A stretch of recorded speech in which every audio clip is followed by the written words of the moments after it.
Tonight's meeting of the Metropolitan Nashville and Davidson County Council is coming to you live from the council chambers and by live remote. It's a public affairs presentation of the Metro Nashville Network. Good evening, everyone. I'm Pat Nolan, your announcer for this program. Tonight, the 15th Metropolitan Council holds its 33rd business meeting of a 4-year term. It conducted 25 business meetings during 2020, along with one adjourned meeting. This is the third council meeting of 2021. After meeting 5 times in person at the Music City Center in recent months, Metro Council is back in a virtual format again tonight.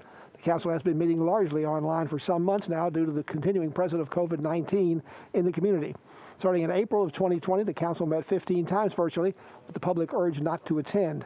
Almost all 40 members and the council staff participated remotely. This was done under an emergency order given out by Governor Bill Lee, allowing local government bodies to conduct their business under emergency rules. Again tonight, Vice Mayor Jim Shulman and Chairman Pro Tempore Bob Mendez, along with a few others, including myself, are here in the council chambers for this meeting. All of the members of the council are joining the meeting online. All of us here in the chambers are wearing masks because we are in a Metro building. The council agenda tonight is just over 35 pages long. It's a total of 93 pieces of legislation up for consideration. That's in addition to 4 appointments and 1 reappointment of local citizens to Metro boards and commissions. There are 18 zoning bills up for public hearing tonight, along with 23 resolutions, 27 first reading bills, 11 bills on second reading, and 10 ordinances on third and final reading. Under resolutions, there are several following up on RS 2021-724 that passed at the last meeting. That was an intergovernmental agreement that allowed Metro Police to join with the state and other police departments in Tennessee to participate in the Internet Crimes Against Children Task Force.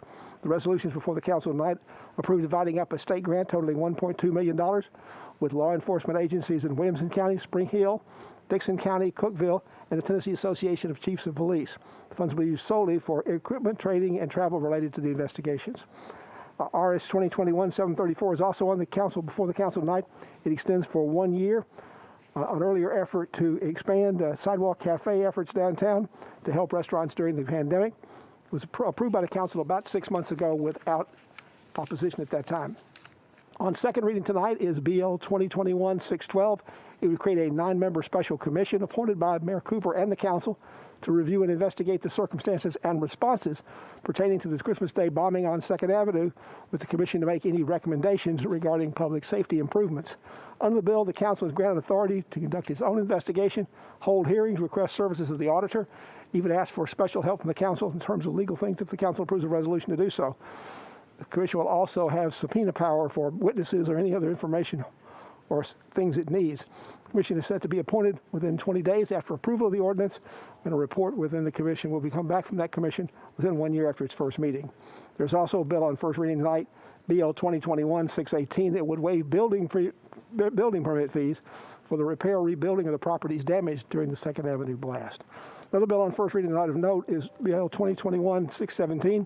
It would reduce the recently raised Metro water sewer rates by $10 million. The decrease would come by repealing the annual in lieu of tax payment by Metro Water Services to the city. The reduction on a standard residential services will be about 5 cents per month based on usage. On second reading of note, that one bill includes BL 2020-534 that would place a cap on the city's bond debt of no more than 17% of the city's operating budget.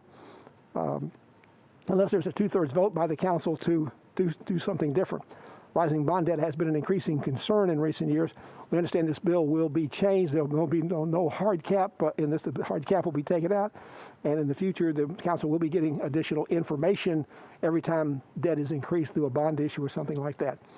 2 other second reading bills would allow Metro Police to use license plate readers for law enforcement purposes, for the example of cracking down on things like drag racing. Bills would also seek to protect public privacy in terms of how the information generated from the readers is kept and used. This is an issue that's been before the council for several months now. We understand at least one of those bills will be deferred tonight. It may well be, both will be. Also on second reading, there are 2 bills, BL 2020-553 and 586, that once again concern the city's role in providing long-term care services. With the city's Bordeaux facility recently closed, one bill would require a public hearing and council approval of 21 votes to discontinue the city's J.B. Knowles assisted living facility. We understand that will be deleted out of the legislation. Another bill that would previously reverse the council's decision that long-term medical care is obsolete and unnecessary as a governmental function. That will also, we likely understand, be amended out of the building. The bill would still request a creation of a long-term plan for the Knowles Home facility. On second reading, the council will be asked under Bill RS 2021-593 to further restrict construction noise in nearby residential areas. The council approved a bill before that would restrict construction noise between 8 p.m. and 6 a.m. during the months of June, July, and August, and between 7 p.m. and 7 a.m. the rest of the year. The new ordinance would limit construction further between the hours of 6 p.m. and 8 a.m. on weekdays and 7 p.m. to 9 a.m. on weekends throughout the year. The bill was deferred last time. We understand there's been an increasing interest in this from both construction and construction union folks, and so there may well be more discussion and perhaps some amendments offered on that. Another piece of legislation now on third reading is BL 2021-594. It would lower speed limits from 30 miles an hour to 25 miles an hour on streets in the Urban Services District designated in the city's major or collector street plan. A pilot project on Selector Street was done on this before and was well received. Most of the debate on the bill actually last time when it was passed on second reading was from council members with constituents in the General Services District who want to get their streets added to the bill. Bill sponsors want to go slow about that, but they do say any neighborhood that wants to go directly to the city's Traffic and Parking Commission can request a speed limit reduction. If you want to follow tonight's council meeting as it progresses, you can find the agenda online. Just go to the Metro Council portion of the Nashville.gov website, then go to the Legislative Information Center. We'll also be placing the bill numbers on the screen that I've been mentioning when they come up for consideration, so you can follow along and keep up with the bill and see where we are in the meeting agenda. Let's go now to Vice Mayor Jim Schulman. He'll gavel tonight's council meeting into order.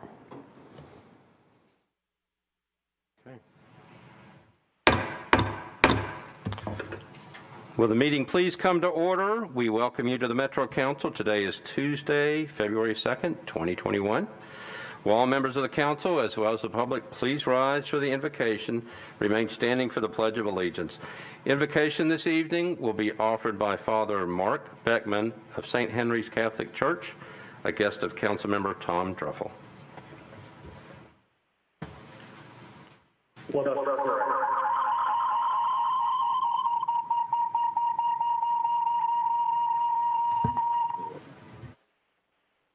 Hold on one moment.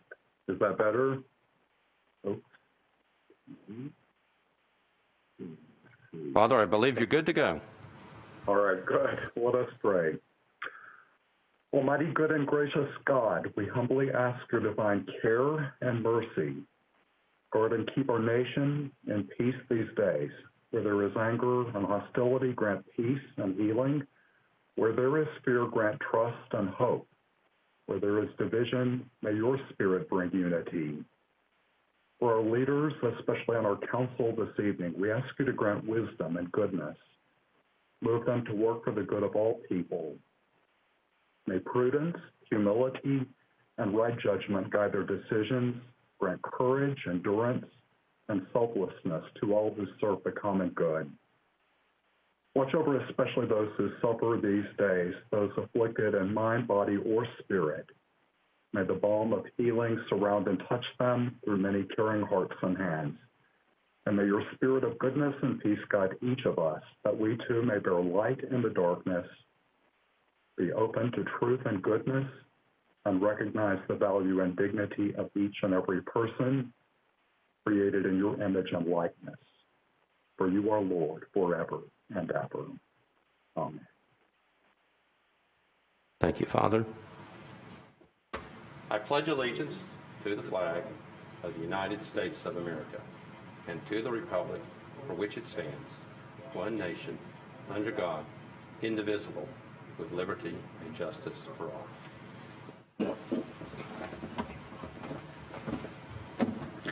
You may be seated. Madam Clerk, please call the roll.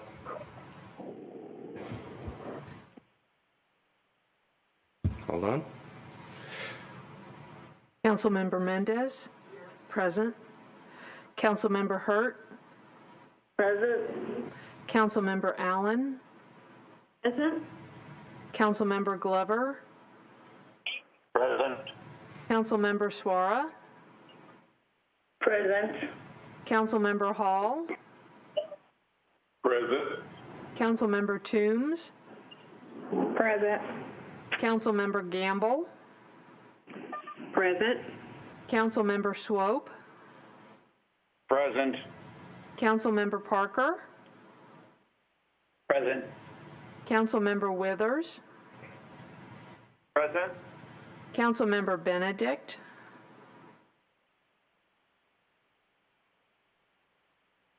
Councilmember Benedict. Present. Thank you. Councilmember Van Rees. Present. Councilmember Hancock. Councilmember Hancock. Councilmember Young. Present. Councilmember Hager. Present. Councilmember Evans. Present. Councilmember Bradford. Present. Councilmember Roten. Present. Councilmember Syracuse. Present. Councilmember Welsh. Present. Councilmember Sledge. Present. Councilmember Cash. Councilmember Cash. Councilmember Cash, I think, is having trouble getting on, but we sent him the new link, and he should be on in just a minute. Thank you. Councilmember O'Connell. Present. Thank you. Councilmember Roberts. Present. Councilmember Taylor. Present. Councilmember Hauser. Present. Councilmember Druffel. Present. Councilmember Murphy. Present. Councilmember Pulley. Present. Councilmember Johnston. Present. Councilmember Nash. Present. Councilmember Vercher.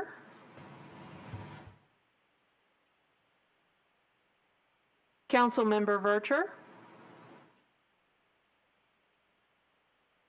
Councilmember Porterfield.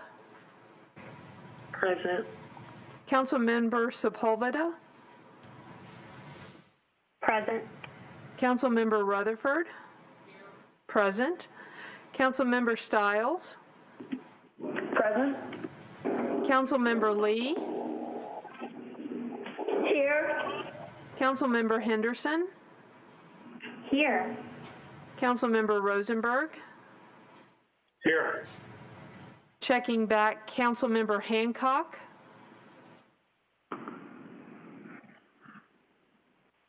Has Councilmember Cash been able to sign on? Yes, I'm here. Thank you. Councilmember Vercher.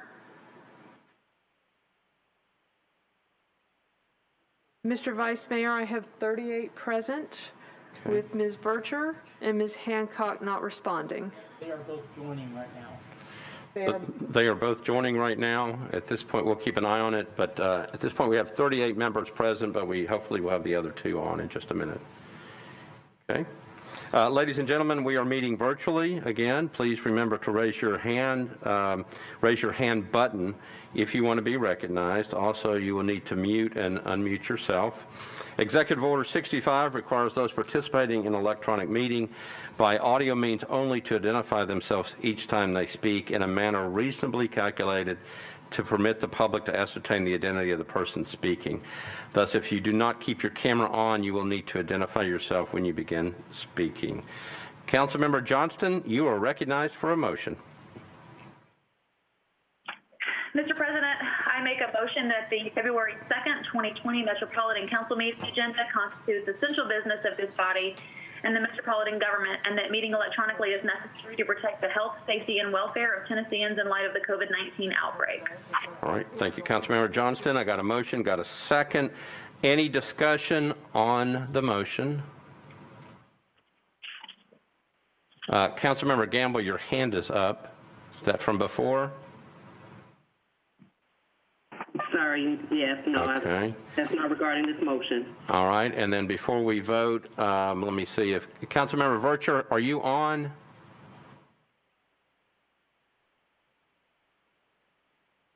All right, Councilmember Hancock, are you on?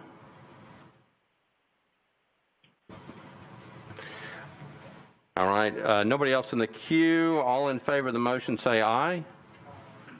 Aye. Aye. Aye. Aye. Opposed, no. Believe it's 38-4, 0 against. Mr. Cooper? Voting aye. Mendez, Hurt, Allen, Glover, Swallow, Hall, Toombs, Gamble, Swope, Parker, Withers, Benedict, Van Reese, Young, Hager, Evans, Bradford, Broughton, Syracuse, Welsh, Sledge, Cash, O'Connell, Roberts, Taylor, Hauser, Druffel, Murphy, Pulley, Johnston, Nash, Porterfield, Sepulveda, Rutherford, Stiles, Lee, Henderson, and Rosenberg. Thank you, Mr. Cooper. 38-4, 0 against. Any changes to that? Seeing none, motion is approved. Is there a motion for adoption of the minutes of the meeting from January 19, 2021? So moved, properly seconded. Any discussion on the minutes? Seeing nobody in the queue, all those in favor say aye. Aye. Aye. Aye. Aye. Opposed, no. So got 38-4, 0 against. Mr. Cooper, you're recognized. Voting aye. Mendez, Hurt, Allen, Glover, Swallow, Toombs, Gamble, Swope, Hall, Toombs, Gamble, Swope, Parker, Withers, Benedict, Van Reese, Young, Hager, Evans, Bradford, Broughton, Syracuse, Welsh, Sledge, Cash, O'Connell, Roberts, Taylor, Hauser, Druffel, Murphy, Pulley, Johnston, Nash, Porterfield, Sepulveda, Rutherford, Stiles, Lee, Henderson, and Rosenberg. All right, that's still 38 for the motion, 0 against. Any corrections to that? That's the motion. It is approved. Councilmember Vercher, are you on now? Thank you, Vice Mayor. I am. Okay, were you able to vote on that last motion? Sure. That was just a confirmation. It was just the minutes approval. Okay. Yes. We'll say yes. Councilmember Hancock, are you on yet? Okay, we got a 39-4, 0 against. Minutes are approved. Madam Clerk, any messages from the mayor? No, Vice Mayor. There are no messages from the mayor. All right, thank you, Madam Clerk. A couple of announcements. First of all, I believe yesterday was Councilmember Hauser's birthday. Councilmember Hauser, congratulations. Thank you for spending your birthday in some of the committees. We appreciate it. I will say that the Community Oversight Board nominations were due today in the clerk's office at 4:30 p.m. Remember that there are 4 vacancies. Of these 4 vacancies, 3 members must be representatives of either a community organization or a private petition signed by 50 residents of Davidson County. In addition, 1 vacancy is to be filled by nominations submitted by you, council members. Madam Clerk, can you give us the names of the individuals nominated as of 4:30 today? Yes. Thank you, Vice Mayor. This is Elizabeth Waste, Metro Clerk. The nominations for the Community Oversight Board are Edward Baylor, nominated by Feeding Music City and Councilman Roden. Yvette Blaylock, nominated by Fraternal Order of Police and Councilman Nash. Joe Brown, nominated by Woodmont Estates Neighborhood Watch. Mary Bird by Fraternal Order of Police. Arnold Hayes by Community Oversight Now and Council Members Hurt and Rosenberg. Brandy Hayes by Fraternal Order of Police. Stephanie Kang by the Asian Pacific Islanders of Middle Tennessee. Michaela McCree by Stand Up Nashville and Councilman Rutherford. Grant Moat, nominated by petition. Sarah Pascal, nominated by Magnitude 10.0 Gymnastics. Joseph Ravenel, nominated by petition and Councilman Rosenberg. Brent Ross, nominated by Our Revolution Nashville and Middle Tennessee. Jeff Sexton, nominated by Councilmember Sepulveda. Carol Swain, nominated by Fraternal Order of Police. And Mark Wynn, nominated by the Fraternal Order of Police. We will send out these nominations tomorrow by email, broken down by categories, and interviews will be conducted at a special meeting of the Rules, Confirmations, and Public Elections Committee on Thursday, February 11th at 4. All right, thank you, Madam Clerk. Councilmember Hancock, have you joined us? I have. Thank you, Vice Mayor. All right, thank you, council members. As the clerk said, obviously these were the nominees received in the clerk's office. By no later than 12 o'clock p.m. on February 9th, 2021, they are to fill out a Community Oversight Board information sheet for the council via email to the Metro clerks, metro.clerk@nashville.gov. That's where to send it. Any nominee who fails to file the information sheet by this deadline shall be deemed to have withdrawn his or her name from nomination. Community Oversight Board information sheet is available online. Because of the number of applicants, there will be a specially called meeting of the Rules Committee On Thursday, February the 11th, 2021, that's Thursday, February 11th, 2021, at 4 o'clock p.m. Central Standard Time, where all nominees must appear. The meeting will be conducted by the WebEx platform. Invitations will be sent to the nominees at their email address on file with the Metro Clerk. At the full council meeting on February the 16th, 2021, the Metropolitan Council shall elect and confirm the 4 board members by majority vote at the regular council meeting that day. If there are any questions regarding the procedure for any of this, please contact the clerk, Elizabeth Waits, at 615-862-6770. Any questions from council members about that process? Again, special meeting of the Rules Committee, which is going to be on Thursday, February the 11th, 2021 at 4 p.m. Central Standard Time. Okay.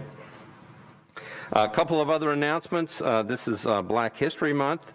I know a number of you mentioned activities during the announcements. There are numerous activities going on around this city during the month, many being sponsored by our own metropolitan government. I would encourage all of you to take part. Councilmember Gamble, you are recognized for a message.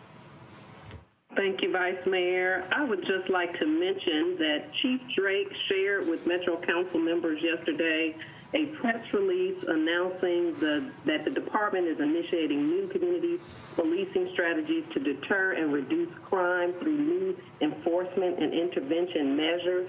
The department is implementing an enhanced shift of patrol officers across 8 precincts that will work from 5 p.m. to 3:30 a.m., which are the hours during which most violent crimes occur. These teams will concentrate on responding quickly to shootings and robbery calls to immediately assist in identifying and apprehending suspects. The new shift officers will also complement the work of the homicide unit and the investigative team addressing neighborhood shootings, which was created in December to respond to and investigate neighborhood murders and critical shooting incidents. These groups were created through the repurposing of gang unit detectives and juvenile crime task force officers. So Chief Drake has been prudent in using staff and resources already available to implement these new policing strategies. Also, Chief Drake has announced the creation of the first ever Office of Alternative Policing Strategies, which will be led by Commander David Imhoff, who led the East Precinct for the past 10 years and has a master's degree in clinical mental health counseling. Commander Imhoff will work with justice system stakeholders, clergy, mental health professionals, advocacy groups, and community leaders to establish crisis intervention teams to assist police with addressing illegal behavior that results from mental health and other behavioral issues. This was a recommendation that was discussed thoroughly among the Mayor's Policing Policy Commission, and as Public Safety Chair, I would like to commend Chief Drake for his diligent, prudent, and swift action in implementing these new community policing strategies to reduce crime and improve public safety in our city. Thank you. All right. Thank you, Councilmember Gamble. And Councilmember Nash, you are recognized. Thank you, Mr. Vice Mayor. Many of us may remember that 4 years ago today, we lost Officer Eric Muma, and thought it'd be an appropriate time to remember him. The Madison community erected a plaque in his honor at Peeler Park Memorial, and I thought it'd be appropriate to read from that plaque. Before sunrise on February 2nd, 2017, Nashville police officer Eric Mumau lost his life in service to this community while working to save a suicidal woman who was in a car parked at the edge of the Cumberland River on a boat ramp. As Officer Mumau and 2 colleagues tried to convince the woman to come with them to safety, she put the car into gear. Officer Mumau went with the car as it traveled into the river and lost his balance at the end of the boat ramp. Despite the efforts of other officers to rescue their colleagues, the water temperature and river conditions were too much to overcome. Officer Mumau drowned. A Nashville Fire Department diver recovered his body just after 8 a.m., less than 100 yards from the boat ramp. Officer Mumau, an 18-year police department veteran, loved Nashville and cared deeply about the Madison community. During his tenure, he received the police department's Life-Saving Award, Exemplary Service Award, and the Department Commendation twice. He posthumously awarded the Medal of Valor on February 6, 2017. In the death of Officer Mumau, our city suffered the great loss of a true public servant. Thank you, Councilmember Nash. We are now ready to proceed to elections and confirmations. Councilmember Johnston, is there a report from the Rules Committee? Yes, there is. We addressed several different elections and confirmations. I do have a consent agenda, and then I have one that we'll take separately. Okay. The consent agenda is as follows. For the Arts Commission, the reappointment of Ms. Sherry Nichols-Busey for a term expiring February 2nd, 2025. For the Convention Center Authority, the appointment of Mr. Alfred de Graffenried, for a term expiring January the 21st, 2022. He will fill the unexpired term of Mr. David Murray. The next two are for the Stormwater Management Committee, the appointment of Mr. Trey Lewis for a term expiring October 31st, 2023, as well as the appointment of Mr. Kabir Sandhu for a term expiring also on October 31st, 2023, and he will be filling the unexpired term of Mr. Jesus Gomez-Velez. We voted in favor, 9 in favor, 0 against, and I would move their approval. Okay, so I got a motion to approve, properly seconded. Any discussion on those four? Checking the board, seeing nobody in the queue. All those in favor of those four appointments signify by saying aye. Aye. Aye. Aye. Opposed, no. The vote is 44, 0 against. Mr. Cooper? You want to confirm that Ms. Hancock is in the... I already did. Yeah, okay, she's good. there. Voting aye. Mendez, Hurd, Allen, Glover, Suara, Hall, Toombs, Gamble, Swope, Parker, Withers, Benedict, Van Reese, Hancock, Young, Hager, Evans, Bradford, Broughton, Syracuse, Welsh, Sledge, Cash, O'Connell, Roberts, Taylor, Hauser, Druffel, Murphy, Pulley, Johnston, Nash, Richard, Porterfield, Sepulveda, Rutherford, Stiles, Lee, Henderson, and Rosenberg. Right, the vote is 44, 0 against. That's for the reappointment of Ms. Sherry Nichols-Busey for the Arts Commission, Mr. Alfred de Graffenried for the Convention Center Authority, Mr. Trey Lewis for Stormwater Management Committee, and the appointment of Mr. Kabir Sandhu for the Stormwater Management Committee. All right, so thank you, and then back to you, Councilmember Johnston, you're recognized. Thank you. For the Employee Benefit Board, the appointment of Dr. Stephanie Corsi Bailey for a term expiring June 30th, 2022. The committee voted 6 in favor, 2 against. All right, so have a motion to approve Ms. Dr. Bailey for the Employee Benefit Board. Councilmember Johnston? Yes. Okay, got a motion properly seconded. Discussion on the appointment. All right, seeing nobody in the queue, we are ready to vote. We'll try by voice vote. All those in favor of the appointment of Dr. Stephanie Bailey for the Employee Benefit Board say aye. Aye. Aye. Opposed, no. No. No. All right, so I think I've got Councilmember Murphy and Councilmember Sledge. Is that right? Okay. Anybody else on a no? I think the vote is then 38-4, 2 against. Mr. Cooper, you're recognized. Voting aye. Mendez, Hurt, Allen, Glover, Suara, Hall, Toombs, Gamble, Swope, Parker, Withers, Benedict, Van Reese, Hancock, Young, Hager, Evans, Bradford, Broughton, Syracuse, Welsh, Cash, O'Connell, Roberts, Taylor, Hauser, Druffel, Pulley, Johnston, Nash, Richard, Porterfield, Sepulveda, Rutherford, Stiles, Lee, Henderson, and Rosenberg. All right, so the vote is 38-4, 2 against. Any corrections to that? I'm checking, I'm seeing nobody. So the motion to appoint Dr. Stephanie Bailey to the Employee Benefit Board is approved 38-4, 2 against. All right, so let me go back over that again. I've got reappointment of Ms. Sherry Nichols Busey for the Arts Commission, the appointment of Mr. Alfred Graffenried for the Convention Center Authority, appointment of Dr. Stephanie Bailey for the Employee Benefit Board, the appointment of Mr. Trey Lewis for the Stormwater Management Committee, and the appointment of Mr. Kabir Sanu for the Stormwater Management Committee. Those are all approved tonight. On behalf of the entire Metro Council, we thank you for your willingness to serve and volunteer, your time and expertise to help the Metropolitan government.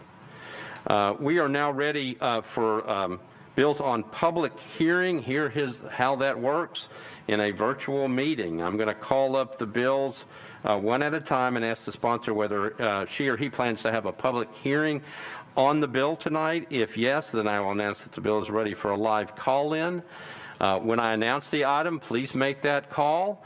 Dial 629-255-1931. That's 629-255-1931 and wait for operator assistance. You will be asked if you are calling for the current matter on public hearing. Please remember to mute your television or live stream when it's your turn to speak. Once your turn begins, state your name, address, and whether you are for or against the bill. You will have 2 minutes in which to speak. And I will also recognize anybody in the audience that's here to speak on the particular bills as well. So we are ready for the first bill. Let me give you the number one more time, 629-255-1931. Okay, the first bill up on public hearing is BL 2020-197 by Councilmember Vercher. It's an ordinance declaring a 120-day moratorium upon the issuance of building and grading permits for multifamily developments on property within portions of the Antioch area of Nashville and Davidson County. Councilmember Vercher, do you want to have a public hearing on this one tonight? Yes, Vice Mayor, and there's also an amendment on this as well. Okay, let's do we'll get the public hearing open first. So if you're interested in this one, go ahead and make your phone call in. Let me read it again.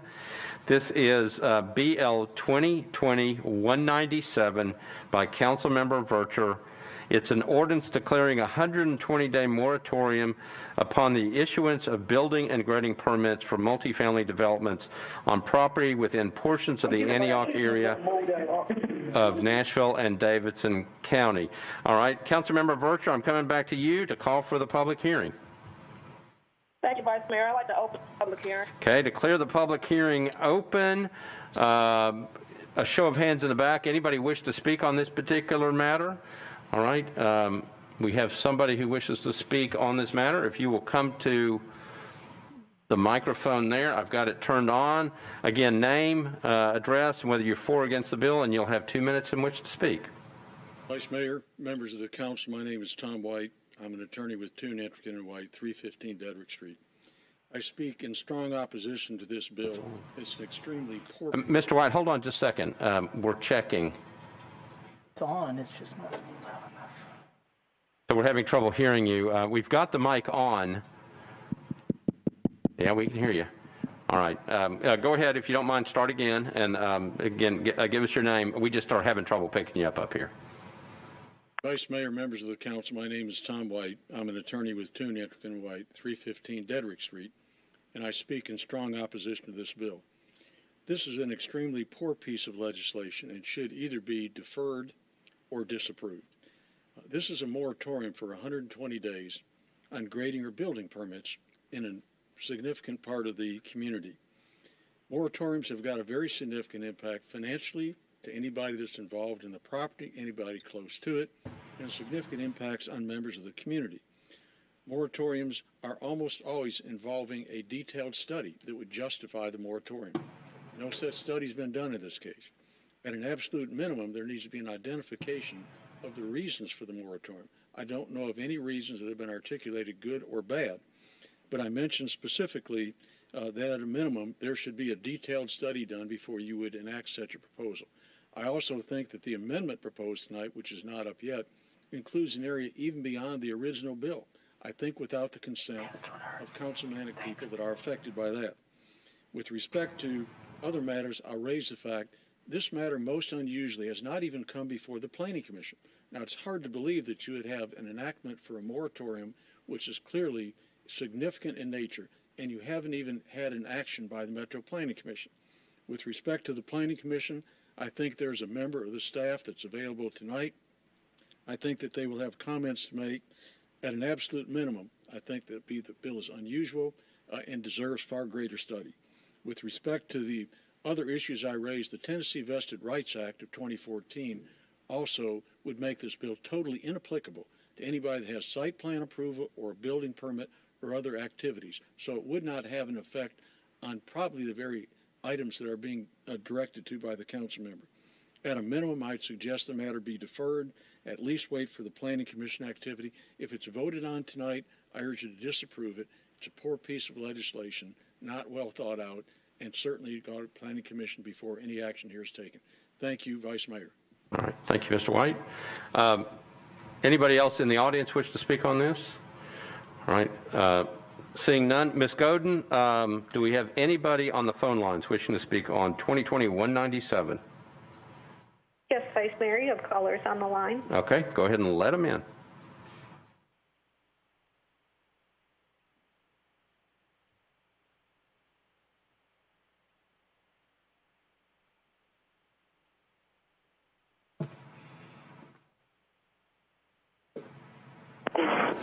All right, welcome to the Metro Council. We're on BL 2020-197. If I could get your name, address, and whether you're for or against the bill, and then you'll have 2 minutes in which to speak. Vice Mayor, this is Yvonne Curley, 412 Ashford Court in Antioch. Proceed ahead, Ms. Curry. I would love for the bill to be extended well beyond a 120-day moratorium, particularly in this part of Antioch, which is really oversaturated. Our infrastructure does not accommodate the existing housing. I don't have much more to say, but that is my take on it. Thank you for allowing me this time. Sure thing. Next caller.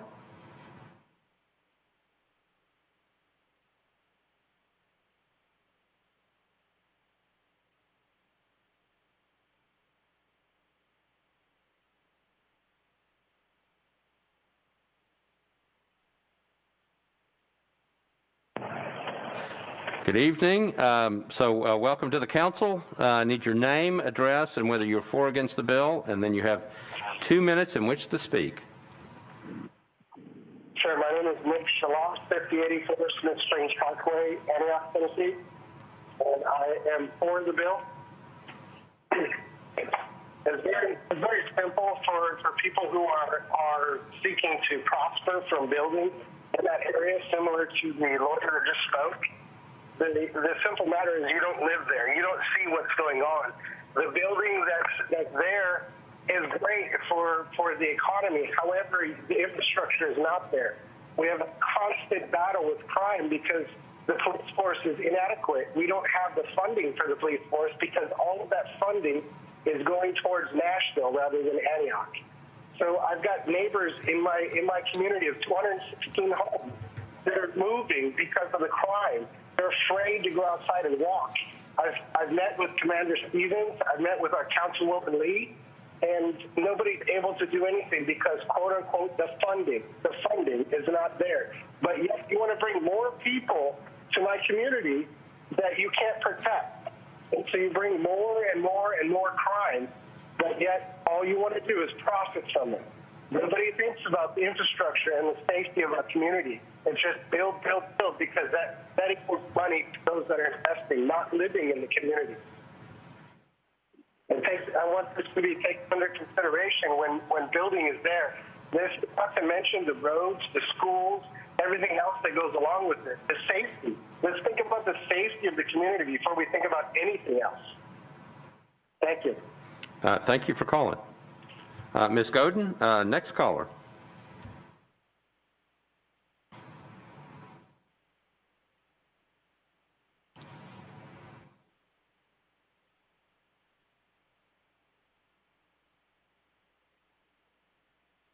Thank you. All right, thank you. Welcome to the council. We're on BL 2020-197. I need your name, address, and whether you're for or against the bill. and then you'll have 2 minutes in which to speak. Hello, my name is Linda A. Taylor. I reside at 1382 Rural Hill Road, Unit 110 in Antioch, Tennessee, and I am against the bill. Normally, we are notified of any type of building, and this seems to have come under the radar for this constituents here.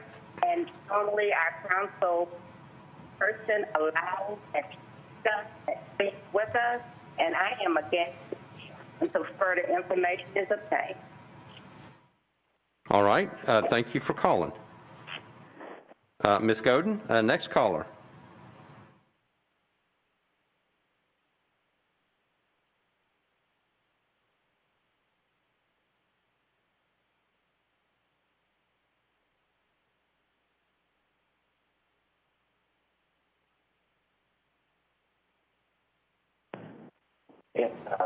Anthony. All right. Welcome to the council. We're on Bill 2020-197. I need your name, address, and whether you're for or against the bill, and then you'll have 2 minutes in which to speak. Okay. I'm Anthony Toon. My address is 849 Dover Glen Drive. Okay. I am for the moratorium, the 120-day moratorium on apartments in Antioch. As somebody who lives in southeast Nashville, we have way too many apartments as it goes. We have a lot of density, and we don't have the infrastructure. We don't have the resources to be able to support all this, and we just have so much growth in that area, and we need a stop on this, at least a pause on this. We don't have, we need more infrastructure. We badly need, our Southeast Police Precinct, which is something we'll talk a lot about later. But we have far too many apartment complexes and too much density, and not enough room in our schools, not enough infrastructure for our roads and our transit and all that sort of thing to be able to support that. And we need a pause, allow us time, allow us to breathe, allow us to catch up.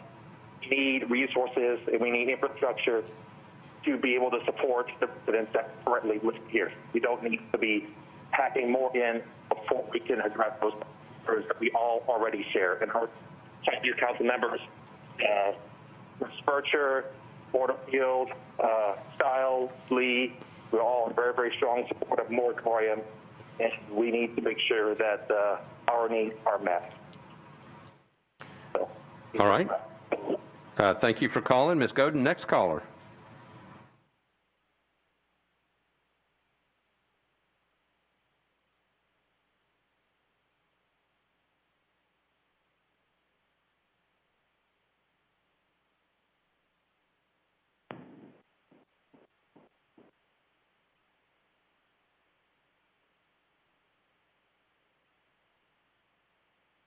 She said they're on.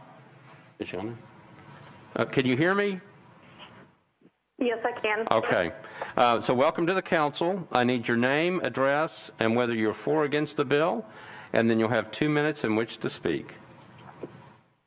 Thank you. My name is Jennifer Samardak for spelling purposes.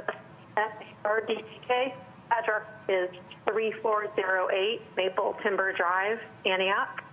And I am for this bill.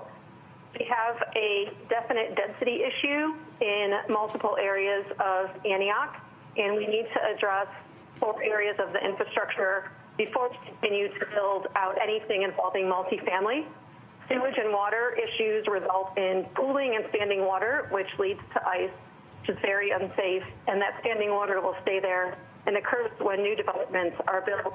We also need multiple assessments for stoplights in place of various four-ways, and then assessments for school density acceptance as well as safety, which includes community services to align with the needs of the Antioch area, as well as sidewalks and well-lit crosswalks that are notated so that folks can cross to and from the businesses and also when they're accessing public transportation. Thank you. All right. Thank you for calling. Ms. Godin, next caller.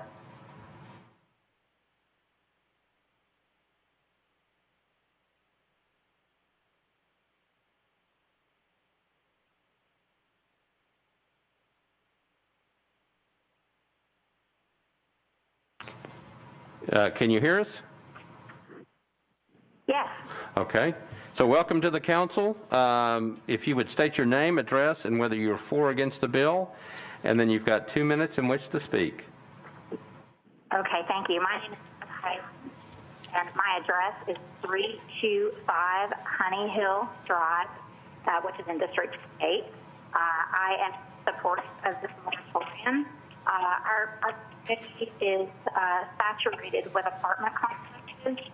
There's poor planning behind that. Our schools are already at capacity. Nobody is considering environmental impact. You have a great deal of green space that all of a sudden becomes 1,000 apartment units.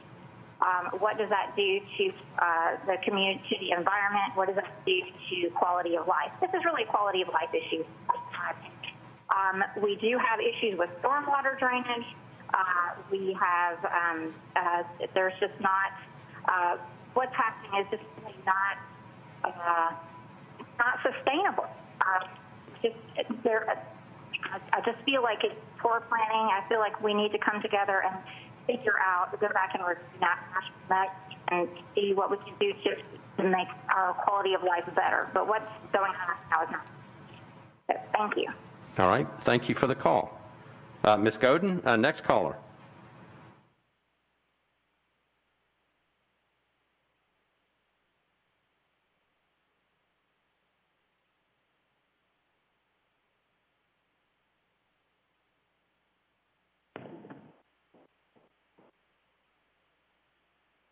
Do we have somebody on the line? Hello? Yeah, there you are. So welcome to the Metro Council. We're on BL 2020-197. If I could get your name, address, and whether you're for or against the bill, and then you'll have 2 minutes in which to speak. Thank you. My name is Kimberly Abram. My address is 1508 Great Leaf Way in Antioch, and I am for the bill.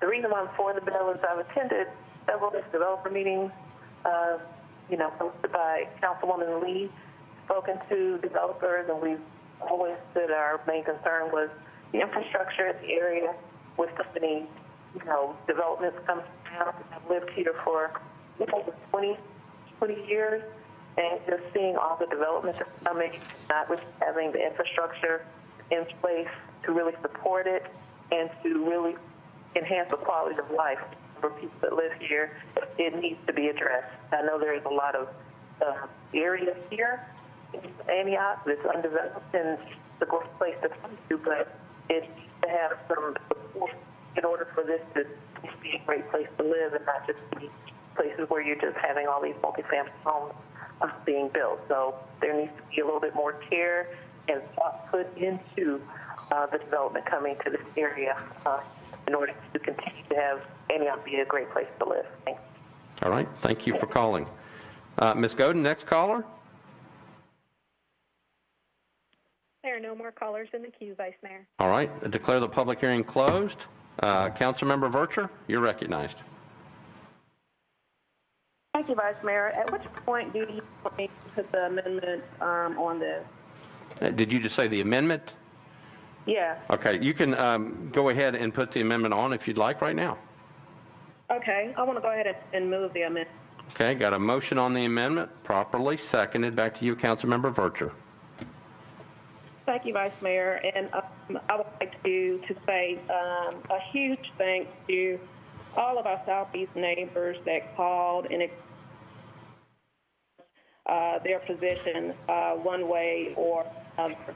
And this question is about the Southeast delegation over the last 15 years, taking your feedback and letting you know that your concerns have not gone unheard.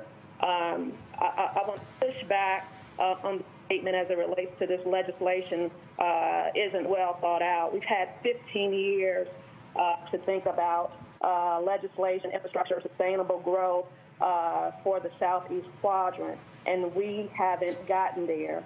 From speaking with department heads after department heads, no one knows what the solution is because this ball just keeps rolling.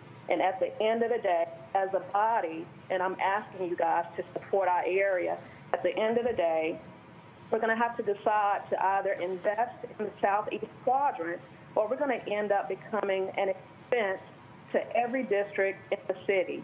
And just to rehash what's happened out here in our area as it relates to quality of life. We've had a mass shooting, no response as it relates to safety from the city, from the body. We've had a church shooting. Again, no response as it relates to safety from the city or this body. We had an individual making bombs in his yard, not because he was motivated by something as it relates to racial. Those of us that live out here, the question that we ask is, how is it that individuals feel so comfortable to do that type of activity in their neighborhood? And for those of us that live out here and we're trying to plead and better our quality of life, we know those answers. This legislation is tracking with ongoing study for the Murfreesboro Road and Dale Road corridor. But the legislation allows for a pause so that departments can actually do further research to keep up with what's actually going on. This isn't intended to stifle anything that's currently in the process because we're already taking that into account. So one of the neighbors mentioned too, and I don't want to speak for them because they articulated their positions very well. Our schools are over capacity. We have neighborhoods that have sitting sewage in their yards.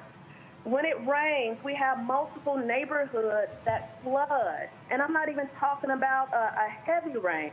This is a light rain. But again, I know many can become disconnected from it because this isn't issues that you live with every day. And I think it's the onus is on us to make sure that one quadrant in the city doesn't absorb the burden of growth for the entire city. And that's what's happened out here in southeast Davidson County. Councilmember Virtue, your time just ran out. Thank you, Vice Mayor. So I want to move for approval, but I want to let the body know that this is tracked with an ongoing study. This is going to the Planning Commission. Have a meeting with them tomorrow. Thank you, Vice Mayor. All right. Thank you, Councilmember. So we're on the amendment. I've got people in the queue. Councilmember Murphy, on the amendment? Yes, sir. All right. You're recognized. Thank you. I think it's probably appropriate on the amendment or on the bill to hear from the Planning Commission because we are taking this up next week. So if we could hear from Bob Lehman. All right, hold on just a second. Let me see if I can find him. Planning Commission on the call? I just thought we switched on. Let me see, hold on. Mr. Lehman, are you on the call?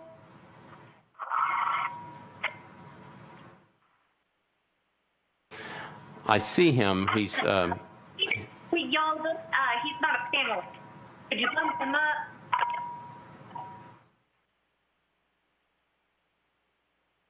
Okay, we're trying.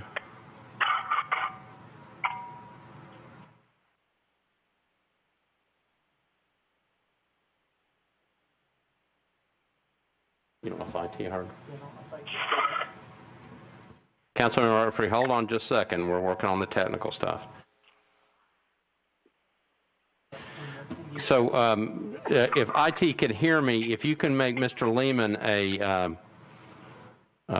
attendee, or can we get him on the microphone, Bob Lehman?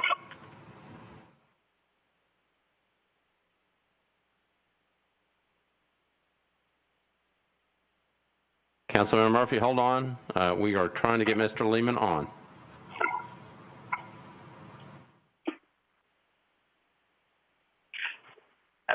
Mr. Lehman, you're recognized. Bob Lehman, can you hear me? I can hear you. Councilmember Murphy, did you have a question, or did you just want to hear from the Planning Commission?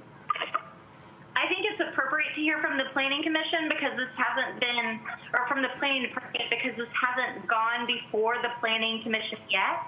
It is on the agenda for next week, and so I think usually our progression here is that it goes to the Planning Commission and then it comes to Council for our process. And so I want to hear from the Planning Department about that. All right, Mr. Lehman, you are recognized. Okay, yes, this is scheduled to go to our February 11th Planning Commission meeting. At this point, we have not finalized the recommendation on that, so I guess I'm not prepared to talk in a lot of detail about the legislation. I will say that planning has some substantive concerns about the proposal. I think it would be more appropriate for our recommendation to be published and to sort of hold the hearing at the Planning Commission in terms of laying out all of the details, because it's very complicated legislation and there's a lot of issues that go with it. So at this point, we have not finalized that recommendation, and it is scheduled to go on February 11th. With the amendment, it's my understanding if it's amended, the Antioch Priest Lake Community Plan area would be the area of the moratorium, which includes portions of Council District 13, 16, 28, 29, 32, and 33. So it touches on several different council districts, and so I think some of those are real small portions of those council districts, but it does touch on 6 different council districts. So I think we would just need to sort of lay out our recommendation in front of the Planning Commission as it's typically done. I think we were under the impression that this might go to the March public hearing at Council, not the February public hearing at Council. All right. Thank you, Mr. Lehman. Anything else, Councilmember Murphy? Yes, with our process that we handled with zoning bills going before, or issues like this going before the commission, before coming to the council for public hearing, I think that it's difficult for me at least to make a decision on this legislation for second reading, the amendment or not, until we get that Planning Commission or the Planning Department analysis and the Planning Commission recommendation. And so I'd like to motion to table the and move to defer this until I guess one meeting of the public to after the Planning Commission has heard has heard the legislation, made a recommendation to decide. And if I can interrupt, this is Bob Lehman one more time. It would be for us to consider we need to know the boundary. So if it's going to be amended with that boundary, that's what we need to know. Otherwise, we would evaluate it under the original boundary. All right. So let me make sure I'm clear where we are, Councilmember Murphy. We have a motion, so we're on the amendment, but Councilmember Murphy has moved to defer one meeting, which takes precedence. Let me, Vice Mayor, if I may. Councilmember Murphy? I think it sounds like the sponsor amendment changes the boundaries, and I think that might be important for the Planning Commission is what I am hearing. And so in that case, I'm willing to withdraw my motion to take the amendment because the Planning Department and the Planning Commission need to know her intent on what area she wants this to impact, so we don't give y'all a recommendation on a different bill. So with that, I guess I could amend my motion or at least remake my motion after the amendment. If all the amendment is doing is changing the territory that is to be looked at tonight. Okay. So, Councilmember Murphy, let me get this. We're having a little trouble hearing you, but it sounds like initially you were going to try to table the amendment and then move to defer. You're withdrawing all that at this point. So we can go ahead and proceed with the amendment, and then you want me to come back and recognize you after we vote on the amendment. Is that correct? I think that's best because if the sponsor is intending. That's out of order, Vice Mayor. The order is you come back to the sponsor, and I haven't made a motion. Legislation made a motion on the amendment. Yeah, so I would come back to you, but I think what I'm asking is, the Councilmember Murphy want me to eventually come back to her. She wants to get back in the queue. So I'll go back to the sponsor after the amendment is voted on. So I think we're clear on that. Now, I've still got people on the queue, in the queue on the amendment. Councilmember Stiles, on the amendment. Thank you very much, Vice Mayor. I would like to ask that we vote no on this amendment. I was not asked to be a part of this amendment or to be a part of this bill. This is the same bill that was up last year, and I asked for District 32 to be removed. The bill is not complete. I think we should do the study first. The study has a large chunk takes place within District 32. Do the study and then come back to this conversation. If Councilmember Virtue would like to move forward, that's fine, but District 32 needs to be taken out of the amendment moving forward. Thank you very much. All right, thank you, Councilmember Stiles. Anybody else on the amendment? Nobody else is in the queue. All right, we are voting on the amendment by Councilmember Virtue on 2020-197. All those in favor of the amendment say aye. Aye. Aye. Aye. Aye. Opposed, no. No. No. No. No. No. No. Okay. All right, so we're going to have to do a roll call vote on this. So hold on just a second.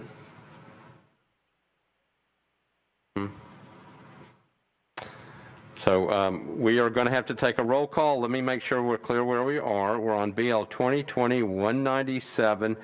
Councilmember Virtue has moved to amend 2020-197. That was properly before us. The vote is on the amendment. Okay? Madam Clerk, if you would, take a roll call. Councilmember Mendez. Councilmember Mendez? Yes. Yes. Councilmember Hurt. Yes. Councilmember Allen. Aye. Councilmember Glover. No. Councilmember Suara. No. Councilmember Hall. Yes. Yes. Councilmember Toombs. No. Councilmember Gamble. No. Councilmember Swope. No. Councilmember Parker. Aye. Councilmember Withers. Aye. Councilmember Benedict. Aye. Councilmember Van Rees. No. Councilmember Hancock. Aye. Councilmember Young.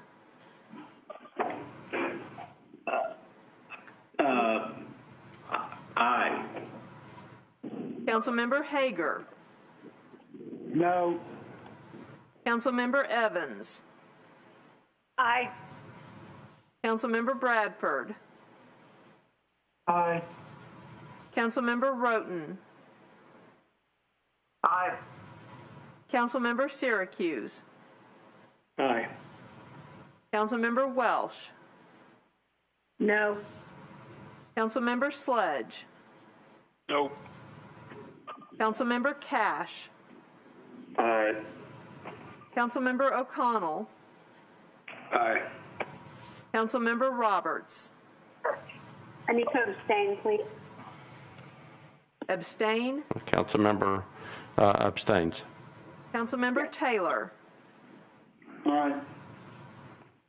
Councilmember Hauser.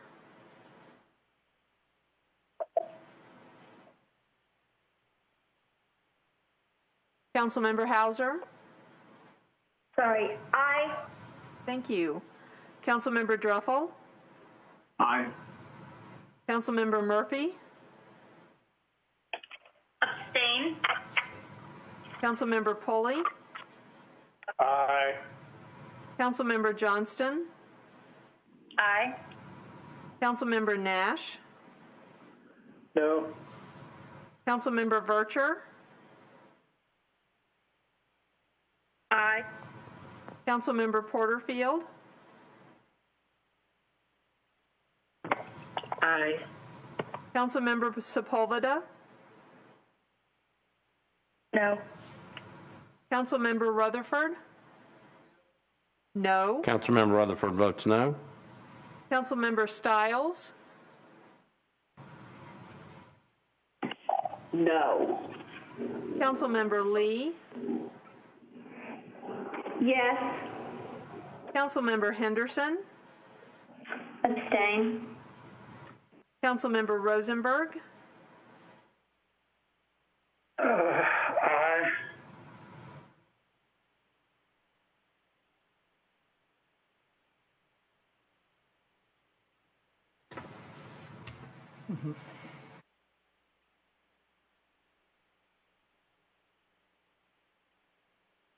All right, so the amendment passes 24 ayes, 13 noes, and 3 abstentions. 24 ayes, 13 noes, 3 abstentions. All right, so Councilmember Vercher, you're on your bill as amended.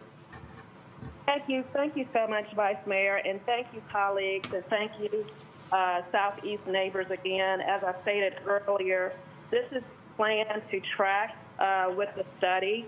So with that, Vice Mayor, I move for a one-meeting deferral.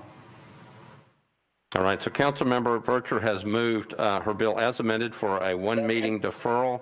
Properly seconded. Discussion on the deferral. As amended, Vice Mayor. As amended. Councilmember Murphy, you're recognized. Thank you. With the amendment on the bill, can we hear from planning if they are going to be able to give us a proper analysis next week, or if the changing of the area affects their ability to turn around an analysis? Mr. Lehman, you're recognized. Yes, this is Bob Lehman. We are prepared to make a recommendation on the bill as amended. That we had discussed that with Council Lady Vercher. So I think we are prepared to make the recommendation on the amendment bill. Okay, great. I just didn't want that to turn into if we needed to defer at planning, to affect what we had considered here tonight. So thank you so much, Bob. All right, thank you, Mr. Lehman. Thank you, Councilmember Murphy. Councilmember Mendes, you're recognized. Thanks, Mr. Vice Mayor. I just wanted to go ahead and mention for the sponsor that absent some extraordinary information that happens by the time this gets to next reading, I'm going to be respectfully a no vote on it. It just doesn't seem like this is the right thing. I understand the problems for the Southeast region, and I'm going to go ahead and support a one meeting deferral. But if it comes up for a vote on third reading, I'm certainly going to be opposed to it. Thank you. All right, thank you, Councilor Mendes. Checking the queue, see if there's anybody else. Councilmember Parker, you're recognized. Thank you, Vice Mayor. Just a super quick question. Is this legislation amendable on third reading?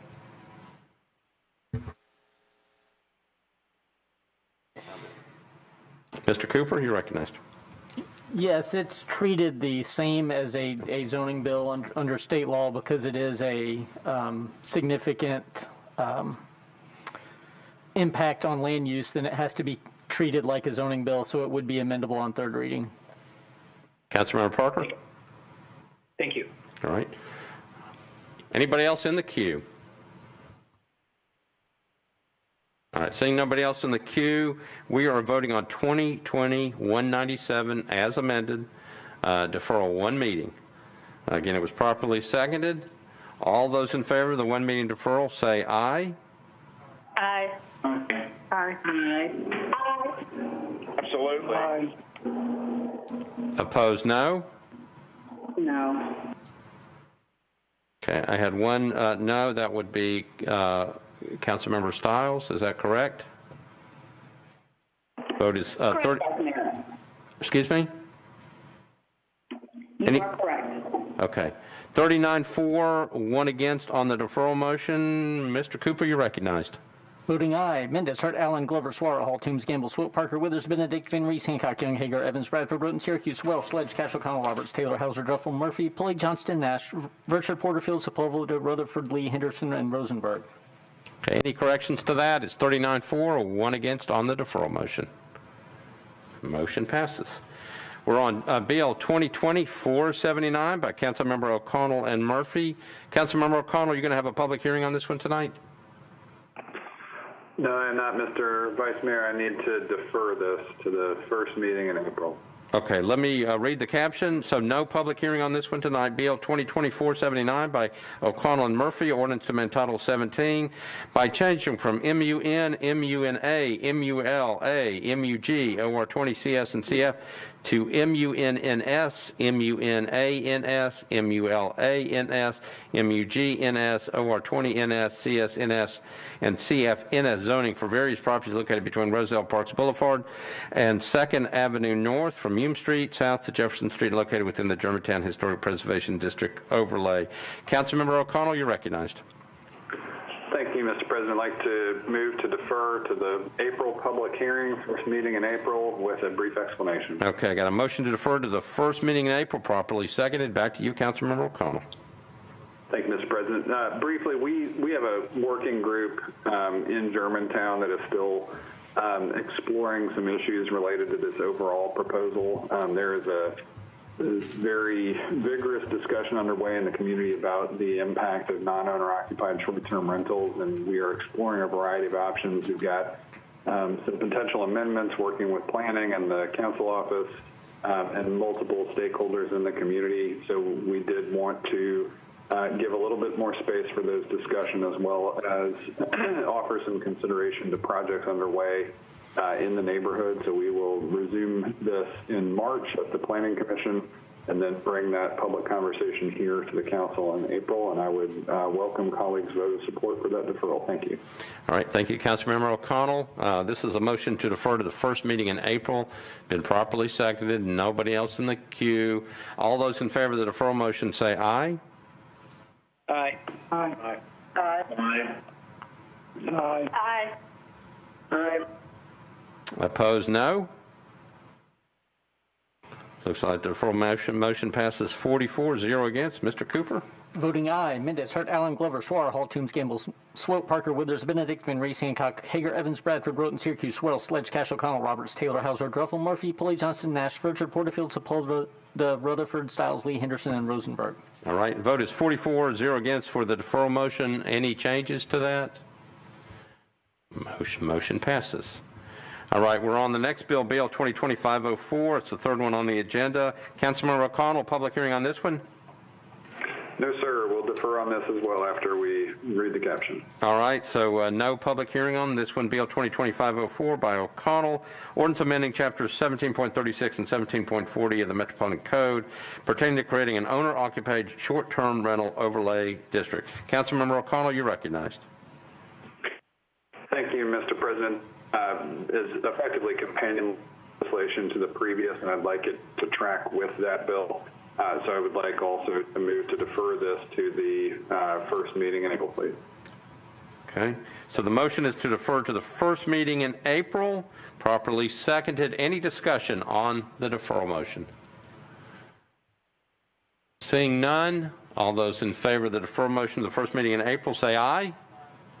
Aye. Aye. Aye. Opposed, no.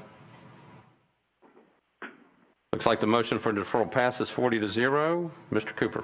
Voting aye. Mendez, Hart, Allen, Glover, Suara, Hall, Toombs, Gamble, Swope, Parker, Withers, Benedict, Van Reese, Hancock, Young, Hager, Evans, Bradford, Broughton, Syracuse, Wells, Sledge, Cash, O'Connell, Roberts, Taylor, Hauser, Druffel, Murphy, Pulley, Johnston, Nash, Virtue, Porterfield, Sepulveda, Rutherford, Stiles, Lee, Henderson, and Rosenberg. 44-0 against. Any corrections to that? All right, motion passes. We're on item number 4 on page 4, BL 2020-526. Councilmember Taylor, public hearing on this one tonight? No public hearing. No public hearing? Yes, Mr. President. Did you already say? No public. No public hearing, okay. Sorry, I'm having trouble hearing up here. So no public hearing on this one. This is BL 2020-526 by Councilmember Taylor.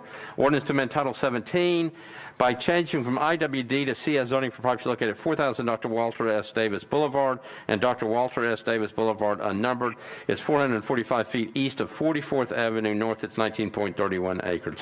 Councilmember Taylor, you're recognized.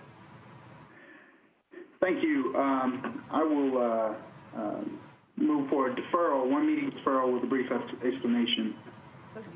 Going to be Councilmember Taylor, it would need to be moved 2 meetings so you can get it back on a public hearing schedule. Yes, thank you. Okay. So the motion is to defer to the first meeting in March. Properly seconded. Back to you, Councilmember Taylor. Yes, we are working to get a community meeting scheduled to discuss this one more time, and so that's why I want to make sure we have a deferral to get the best community input and engagement. So right now, I'd like to renew my deferral motion.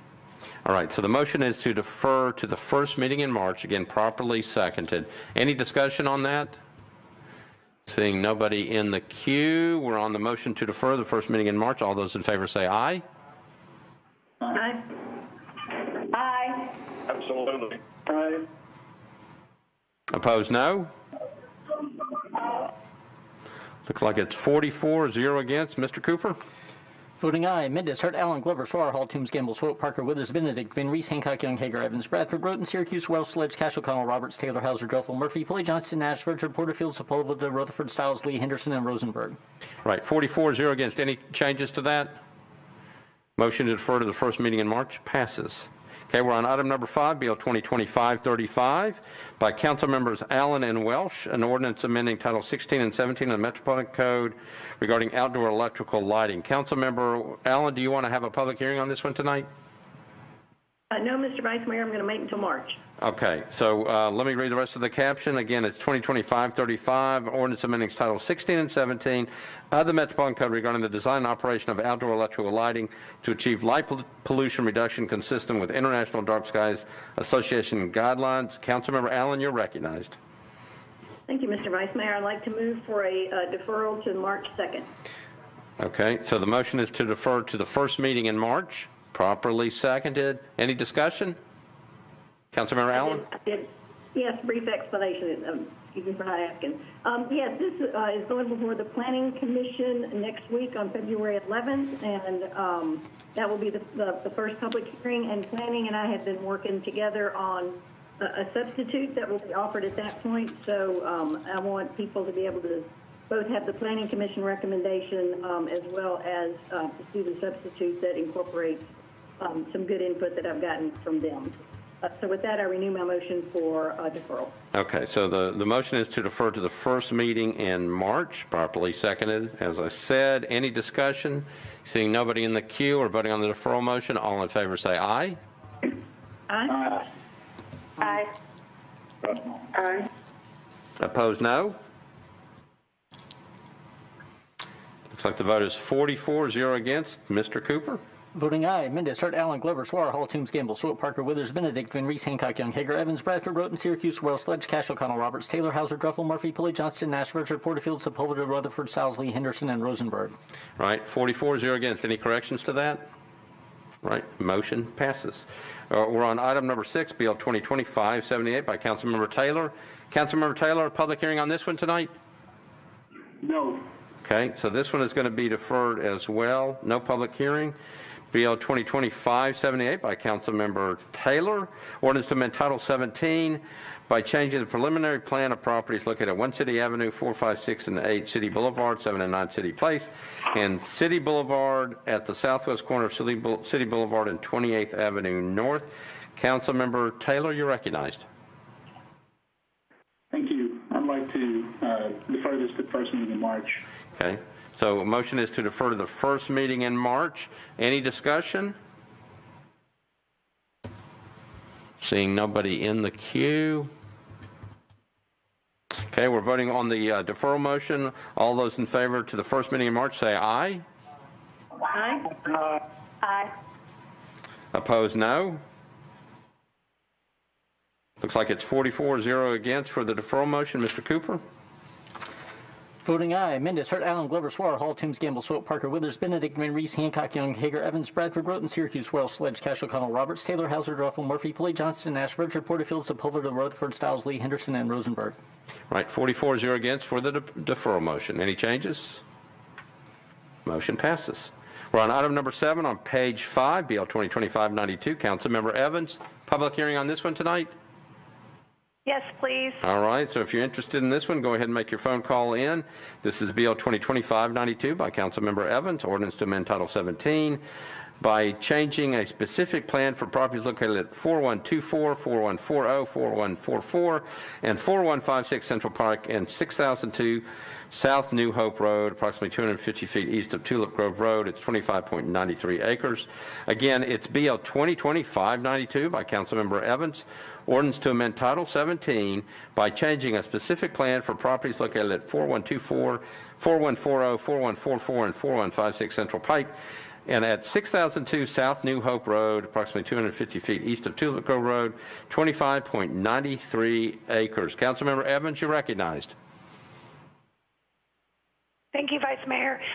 This is a regulatory SP that is being amended. It was first passed in 2010. Councilmember Evans, do you want to have the public hearing? We haven't opened that one up yet.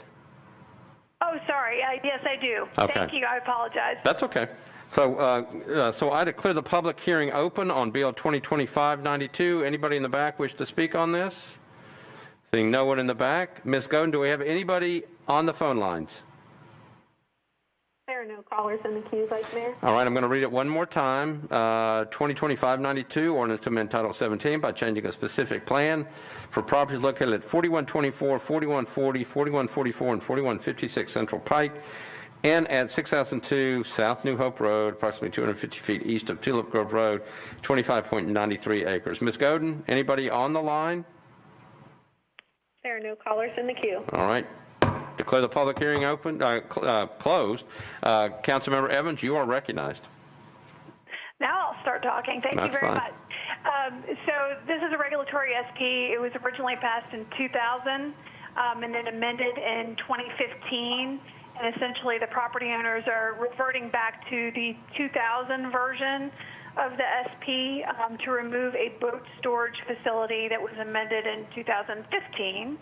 And so we're continually kind of working with the developer to add some additional conditions really related to density as well as exterior building materials are the primary things. And I was expecting some folks to call in tonight, so I will say that anybody that needs to have a conversation with me about this amendment, feel free to contact me or email me at aaron.evans@nashville.gov. But I'll be potentially amending for third to add in some of those additional conditions that are not currently part of the legislation. And with that, I move approval. Okay. Second. So Councilmember Evans has moved approval on second, properly seconded.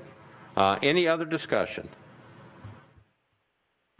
Seeing nobody in the queue, we are voting on BL 2020-592 on second reading. All those in favor say aye. Aye. Aye. Aye. Opposed, no. Looks like the motion to approve. Councilmember Glover, was that a no? Yeah, sorry about it. I was trying to get my mic to unmute. I need to abstain on this, please. Okay. So it looks like the vote is 39 for, 0 against, and 1 abstention. Okay. Mr. Cooper? Voting aye. Mendez, Hurt, Allen, Swara, Hall, Toombs, Gamble, Swope, Parker, Withers, Benedict, Van Reese, Hancock, Young, Hager, Evans, Bradford, Roten, Syracuse, Welsh, Sledge, Cash, O'Connell, Roberts, Taylor, Hauser, Druffel, Murphy, Pulley, Johnston, Nash, Verger, Porterfield, Sepulveda, Rutherford, Stiles, Lee, Henderson, and Rosenberg. Okay. So the vote is 39 for, 0 against, 1 abstention, being Councilmember Glover. Okay. Any corrections to that? All right. Motion to approve on second reading passes. We're next on item 8, BL 2021-601 by Councilmember Sledge. Councilmember Sledge, public hearing on this one tonight? Yes, please. All right. So if you're interested in this, go ahead and make your phone call in. This is 2021-601 by Councilmember Sledge, ordinance to amend Title 17 by changing from IWD to SP zoning for property located at 101 Factory Street at the southeast corner of Factory Street and Geyser Street. It's 5.89 acres, permit 204 residential multifamily units. Again, BL 2021-601 by Councilmember Sledge, ordinance to amend Title 17 by changing from IWD to SP zoning for property located at 101 Factory Street, southeast corner of Factory Street and Geyser Street. It's 5.89 acres to permit 204 residential multifamily units. Councilmember Sledge, you're recognized. Thank you, Vice Mayor. If you'll open the public hearing, please. Okay, declare the public hearing open. Anybody in the back wish to speak on this one? Seeing none, Ms. Godin, anybody on the lines? Yes, Vice Mayor, you have callers on the line. All right, go ahead and let them in.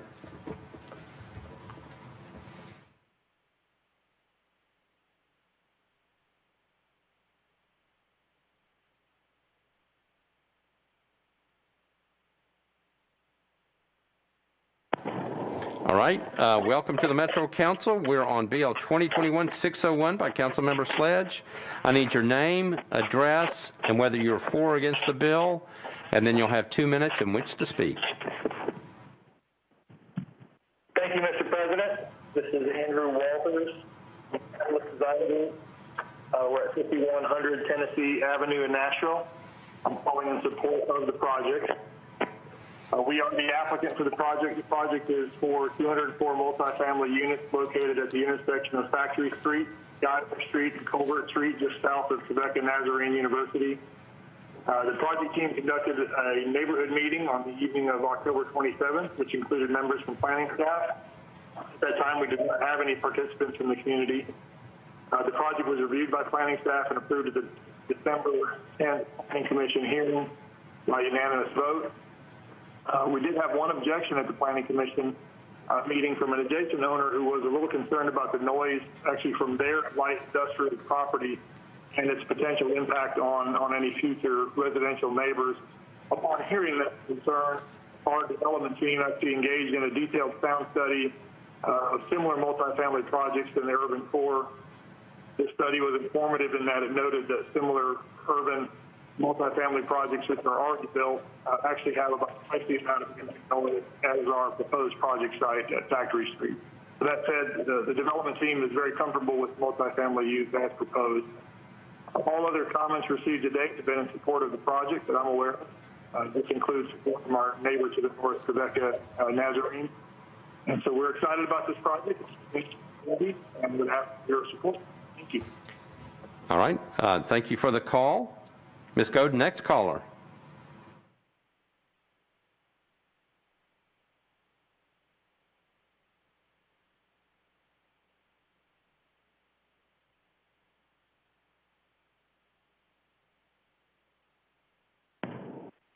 All right, welcome to the Metro Council. I need your name, address, whether you're for or against the bill, and then you've got 2 minutes in which to speak. Good evening. My name is Tom. I live at 88 White Pine Boulevard in Nashville, and I am calling to speak on behalf of the bill.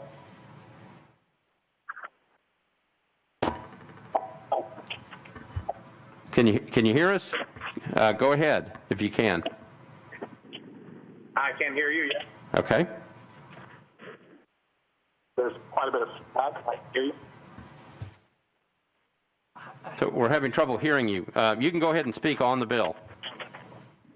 Hi, thank you. My name is Tom Smith. I live at 88 White Pine Boulevard. The bill. I 280,000 square feet on 70 acres. Oak Center, Bachelor's Lane, Hackworth Lane, and Woodycrest. Woodycrest eventually turns into Factory Street.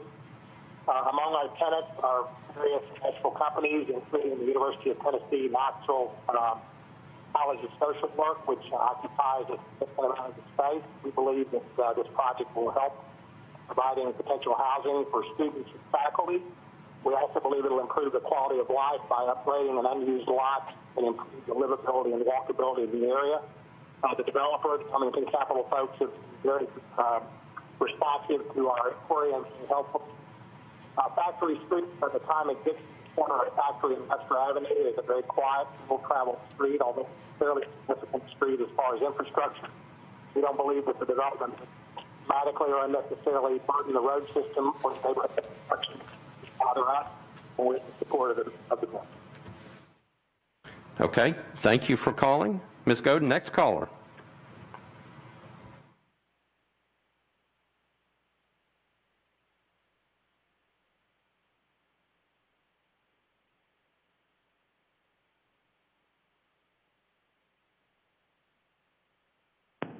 All right, welcome to the council. Need your name, address, whether you're for or against the bill, and then you'll have 2 minutes in which to speak. Yes, Dan Boone, 333 Murfreesboro Road, and I would be speaking for. All right. Thank you for the opportunity to speak concerning the rezoning of the property. For the past 16 years, I've served as president of Trevecca Nazarene University. We're the neighbor immediately across the street from the property, and we fully support the proposed rezoning and the community plan amendment for 101 Factory Street. Trevecca is continuing to support affordable housing in our community to serve not only our nearby neighbors, but the 300 employees of Trevecca, many of who wish to live near the university. And the planners have been more than transparent and open with us through the process. This previously unused and unoccupied, almost complete block of the city will be developed in a way that will enhance the surrounding community. This is a welcome addition to our Trevecca neighborhood, and I hope you'll vote to approve the plan. Thank you so much. All right, thank you for calling. Ms. Godin, next caller.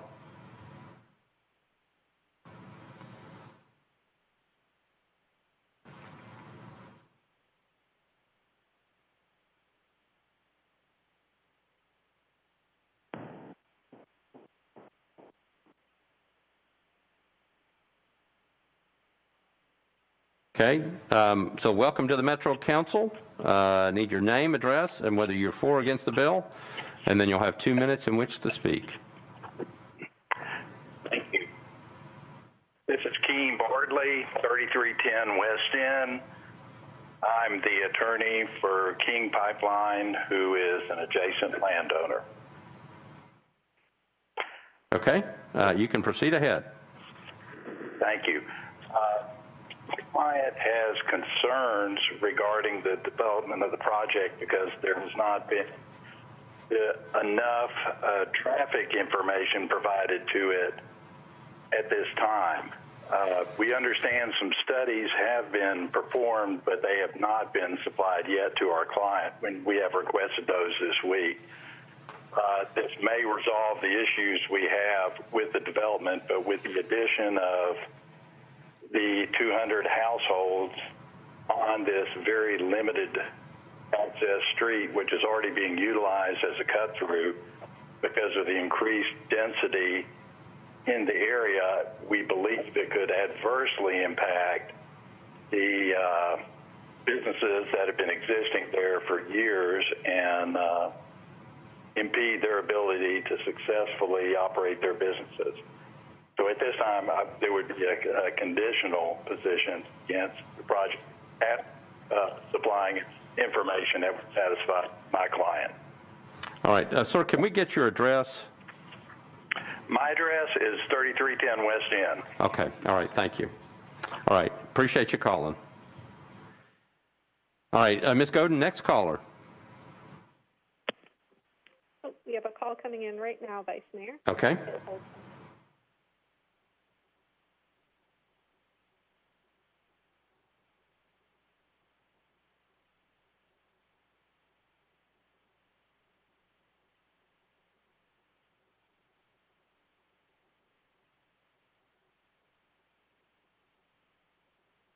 Are you on the line?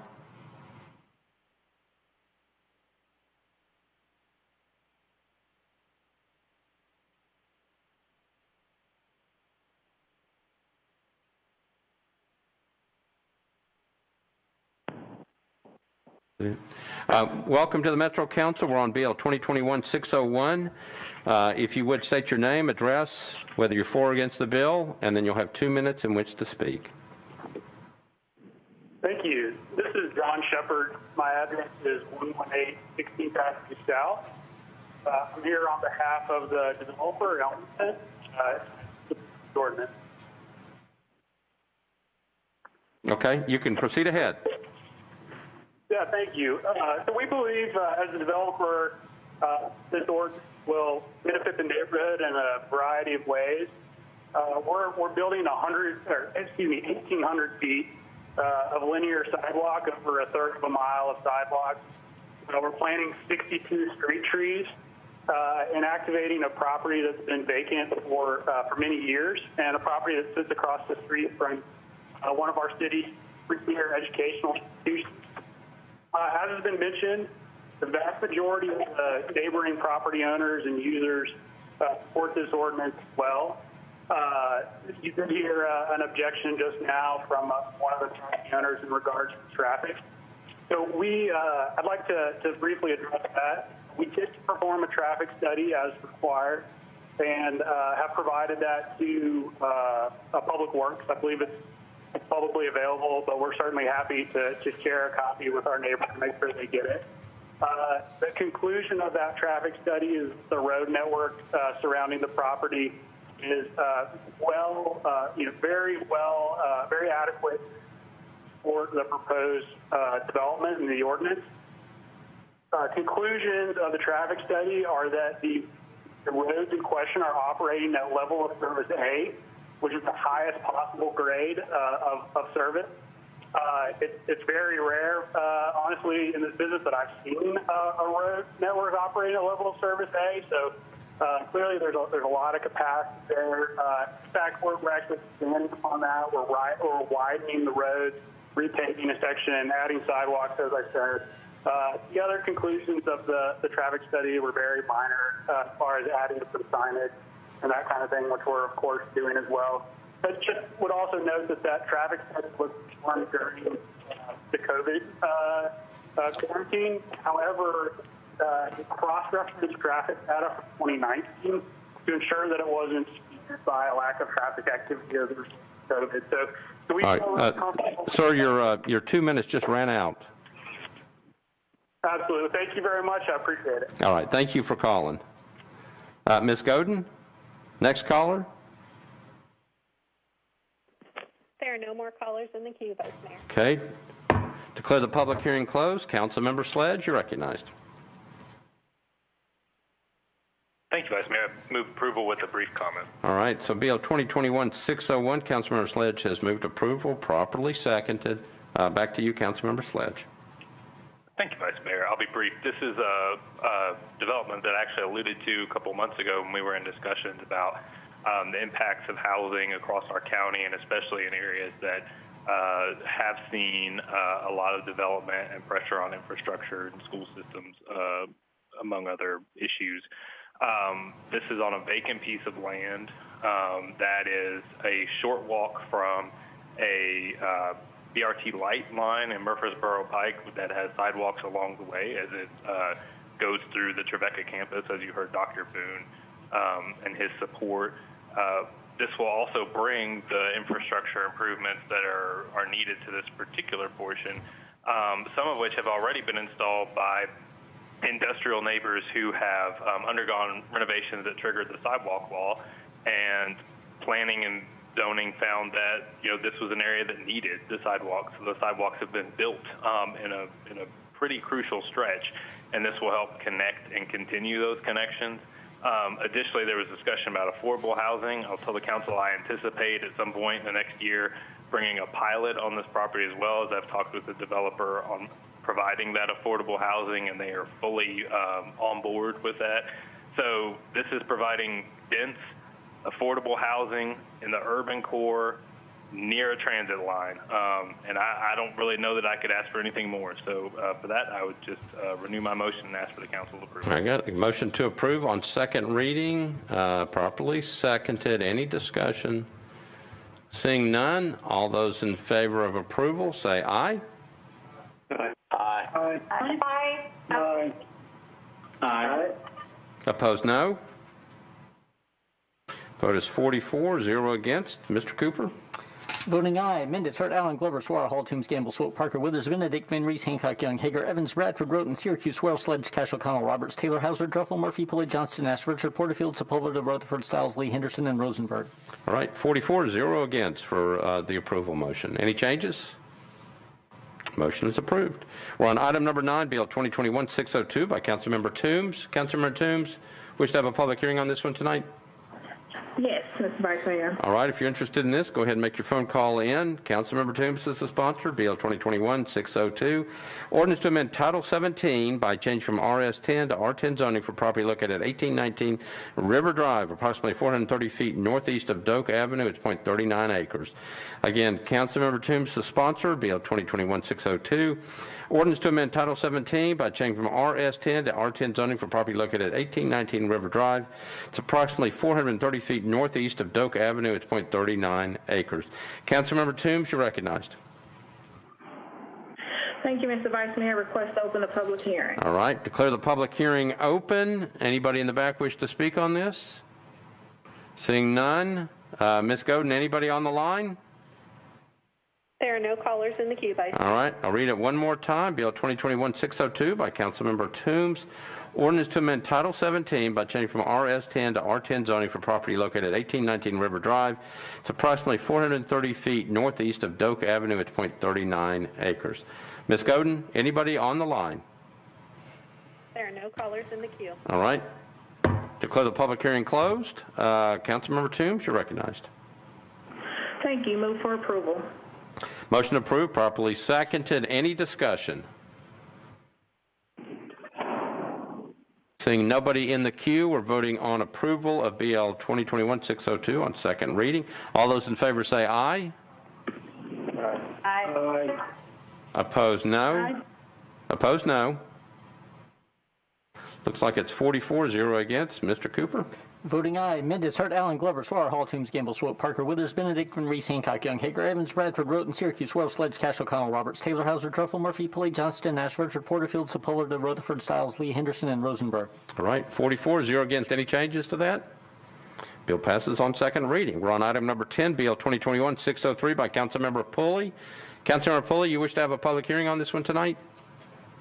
Yes, sir, Mr. Vice Mayor. All right, if you're interested in this, go ahead and make your phone call in. This is Councilmember Pulley, BL 2021-603, ordinance to amend Title 17 by changing from SCR to SP zoning for property located at 3808 Cleghorn Avenue. It's approximately 215 feet south of Crestmore Road. It's 0.99 acres to permit assisted care living and 115 multi-care units with associated amenity and leasing space. Again, BL 2021-603 by Councilmember Pulley. Ordinance to amend Title 17 by change from SCR to SP zoning for property located at 3808 Cleghorn Avenue. It's approximately 215 feet south of Crestmore Road. It's 0.99 acres to permit assisted care living and 115 multifamily units. Councilmember Pulley, you're recognized. Thank you, Mr. Vice Mayor. Move to open the public hearing. All right, declare the public hearing open. We do have someone in the back that wishes to speak. Mr. Henry, you're recognized. Thank you, Mr. Vice Mayor. Sean Henry, 315 Dedrick Street. I represent Bridgewood, the company that's proposing to develop the senior living facility adjacent to the Green Hills Mall complex. As you know, Green Hills is a regional activity center in Davidson County. It is an intense area of mixed use.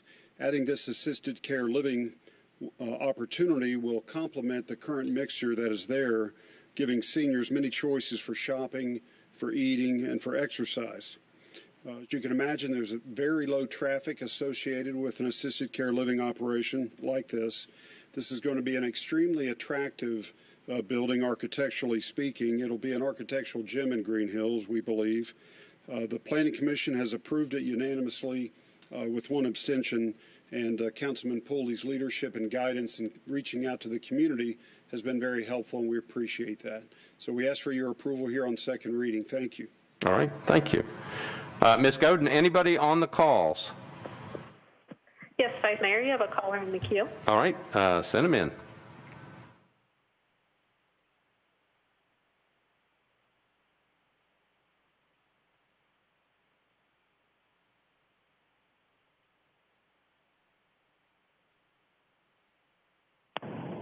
All right, welcome to the Metro Council. We're on BL 2021-603 by Councilmember Pulley.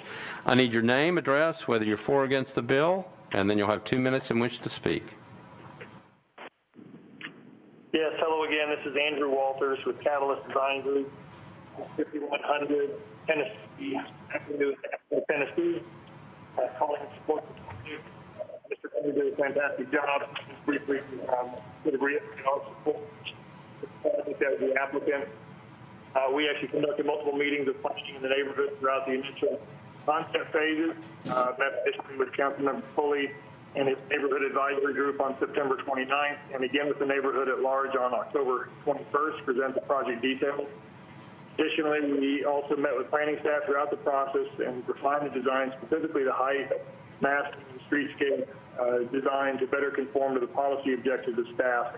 And because of this thorough coordination with the neighborhood and staff, we received unanimous support of the Planning Commission on the December 10th hearing and did not hear any opposition from the neighborhood at that time. As with any rezoning effort, the traffic analysis was conducted by the development team to assess the impact of the surrounding work, and the development will fully comply with all recommendations from the study. We're excited about this project and what it means for the Green Hills community, and we would ask for your support. Thank you. All right, thank you for calling. Ms. Godin, next caller. There are no more callers in the queue. Okay. Declare the public hearing closed. Councilmember Pulley, you're recognized. Thank you, Mr. Vice Mayor. I would move approval on second reading with a very, very brief comment. All right, so I got a motion to approve, properly seconded. Back to you, Councilmember Pulley. Thank you, Mr. Vice Mayor. We actually had a development group look at this very same piece of property for a very similar development, which is an assisted living community. So we had some level of community engagement when that was originally looked at, and we continued that when the current development group came with a very, very similar concept. So the community has been very, very supportive of this. They mentioned traffic studies, and of course you can well imagine what an assisted living facility looks like as opposed to a residential development. So it certainly has been embraced by those who participate in the process. So I'd move approval and ask you support. All right, so I've got a motion to approve 2021-603 on second reading. It's been properly seconded. Any other discussion? All right, seeing nobody else in the queue, all those in favor of 2021-603 on second reading, say aye. Aye. Aye. Aye. Opposed, no. 44-0 against. Mr. Cooper? Voting aye. Mendez, Hart, Allen, Glover, Swart, Hall, Toombs, Gamble, Swope, Parker, Withers, Benedict, Reese, Hancock, Young, Hager, Evans, Bradford, Roten, Syracuse, Wells, Sledge, Cash, O'Connell, Roberts, Taylor, Hauser, Durfel, Murphy, Pulley, Johnston, Ashford, Porterfield, Sepulveda, Rutherford, Stiles, Lee, Henderson, and Rosenberg. All right, 44-0 against. Any corrections to that? Motion passes. We're on item number 11, Councilmember Parker on BL 2021-604. Councilmember Parker, you going to have a public hearing on this one tonight?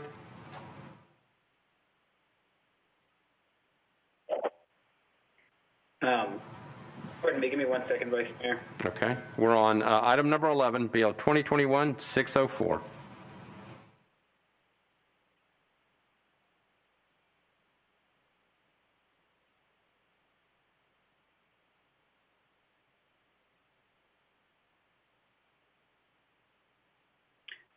Yes, Vice Mayor, I'd like to have a public hearing. Okay. If you're interested in this one, go ahead and make your phone call in.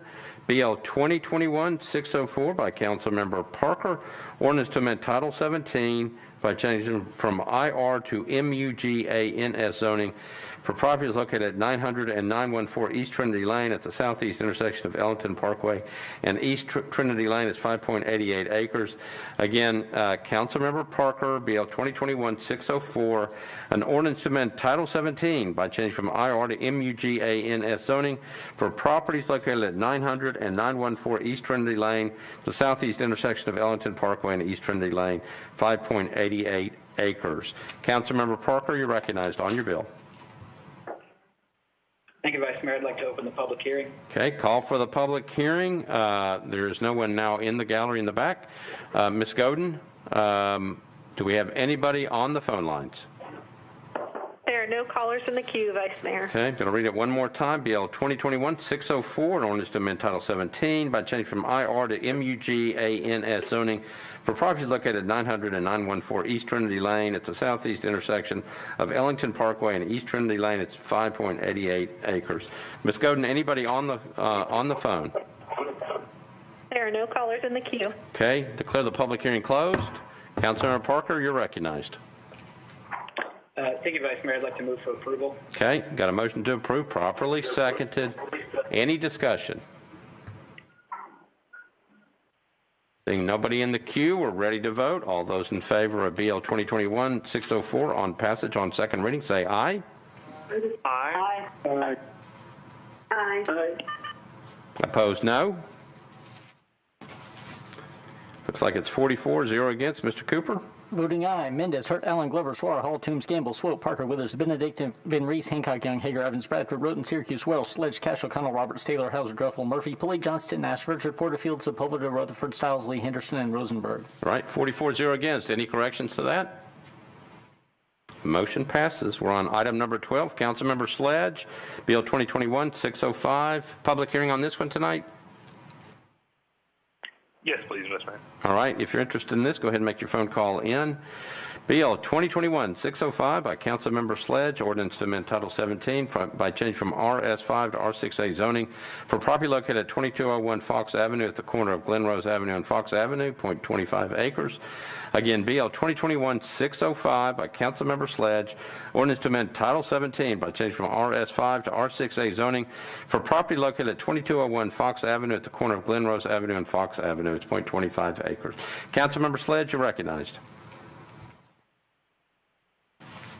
Thank you, Vice Mayor. If you'll open the public hearing, please. All right, declare the public hearing open. Ms. Godin, do we have anybody on the phones on this bill?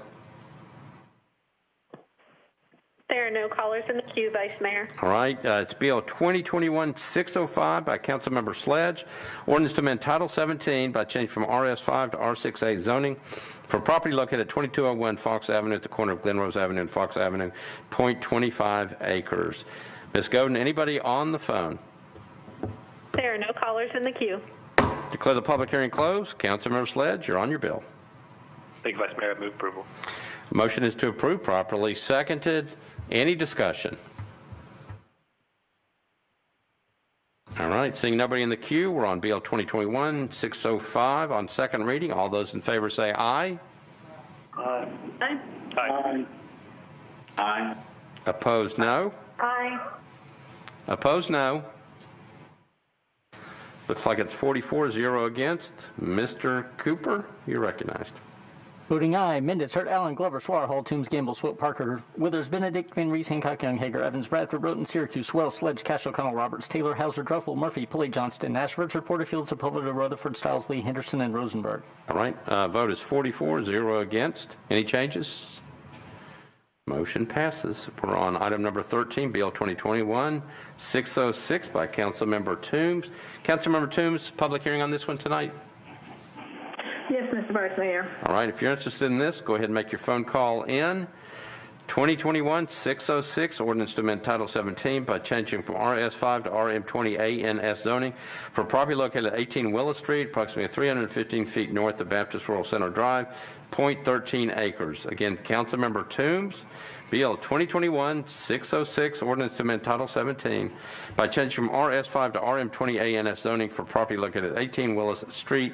It's approximately 315 feet north of Baptist Rural Center Drive. It's 0.13 acres. Councilmember Toombs, you're recognized.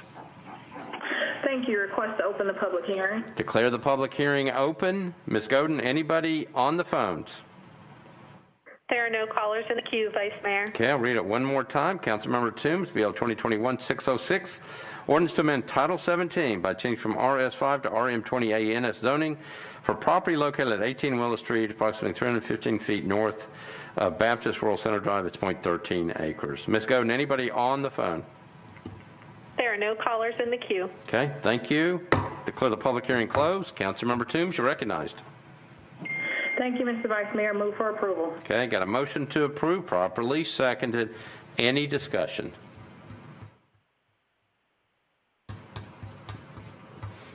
Seeing none, we're ready to vote. We're on BL 2021-606. All those in favor say aye. Aye. Opposed, no. Opposed, no. Looks like the vote is 44, 0 against. Mr. Cooper? Voting aye. Mendez, Hart, Allen, Glover, Swallow, Hall, Toombs, Gamble, Swope, Parker, Withers, Benedict, Van Reese, Hancock, Young, Hager, Evans, Bradford, Roten, Syracuse, Wells, Sledge, Cash, O'Connell, Roberts, Taylor, Hauser, Druffel, Murphy, Pulley, Johnson, Nash, Richard, Porterfield, Sepulveda, Rutherford, Stiles, Lee, Henderson, and Rosenberg. Right. Vote is 44, 0 against for approval of 606. Any changes, any corrections? Seeing none, motion passes. We're on BL 2021-607. Councilmember Welsh. Councilmember Welsh, looks like we're going to have to defer this because of notices. Councilmember Welsh.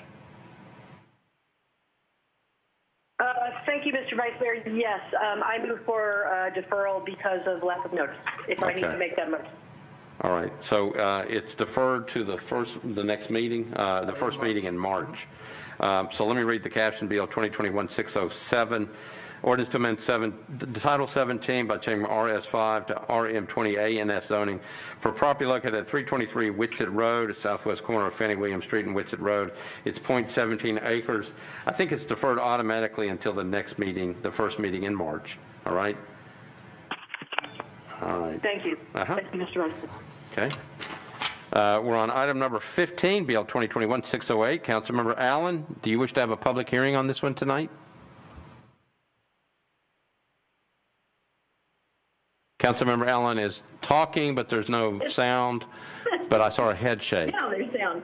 Yes, Mr. Vice Mayor, I would like to have a public hearing on it. Okay, if you're interested in this, go ahead and make your phone call in. It's BL 2021-608. Ordinance to amend Title 17 by applying an historic landmark overlay district for properties located at 209 and 211 7th Avenue North. It's approximately 120 feet southeast of Union Street. It's .52 acres. Again, Councilmember Allen, BL 2021-608, ordinance to amend Title 17 by applying an historic landmark overlay district for properties located at 209 and 211 7th Avenue North. It's approximately 120 feet southeast of Union Street. It's .52 acres. Councilmember Allen, you're recognized on your bill. So if there are no, have we closed the public hearing? No, just open up the public hearing. So declare the public hearing open. Nobody in the back. Ms. Godin, anybody on the phone? There are no callers in the queue, Vice Mayor. All right, let me read it one more time. Councilmember Allen, BL 2021-608, ordinance to amend Title 17 by applying a historic landmark overlay district for properties located at 209 and 211 7th Avenue North. It's approximately 120 feet southeast of Union Street. It's .52 acres. Councilmember Allen, I'm sorry, Ms. Godin, anybody on the phone? There are no callers in the queue. All right. Declare the public hearing closed. Councilmember Allen, now you're recognized on your bill. Thank you, Mr. Vice Mayor. I'd like to move approval with a brief explanation. Got a motion to approve, properly second. Back to you, Councilmember Allen. Thank you. Just want to say this is a lovely historic building in downtown Nashville, and I am pleased to be able to sponsor it. I think Councilmember O'Connell is also supportive of this, and we may not get the chance to speak on it on third reading because it may well be on consent. So I just wanted to acknowledge that this is a treasure, and I'm pleased that we're able to do this. So with that, I renew my motion for approval. All right. So the motion is to approve on second reading. It's been properly seconded. No further. Anybody in the queue? We're ready to vote. All those in favor say aye. Aye. Aye. Aye. Aye. Yes. Opposed, no. Opposed, no. 44, 0 against. Mr. Cooper? Voting aye. Mendez, Hurt, Allen, Glover, Swallow, Hall, Toombs, Gamble, Swope, Parker, Withers, Benedict, Van Reese, Hancock, Young, Hager, Evans, Bradford, Roten, Syracuse, Wells, Sledge, Cash, O'Connell, Roberts, Taylor, Hauser, Druffel, Murphy, Pulley, Johnston, Ashford, Porterfield, Sepulveda, Rutherford, Stiles, Lee, Henderson, and Rosenberg. All right. 44, 0 against. Any corrections to that? Okay. Motion passes. BL 2021-608 on second reading. Item number 16, Hurt and Welsh, BL 2021-609. Councilmember Hurt, public hearing on this one tonight? Your Yes, Vice Mayor, thank you very much. We would like to have a public hearing. All right, so let me read the caption. Bill 2021-609 by Hurt and Welsh.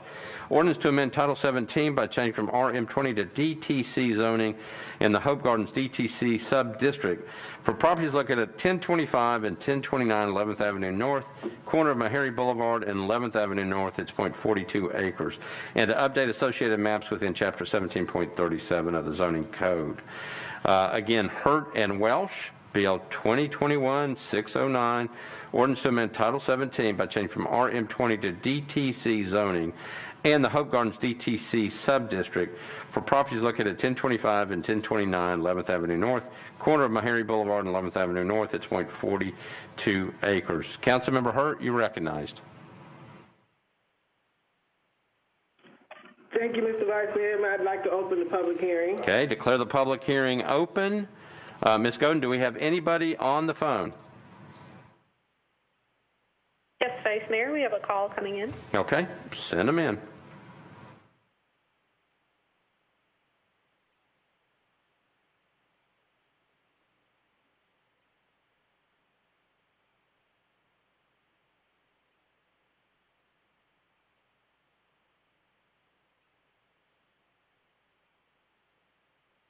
Do we have a caller on the line? That caller did not want to speak on this bill, and we have no more callers in the queue. All right. Sorry, we have a call coming in again. Okay.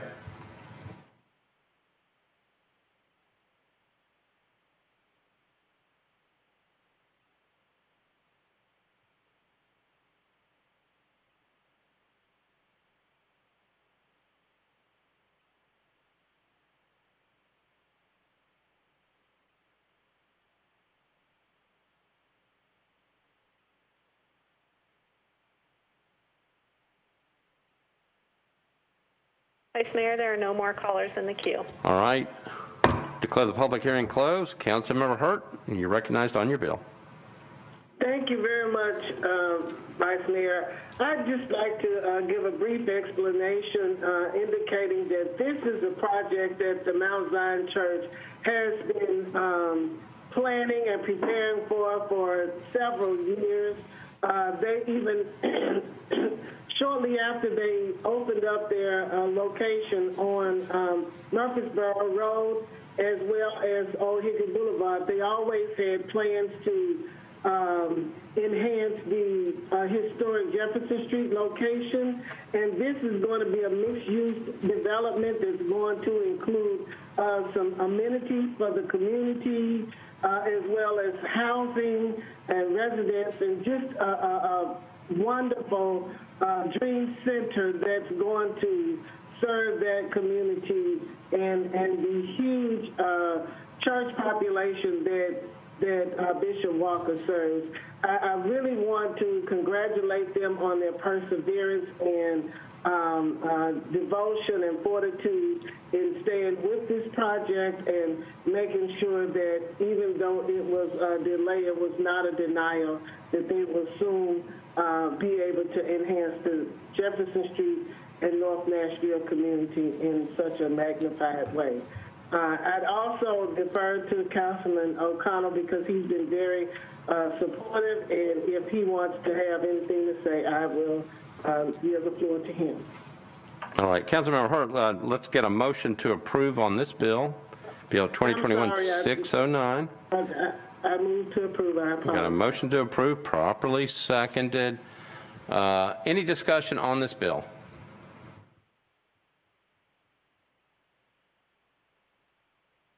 All right, we got a motion before us to approve on second reading, Bill 2021-609. All those in favor of approval say aye. Aye. Aye. Aye. Aye. Aye. Opposed, no. 44-0 against. Mr. Cooper. Voting aye. Mendez, Hurt, Allen, Glover, Suara, Hall, Toombs, Gamble, Swope, Parker, Withers, Benedict, Van Reese, Hancock, Young, Hager, Evans, Bradford, Roten, Syracuse, Wells, Sledge, Cash, O'Connell, Roberts, Taylor, Hauser, Druffel, Murphy, Plea, Johnston, Nash, Verger, Porterfield, Sepulveda, Rutherford, Stiles, Lee, Henderson, and Rosenberg. All right, 44-0 against. Any changes to that? Seeing none, motion passes. We're on item number 17, Bill 2021-610 by Councilmember Gamble. Councilmember Gamble, public hearing on this one tonight? No, Mr. Vice Mayor, this item was deferred in planning till February 11th, so I'll be deferring this till the first meeting in March. All right, so no public hearing on this one. Bill 2021-610 by Councilmember Gamble. Ordinance to amend Title 17 by canceling a planned unit development for a portion of property located at Brick Church Pike at the northwest corner of Old Hickory Boulevard and Brick Church Pike, zoned R20, 11.70 acres. Councilmember Gamble, you're recognized. Thank you. Move for the deferral. Okay, deferral to the first meeting in February? In March, first meeting in March. First meeting in March. Okay, thank you. Properly seconded. Any discussion on the deferral motion? Seeing none, we're on a deferral motion to the first meeting in April. All those in favor of the deferral motion say aye. Point of order. Aye. Oh, point of order. Who had the point of order? Oh, Councilmember Hancock. Councilmember Hancock? She said the first meeting in March, and then you said April. I think she, First meeting in March. It is the first meeting in March? Wait a minute. Yes, that is correct. The first meeting in March. I get it wrong? All right. Thank you. It happens sometimes, but I do make lots of mistakes. First meeting, thank you for catching it. Deferrals to the first meeting in March. Okay, all those in favor of the deferral motion say aye. Aye. Aye. Aye. Aye. Aye. Opposed, no. Okay, deferral is to the first meeting in March. 44 the motion, 0 against. Mr. Cooper. Voting aye. Mendez, Hart, Allen, Glover, Swara, Hall, Toombs, Gamble, Swope, Parker, Withers, Benedict, Van Reese, Hancock, Young, Hager, Evans, Bradford, Roten, Syracuse, Wells, Sledge, Cash, O'Connell, Roberts, Taylor, Hauser, Druffel, Murphy, Pulley, Johnston, Nash, Berger, Porterfield, Sepulveda, Rutherford, Stiles, Lee, Henderson, and Rosenberg. All right, the vote is 44, 0 against for the deferral motion to the first meeting in March. Any changes to the vote? Motion passes. We're on item number 18. That's the last bill on public hearing. Councilmember Toombs, Bill 2021-611. You want to have a public hearing on this one tonight? Yes, I do, Mr. Vice Mayor. All right. If you're interested in this, go ahead and make your phone call in. Councilmember Toombs is the sponsor, Bill 2021-611. Ordinance to amend Title 17 by change from R8 to IWD zoning for property located at 309 Haney Avenue, approximately 190 feet east of Brick Church Pike. It's 0.18 acres. Again, Councilmember Toombs is the sponsor, Bill 2021-611. Ordinance to amend Title 17 by changing from R8 to IWD zoning for property located at 309 Haney Avenue, approximately 190 feet east of Brick Church Pike. It's 0.18 acres. Councilmember Toombs, you're recognized. Thank you. Request to open the public hearing. Okay, declare the public hearing open. Ms. Godin, anybody on the phone lines? yes, Vice Mayor, you have a caller in the queue. All right, go ahead and send them in.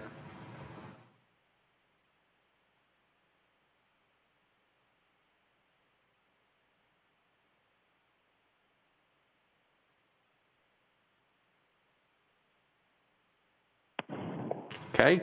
Welcome to the Metro Council. We're on BL 2021-611 by Councilmember Toombs. I need your name, address, whether you're for or against the bill, and then you'll have 2 minutes in which to speak. Hi, my name is Will Crunk. I'm with Crunk Engineering. Address is 7112 Crossroads Boulevard, Suite 201, Brentwood, Tennessee 37027. I am speaking as an applicant in favor of this project while I'm representing the property owner, Start LLC.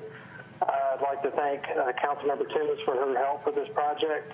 We've had a neighborhood meeting that was held on November 12th, and we received unanimous approval on consent at the Planning Commission meeting on December 10th. We ask for your support for this project. Thank you. All right, thank you for the call. Ms. Godin, next caller. There are no more callers in the queue, Vice Mayor. All right. Declare the public hearing closed. Councilmember Toombs, you're recognized. Thank you. Move for approval. Okay, got a motion to approve, properly seconded. Any discussion? Seeing nobody in the queue, all those in favor of the motion to approve BL 2021-611 on second reading, say aye. Aye. Aye. Aye. Aye. Aye. Opposed, no. I don't think that was a no. Looks like it's a 44, 0 against. Mr. Cooper. Voting aye. Mendez, Hurt, Allen, Glover, Suara, Hall, Toombs, Gamble, Swope, Parker, Withers, Benedict, Van Reese, Hancock, Young, Hager, Evans, Bradford, Roten, Syracuse, Welsh, Sledge, Cash, O'Connell, Roberts, Taylor, Hauser, Druffel, Murphy, Pulley, Johnston, Nash, Vircher, Porterfield, Sepulveda, Rutherford, Stiles, Lee, Henderson, and Rosenberg. Right, 44, 0 against. Any changes to that? Motion passes on second reading. All right, we are now on page 10 of the agenda. This is the consent resolutions and resolutions.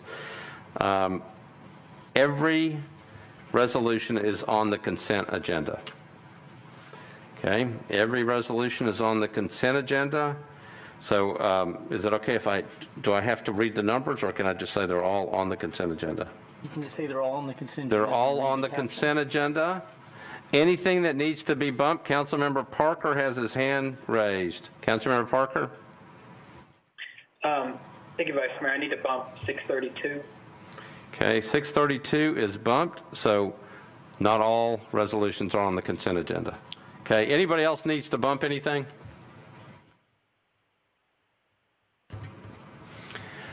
All right, seeing none, everything is on the consent agenda except for the first measure. All right, here we go. RS 2021-732 by Toombs and Suara, a resolution approving Amendment 14 to a grant from the state of Tennessee through TEMA to the Metro government through the Department of Finance to provide public assistance pursuant to Presidential Disaster Declaration number FEMA 1909-DRTN to complete repairs and replacements damaged during the April and May 2010 flood.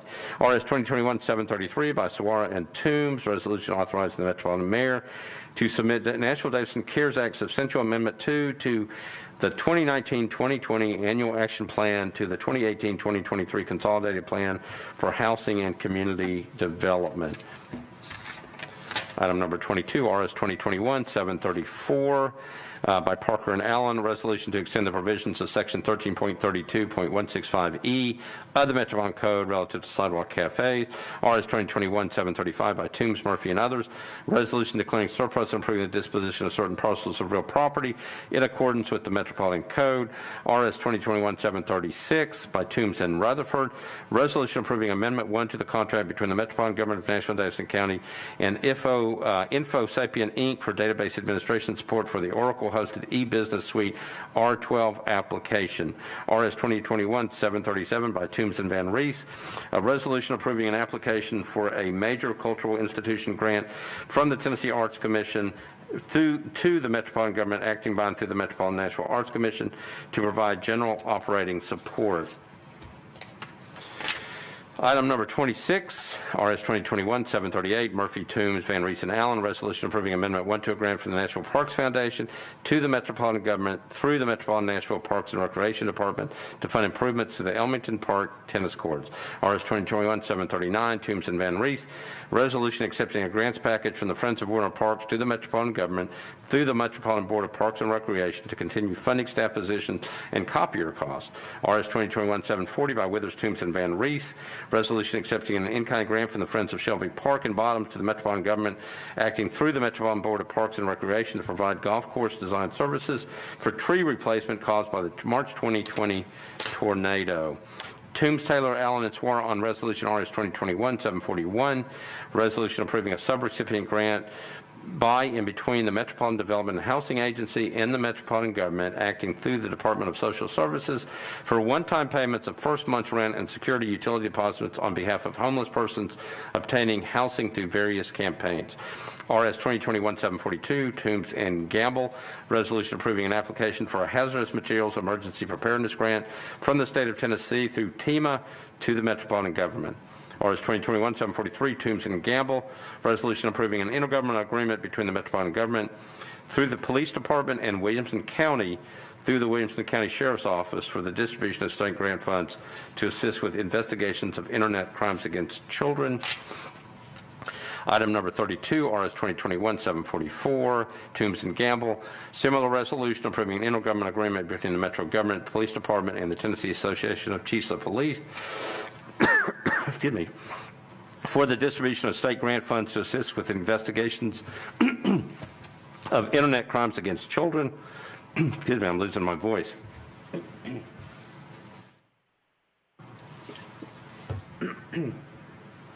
RS 2021-745 by Toombs and Gamble. Resolution approving an intergovernmental agreement between the Metropolitan Government through the Metropolitan Nashville Police Department and the City of Spring Hill, acting by and through the Spring Hill Police Department for the distribution of state grant funds to assist with investigations of internet crimes against children. RS 2021-746, Toombs and Gamble, similar resolution through the Police Department by and through the Dixon County Sheriff's Office for the distribution of state grant funds to assist with investigations of internet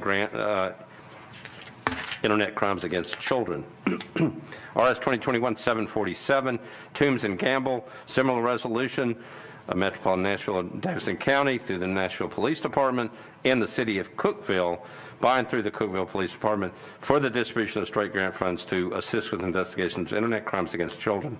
RS 2021-748, a resolution accepting a grant from the U.S. Department of Justice to the Metropolitan Government acting through the Police Department to purchase bulletproof vests for law enforcement personnel.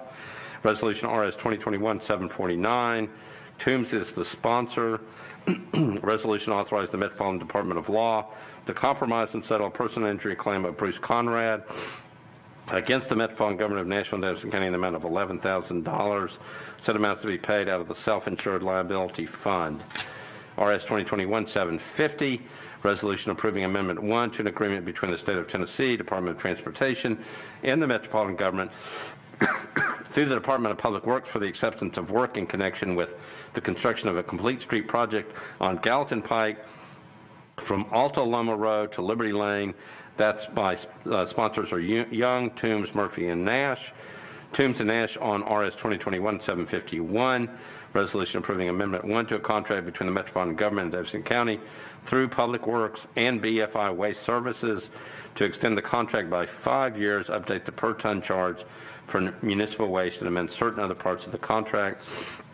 RS 2021-752 by Toombs and Nash, resolution approving Amendment 1 to an agreement between the Metropolitan Government and the City of Brentwood to extend the term of the agreement for a period of 1 year.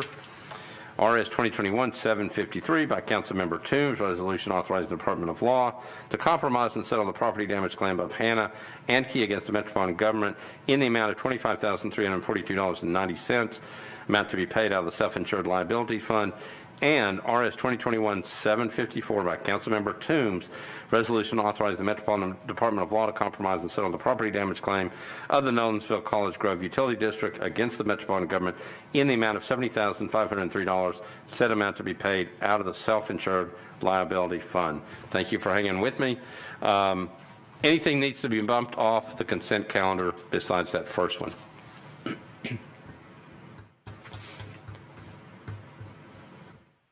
All right, seeing none, we are ready for committee reports. Affordable housing, Councilmember Suara, you're recognized. Thank you, Vice Mayor. Affordable housing recommended approval on 733, 7 in favor, 0 against. And on 741, we recommend approval, 8 in favor, 0 against. All right, thank you, Councilmember Suara. Councilmember Toombs, Budget and Finance. Thank you, Mr. Vice Mayor. Budget and Finance voted to recommend approval 12-4-0 against for Resolution 2021-732, 733, 735, 736, and 738 through 754. All right, thank you, Councilmember Toombs. Councilmember Taylor, Health and Hospitals. Thank you, Mr. President. I'll pass to Vice Chair Welch. All right. Thank you, Chair Taylor, and thank you, Mr. Vice Mayor. Health and Hospitals voted to approve RS 2021-741, 8-4-0 against. All right, thank you, Councilmember Welch. Parks, Library and Arts, Councilmember Van Rees, you're recognized. Yes, Parks, Library and Arts voted 5 in favor, 0 against on resolutions 737, 738, 739, and 740. All right, thank you, Councilmember. Councilmember Rutherford, you're recognized. Personnel. Mr. President, 736 personnel recommended approval 6 in favor, 0 against. All right, thank you. Councilmember Murphy, Planning and Zoning. Thank you. We voted 15 in favor, 0 against. Resolution 2021-735. And I think that was 735 and 750? 750. 50, and that was 15 for 0 against as well. All right. Public Safety, Councilmember Gamble. Thank you, Vice Mayor. Public Safety recommended approval, 8 in favor, 0 against for Resolution 734, 742, 743, 744, 745, 746, 747, and 748. All right, thank you. Councilmember Nash, you're recognized. Public Works. Public Works took up RS 2021 734, 750, and 752, and approved all of those 11-4-0 against, and took up RS 2021 751, 10 approving, 0 against. All right. Councilmember Johnston, can I get a motion on all the resolutions on the consent agenda? Thank you, Vice Mayor. I'd like to move the approval of the consent agenda. All right, so I got a motion to approve, properly seconded. Any discussion? Seeing none, we're on the consent agenda. All those in favor say aye. Aye. Aye. Opposed, no? Opposed, no? Aye. Looks like it's 44, 0 against. Mr. Cooper. Voting aye. Mendez, Hart, Allen, Glover, Swara, Hall, Toombs, Gamble, Swope, Parker, Withers, Benedict, Van Reese, Hancock, Young, Hager, Evans, Bradford, Roten, Syracuse, Swirl, Sledge, Cash, O'Connell, Roberts, Taylor, Hauser, Druffel, Murphy, Plea, Johnston, Nash, Richard, Porterfield, Sepulveda, Rutherford, Stiles, Lee, Henderson, and Rosenberg. All right, 44, 0 against. Any changes to that? Seeing none, consent agenda passes on resolution. We're back on item number 19, RS 2020-632 by Councilmember Parker. It's a resolution exempting Carrington's Daiquiri Factory located at 1315 Lishy Avenue from the minimum distance requirements for obtaining a beer permit pursuant to Section 7.08.090E of the Metropolitan Code. Councilmember Parker, you're recognized. Thank you, Vice Mayor. I'd like to move for indefinite deferral with a brief explanation. Okay, so the motion is for indefinite deferral. Properly seconded. Back to you, Councilmember Parker. Thank you. So, yes, we've had 2 public hearings this one. There's been considerable opposition from immediate neighbors. Following the second public hearing at the first meeting in January, I emailed the applicant and invited them to attend the Highland Heights Neighborhood Association meeting to meet with some of the neighbors and hopefully address some concerns. The applicant was non-responsive to that email, unfortunately, so at this point I'm wishing to remove it from the agenda, defer indefinitely, and hopefully we can get the applicant to a community meeting to help address some of these concerns, and I'll be happy to bring it back once that's happened. All right, so the motion is to defer indefinitely, properly seconded. Any discussion on the motion to defer indefinitely? Seeing none, we're ready to vote. All those in favor of the motion to defer indefinitely say aye. Aye. Aye. Aye. Aye. Opposed, no. Looks like the vote is 44, 0 against. Mr. Cooper. Voting aye. Mendez, Hart, Allen, Glover, Swara, Hall, Toombs, Gamble, Swope, Parker, Withers, Benedict, Van Reese, Hancock, Young, Hager, Evans, Bradford, Roten, Syracuse, Welsh, Sledge, Cash, O'Connell, Roberts, Taylor, Hauser, Druffel, Murphy, Play, Johnston, Nash, Richard, Porterfield, Sepulveda, Rutherford, Stiles, Lee, Henderson, and Rosenberg. Right, 44, 0 against for the motion to defer indefinitely on 2020-632. Any changes? Motion to defer indefinitely passes. All right, we're on page 17 of the agenda. This is item, It's I-1. It's after 42. It's the late filed resolution. It's RS 2021 with no number. Councilmember Saguaro is the sponsor. It's a resolution approving a mayoral conditional approval and acceptance of a local government emergency rental assistance grant for the U.S. Department of the Treasury to the Metro government through the Metro Action Commission to be used for emergency rental assistance in accordance with the purposes set forth in Section 501 of Division N of the Consolidated Appropriations Act. Councilmember Saguaro, you're recognized on a late filed resolution. Thank you, Vice Mayor. I'd like to move for suspension of the rule. All right, so Councilmember Saguaro has moved for suspension of the rules to get this before us. Rules Committee, Councilmember Johnston, you're recognized. Thank you. Rules, confirmations, and public elections had no objection to the late filed. Okay. All right, so Councilmember Saguaro has moved to suspend the rules to get this late filed resolution before this body. Is there any objection to the suspension of the rules?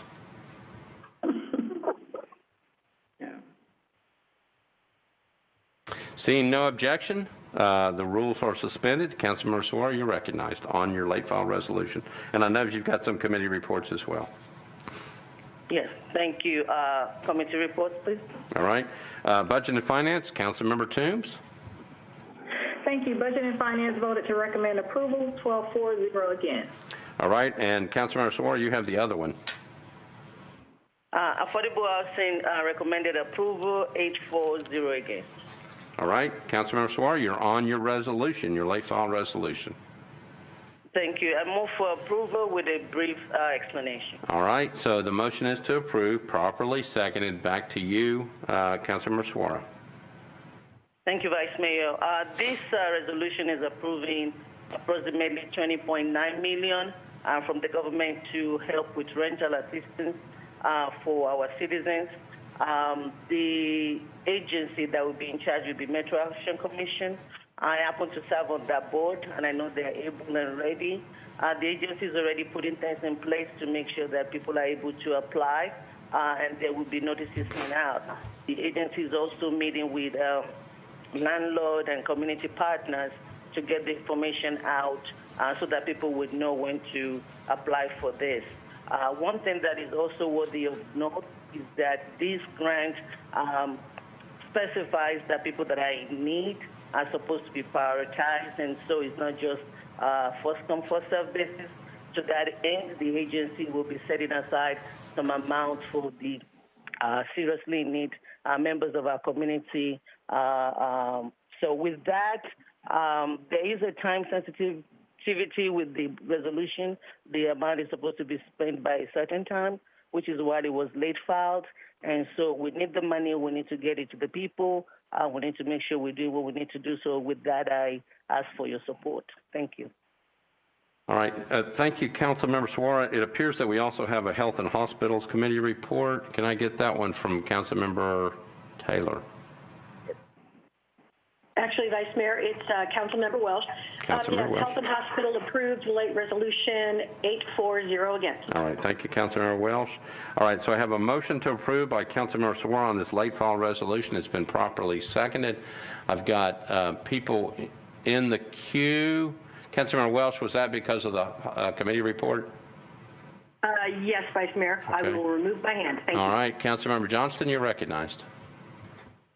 Thank you, Vice Mayor. I just have a point of order question. Because Council Lady Saguaro serves on this board, is she able to carry the legislation? I'm happy to sign on and move it forward. I think it's good legislation. I just am wondering on the rules of board members carrying it. Mr. Cooper? Cooper. Since she doesn't stand to benefit financially, there's no conflict of interest, so she can sponsor the legislation. Okay, perfect. Just wanted to make sure. Thank you. All right. Any other questions on the resolution? Seeing none, we're ready to vote. This is the late file resolution by Councilmember Saguaro. All those in favor say aye. Aye. Aye. Opposed, no. Resolution passes 44-0 against. Mr. Cooper. Voting aye, Mendez, Hurt, Allen, Glover, Swear, Hall, Toombs, Gamble, Swope, Parker, Withers, Benedict, Van Reese, Hancock, Young, Hager, Evans, Bradford, Roten, Syracuse, Welsh, Sledge, Cashel, Connell, Roberts, Taylor, Hauser, Druffel, Murphy, Pulley, Johnston, Nash, Richard, Porterfield, Sepulveda, Rutherford, Stiles, Lee, Henderson, and Rosenberg. 44-0 against. Any corrections to that? Seeing none, motion is approved. We're now on bills on introduction and first reading. We will take them all as a group unless somebody objects. I do know that Councilmember Murphy needs to abstain on BL 2021-640. We'll go ahead and note that for the record. Anything else needs to be bumped?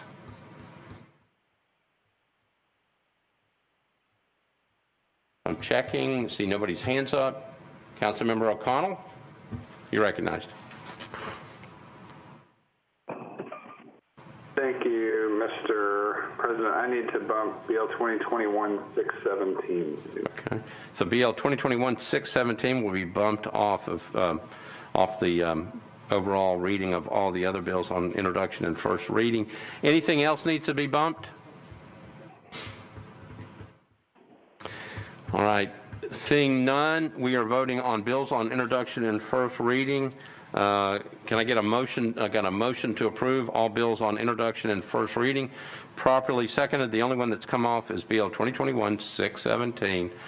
All those in favor of all bills on introduction and first reading, with the understanding that Councilmember Murphy is abstaining on BL 2021-640. All those in favor say aye. Aye. Aye. Aye. Opposed, no. 44-0 against. Mr. Cooper. Voting aye, Mendez, Hurt, Allen, Glover, Swara, Hall, Toombs, Gamble, Swope, Parker, Withers, Benedict, Van Reese, Hancock, Young, Hager, Evans, Bradford, Roten, Syracuse, Welsh, Sledge, Cashel, Connell, Roberts, Taylor, Hauser, Druffel, Murphy, Pulley, Johnston, Nash, Richard, Porterfield, Sepulveda, Rutherford, Stiles, Lee, Henderson, and Rosenberg. All right, so 44-0 against, the one abstention on that one bill on 640. Any changes to the vote? 44-0 against. We're now on BL 2021-617 by Councilmember O'Connell, Murphy, Glover, and Hurt.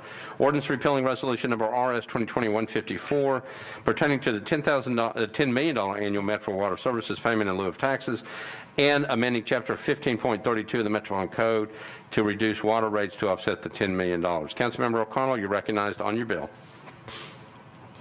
Thank you, Mr. President. I'd like to defer for 2 meetings with a brief comment. Okay, the motion is to defer for 2 meetings. Properly seconded. Back to you for discussion.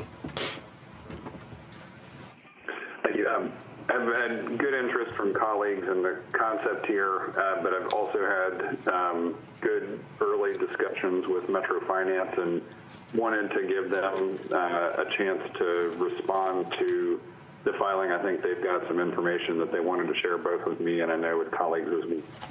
In relation to this bill, so I wanted to give them a chance to do this before it goes to second reading and to committees and required analysis. So I want to go ahead and give that opportunity, and thank you to colleagues for consideration for deferral. All right, so Councilmember O'Connell has moved to defer BL 2021-617 for 2 meetings, again properly seconded. Any other discussion on the deferral motion? Seeing none, we're on the deferral motion. All in favor say aye. Aye. Aye. Opposed, no. 44-0 against. Mr. Cooper. Voting aye, Mendez, Hurt, Allen, Glover, Swara, Hall, Toombs, Gamble, Swope, Parker, Withers, Benedict, Van Reese, Hancock, Young, Hager, Evans, Bradford, Roten, Syracuse, Swirl, Sledge, Cashel, Connell, Roberts, Taylor, Hauser, Druffel, Murphy, Pulley, Johnston, Nash, Richard, Porterfield, Sepulveda, Rutherford, Stiles, Lee, Henderson, and Rosenberg. All right, 44-0 against for the deferral. Any corrections? Motion to defer passes. We're now on page 26 of the agenda. We're under late filed ordinances. This is K1, BL 2021, with no number. Councilmember Toombs is the sponsor. It's an ordinance to amend Title 17 by applying a neighborhood conservation overlay district to various properties within the Haynes Height area located north of West Trinity Lane and west of Whites Creek Pike. So in RS 20, it's 171.29 acres. Councilmember Toombs, you're recognized. Thank you, Mr. Vice Mayor. Move to suspend the rules. All right, so Councilmember Toombs has moved to suspend the rules to get this late filed ordinance before us. Councilmember Johnston, you're recognized. Thank you. Rules, confirmations, and public elections didn't have any objections to the suspension of the rules. All right, so Councilmember Toombs has moved to suspend the rules to get this matter before us. It will go on first reading. Is there any objection to suspension of the rules? Seeing no objection, rules are suspended. Councilmember Toombs, you're on your bill. Thank you, Mr. Vice Mayor. Move for approval with a brief explanation. Okay, so I got a motion to approve, properly second here. This is on first reading. Councilmember Toombs, you're recognized. As you say, Mr. Vice Mayor, this is a bill for a neighborhood conservation overlay, and it was inadvertently left off the batch of bills on first reading on the following date, and it needs to track with the Planning Commission process. So Right. that's my motion. All right, so Councilmember Toombs has moved to for approval of this bill. Again, properly seconded. Any other discussion? Seeing none, all those in favor say aye. Aye. Aye. Aye. Opposed, no. Looks like it's 44, 0 against. Mr. Cooper? Voting aye. Mendez, Hart, Allen, Glover, Sora, Hull, Toombs, Gamble, Swope, Parker, Withers, Benedict, Van Reese, Hancock, Young, Hager, Evans, Bradford, Roten, Syracuse, Wells, Sledge, Cash, O'Connell, Roberts, Taylor, Hauser, Duffel, Murphy, Pulley, Johnston, Nash, Furcher, Porterfield, Sepulveda, Rutherford, Stiles, Lee, Henderson, and Rosenberg.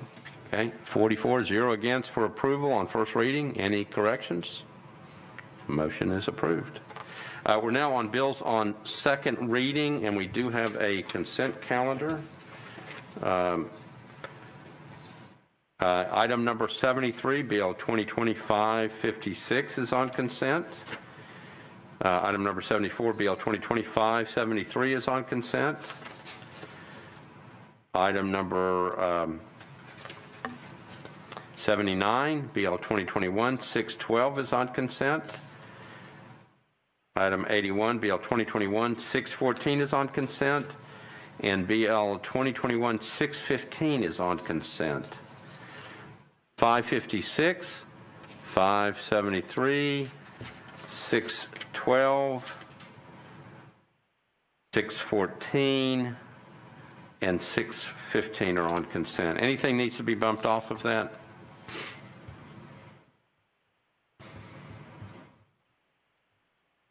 Seeing none, let's go through those. BL 2025-56, Taylor, Murphy, and Nash and O'Connell are the sponsors. An ordinance to amend the GIS system, street and alley line, center line layer for the Metropolitan government by renaming a portion of Clover Street off 44th Avenue North to Community Court. BL 2025-73 by Councilmember Welsh, an ordinance to amend Title 17 by change from RS5 to R6A zoning for property located at 340 Peachtree Street. It's approximately 350 feet west of Wixon Avenue. It's 0.17 acres. Item number 79, BL 2021-612 by Menace, Gamble, O'Connell, and others. Ordinance establishing a special commission to review and investigate the circumstances and responses pertaining to the suicide bombing in Nashville on December 25th, 2020, and to make any recommendations regarding public safety improvements. BL 2021-614 by Council Members Toombs, Murphy, and Nash. Ordinance authorizing the Metropolitan government to negotiate and accept permanent and temporary easements for the River Drive Stormwater Improvement Project for 4 properties located on River Drive. And BL 2021-615, ordinance authorizing the Metropolitan government of Nashville and Davidson County to accept a new sanitary sewer main, sanitary sewer manhole, and easements for 3 properties located at 7150 and 7154 Nolensville Road and Nolensville Unnumbered. Murphy and Nash are the sponsors. Anything that needs to be bumped off the consent calendar? Seeing none, I have a couple committee reports to get. Budget and Finance, Councilmember Toombs, you're recognized. I'm sorry, that's 613, so that's not off. Councilmember Cash, Codes, Fair, and Farmers Market, 2021-593. Sorry, Vice Mayor. We voted, 593 is, we voted on the substitute, 2 in favor, 4 against, and then we voted on since the substitute failed, we voted on the bill, and it failed 0-6. Wait a minute. Five shouldn't be five. Five, okay, you know what? Probably 573. Hold on just a second. We got 593 listed. 573 was only planning. That's, I guess. 551? No, that's just. Now we're just looking for bills. It's a mistake. Councilmember Murphy? I'm sorry. Yeah, I had 573 on this, and I think Councilman Cash was stuck up 593. I was. I thought that's what I was supposed to. We can't find it. What is it you want me to read? Councilmember Cash, we appreciate your information, but we don't need you anymore. Okay, so sorry. Okay. But thank you for being relevant for just a few minutes on this particular consent calendar. Planning and Zoning, Councilmember Murphy, you're recognized. I'm glad that I can participate in relevant at this point. So that's 556 is 15 in favor, 0 against. 573 is 15 in favor, 0 against. 12 is 614, 15 in favor, 0 against. 6 15 in favor, 0 against. Thank you for that very relevant report from the Planning and Zoning Committee. Public Safety, looks like you've got 612. Yes, Councilmember Gamble? Mayor, Yeah. Thank you, Vice Mayor. Public Safety recommended approval of Bill 2021-612, 8 in favor, 0 against. All right. Public Works, Councilmember Nash. Public Works took up Bill 2021-614 and 650 and moved to approve both, 11 for, 0 against. All right. And Councilmember O'Connell, you've got the last one. Thank you, Mr. President. The Traffic, Parking, and Transportation Committee reviewed Bill 2020-556, and we recommended 4 in favor, 0 against for approval. And as Mr. Cash's desk neighbor, I would like to say I've grown rather fond of him. Councilmember Cash, do you want to make the motion? So moved. Councilmember Cash moves the consent agenda on second reading, properly seconded. Any discussion on the consent agenda? Seeing none, we're ready to vote. All those in favor of the consent agenda on second reading say aye. Aye. Aye. Aye. Aye. Opposed, no. 44 is 0 against. Mr. Cooper. Voting aye, Mendez, Hart, Allen, Glover, Suara, Hall, Toombs, Gamble, Swope, Parker, Withers, Benedict, Van Reese, Hancock, Young, Hager, Evans, Bradford, Roten, Syracuse, Wells, Sledge, Cash, O'Connell, Roberts, Taylor, Hauser, Druffel, Murphy, Play, Johnston, Nashville, Porterfield, Sepulveda, Rutherford, Stiles, Lee, Henderson, and Rosenberg.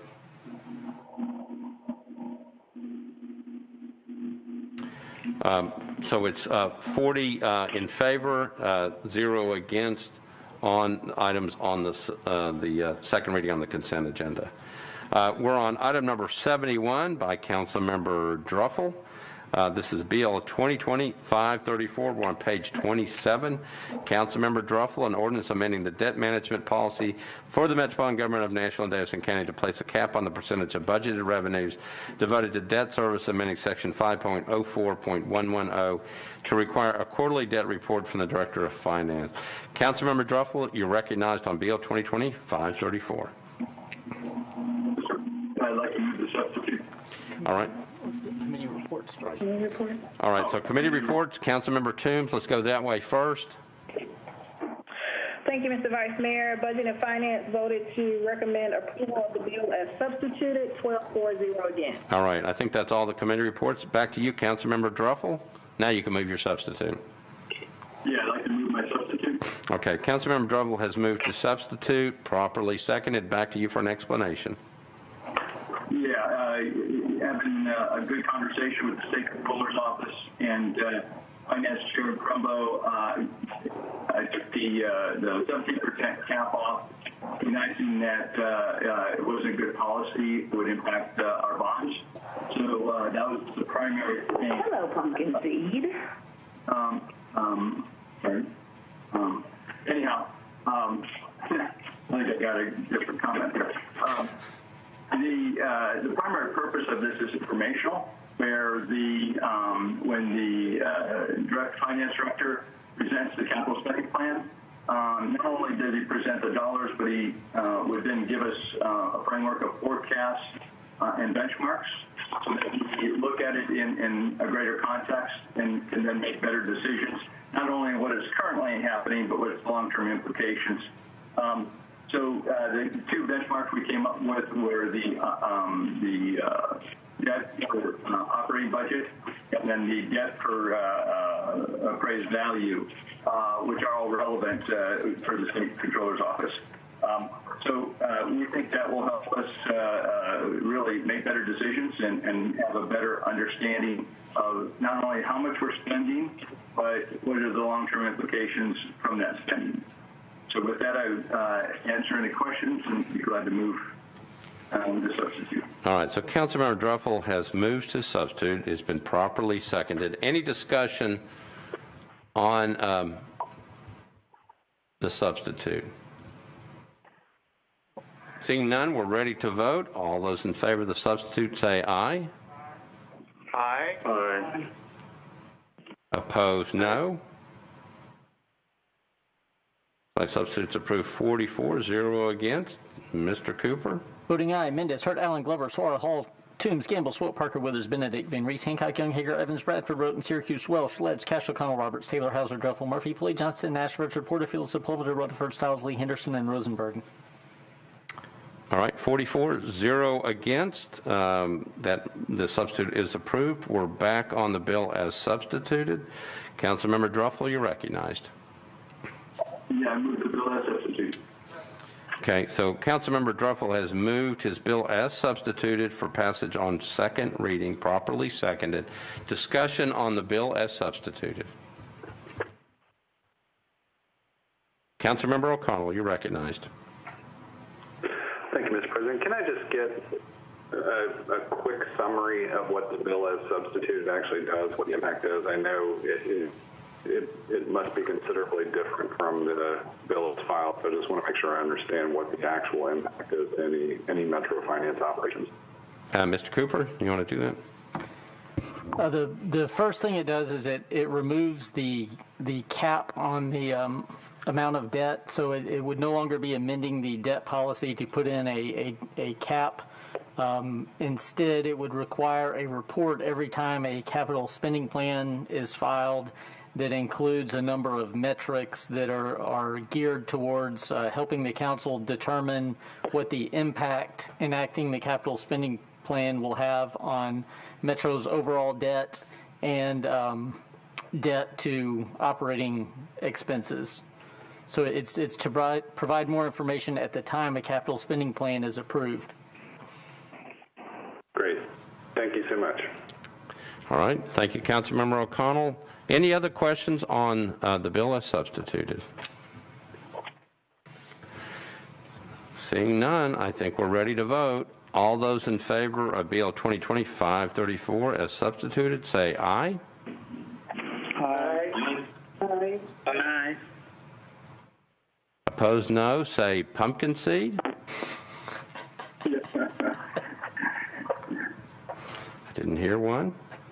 The bill looks like the bill passes 44, 0 against.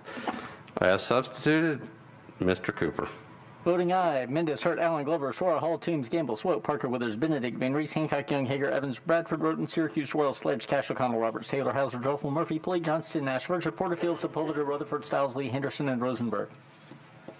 44, 0 against. The bill as substitute passes on second reading. We're now on BL 2020-551, Porterfield, Sledge, Stiles, O'Connell, and a host of other people. It's an ordinance to amend Chapter 16.04 of the Metropolitan Code of Laws relative to the issuance of certificates of occupancy and stop work orders. Councilmember Porterfield, you are recognized. Thank you, Vice Mayor. Committee reports, please.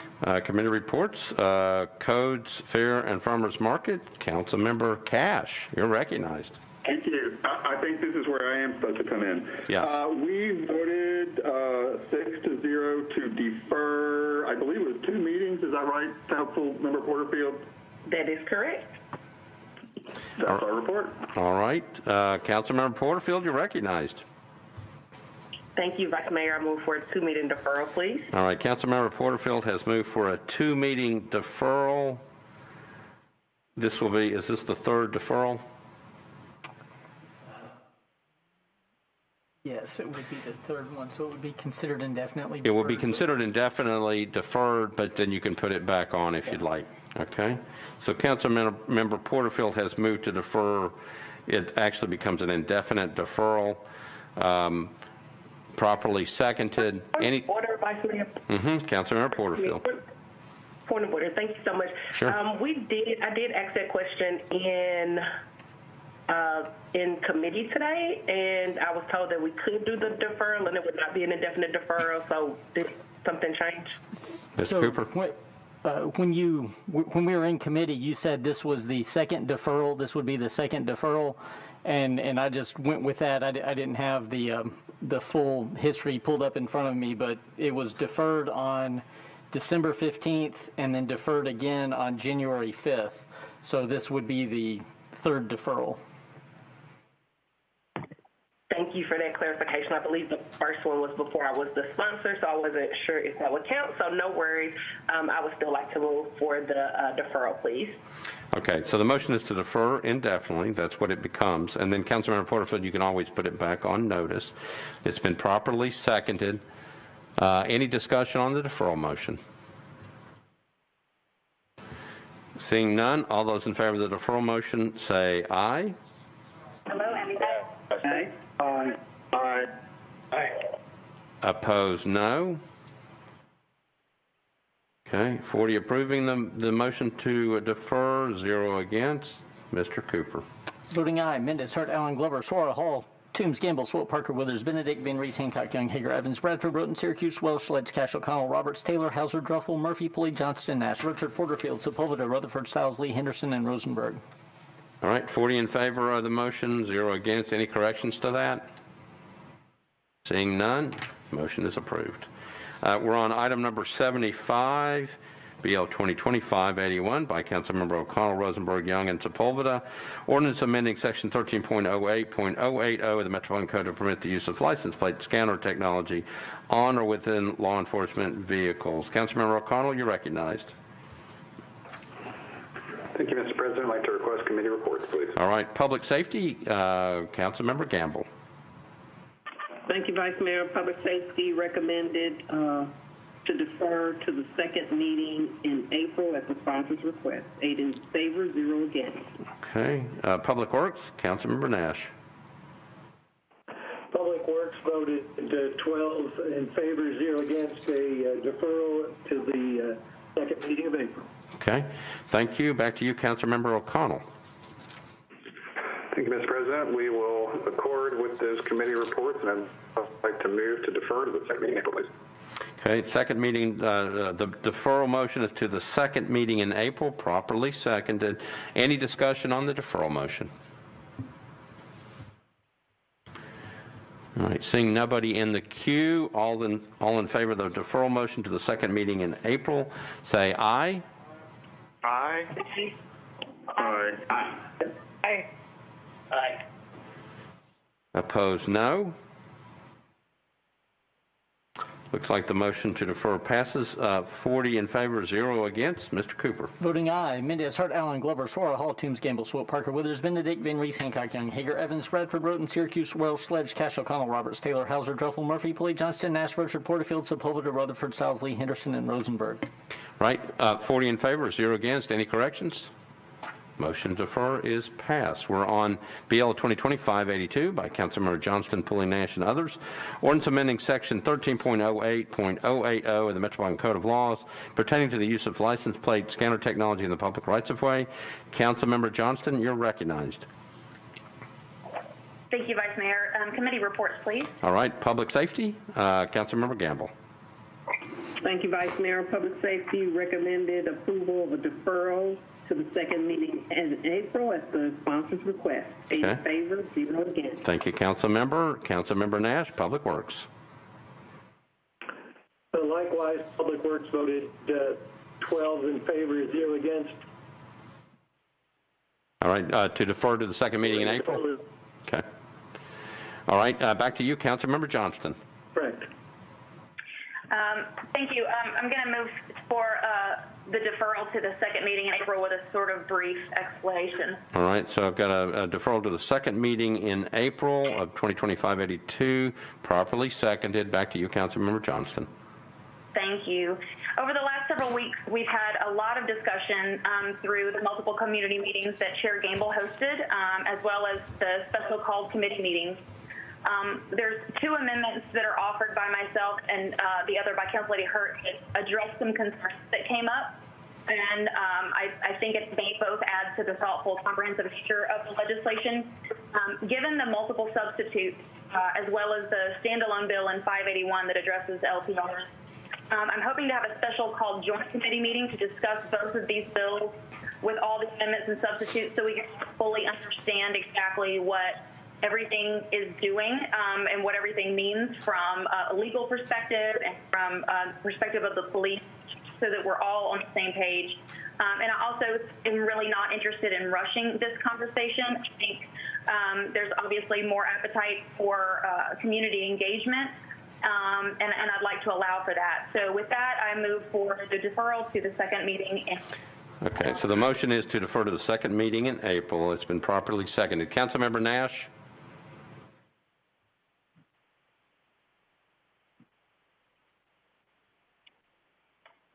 Thank you, Vice Mayor. People that also proposed, I think both had thought this through too. But so many substitutes, there's a lot to take in, and it's certainly my intent to call a special call meeting. And I don't want to speak for Council Lady Chairman Gamble, but I think hopefully she'll join in with that, so that we can, as a council, go through each one of these bills. And a couple of purposes for the I would encourage any council member who has interest in this to get with your district people. Now, we've had 3 community meetings virtually. I think maybe now is time to go down to the, if you think there's concern in your district, time to go down to the district level. And then also, there's so many bills that really kind of do basically the same thing. I want maybe folks to kind of think over their bills. Do I really need this, or can I amend somebody else's, and try and get this narrowed down and better focused as we go forward, if at all possible. Thank you. All right. Thank you, Councilmember Nash. The motion before us is to defer this bill to the second meeting in April. Again, properly seconded. Looks like nobody else in the queue. We're voting on the motion to defer. All in favor say aye. Aye. Aye. Aye. Aye. Opposed, no. 40 in favor, 0 against the deferral motion. Mr. Cooper?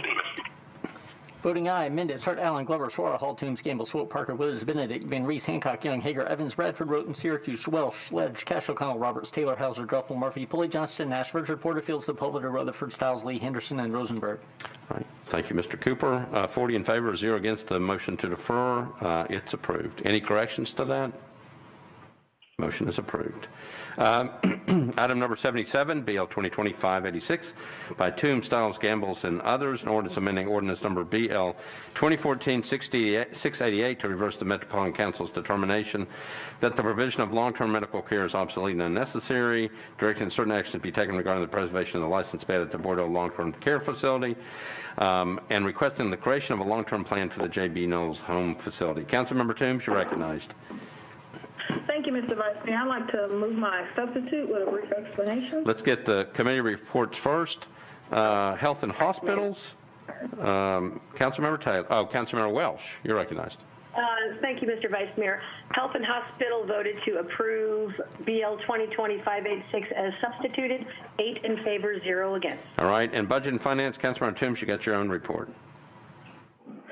Budget and Finance voted to recommend approval as substituted, 12-4-0 again. All right, now you're on your bill. Councilmember Toombs, you're recognized. Thank you, Mr. Vice Mayor. I'd like to move my substitute with a brief explanation. All right, so Councilmember Toombs has moved her substitute, properly seconded. Back to you for an explanation of the substitute. So the language of the substitute comes about with some consultation with the administration to agree on the language. It makes some tweaks to the recital. It also takes out the language in the old Section 1, which was basically rescinding the 2014 declaration that provision of long-term care was obsolete and unnecessary. Director Cooper opined that that provision was not necessary for the purposes of this ordinance, which is to basically get an appraisal of the Board of Long-Term Care facility, the campus, the nursing home license for 419 beds, and to do the same for the J.B. Knowles Assisted Living Facility. Also, the substitute clarifies who's responsible for the long-term plan for the Knowles facility. The administration is to work with the operator of Knowles to submit a 5-year plan to the council within 180 days of the completion of an RFP process with a successful bidder for the continued operation of the Knowles, or 1 year from the effective date of this ordinance, whichever occurs first. And if there's no successful bidder, then the administration is responsible for the plan to submit it to the council within 1 year of the effective date of this ordinance. And that plan would include a statement that includes the valuation for Knowles, the facility, the land, the license, also whether the administration is recommending cessation of services at Knowles, whether it intends to continue to seek a new operator, and if so, how it plans to do that, or if it has some other recommendation for the continued operation at the facility site. And with that, I review my motion for approval of the substitute. All right, so you've heard an explanation of the substitute from Councilmember Toombs. It's been moved and seconded. Any discussion on the substitute?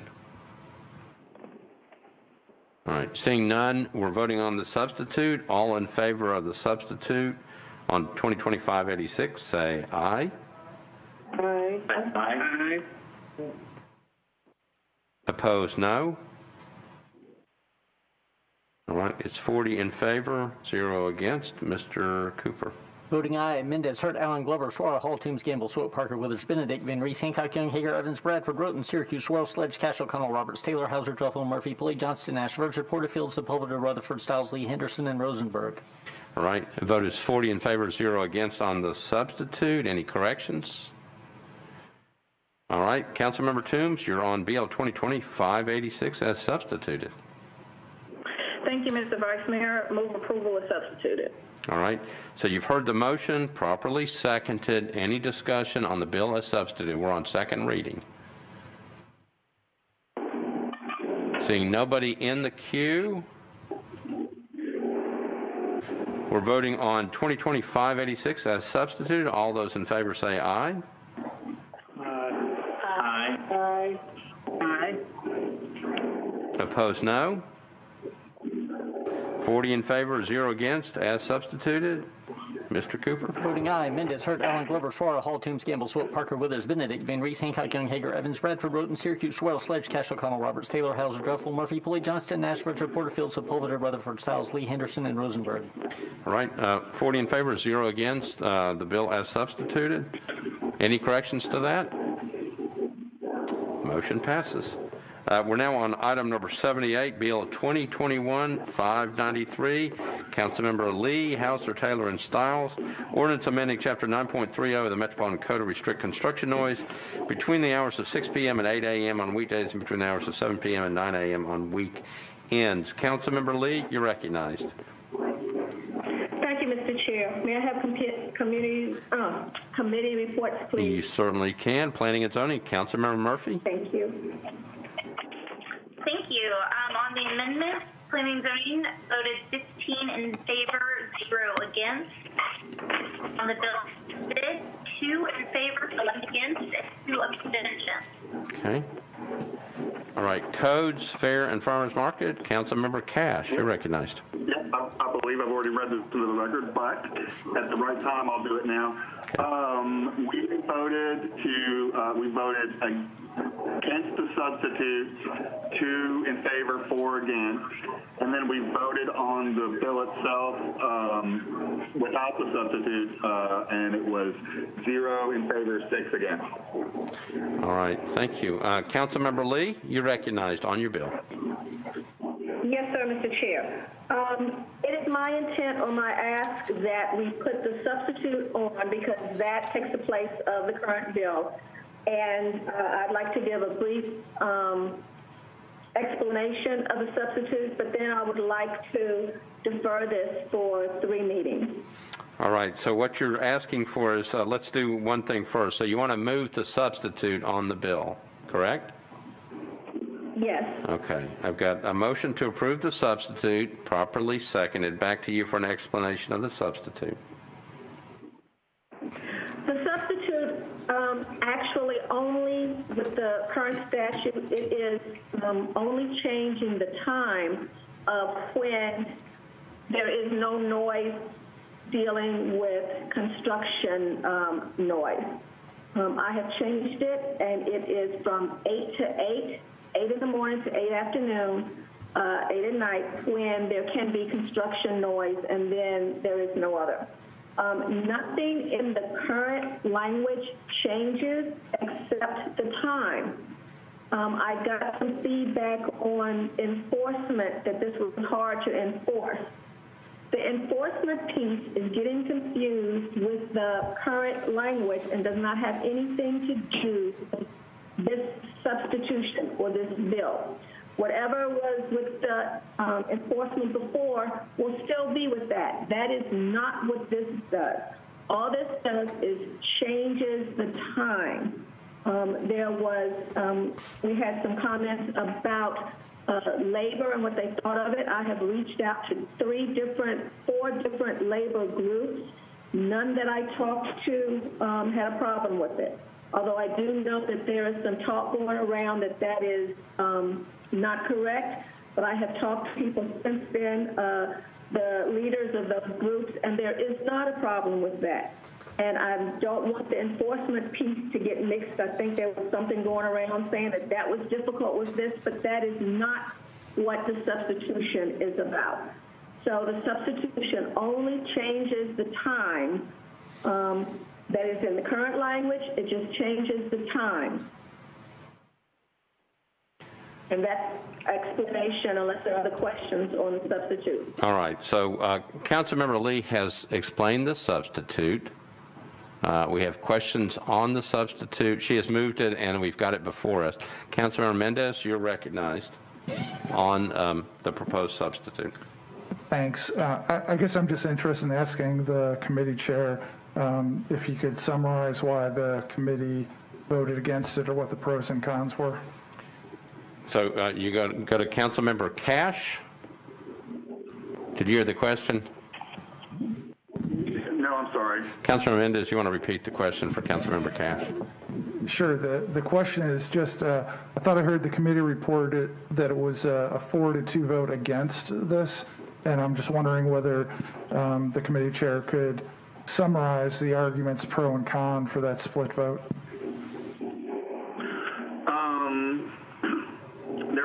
There was deeper discussion in the planning yesterday that Councilmember Withers might speak to.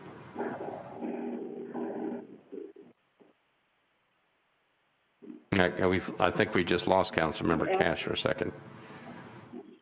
If I may, sir?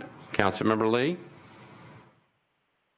One of the issues that came up in Councilman Cash's committee, not the planning, because I was not in there. I wrote something and sent into that, but evidently that didn't get read in. But in the Councilmember Cash's, it had a big part to do with the enforcement. That was one of the issues that was brought up in that meeting.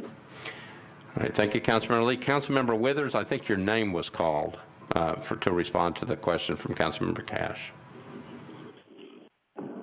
Thank you, Mr. Vice Mayor. If I can be recognized. You're recognized.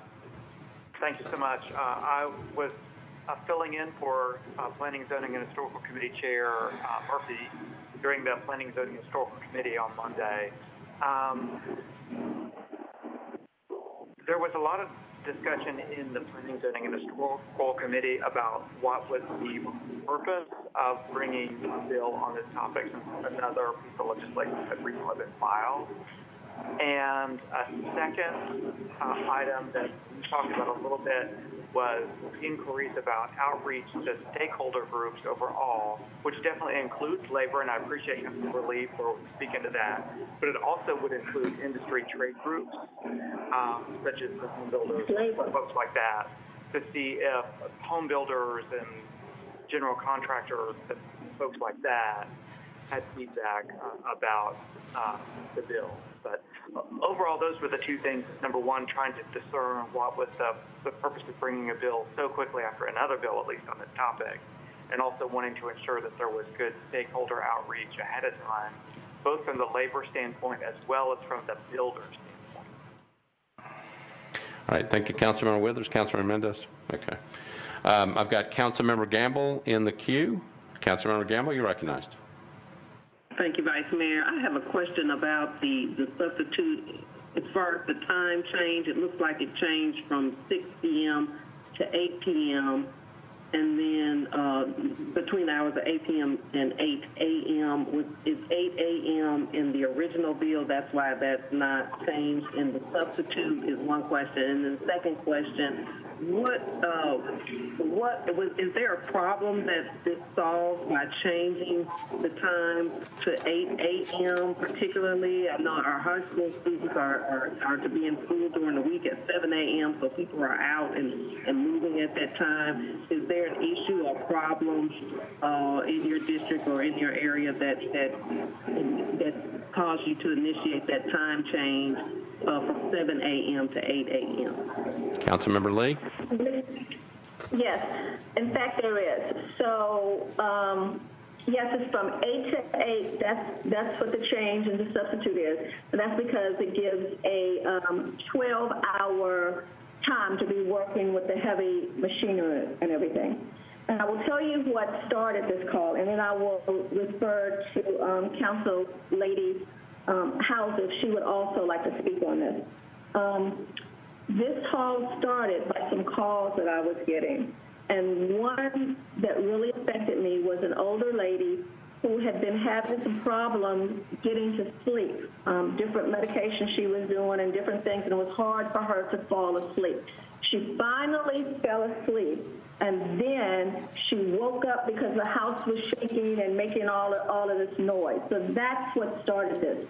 And so where I'm coming from is I have gotten calls from my residents about building noises starting so early.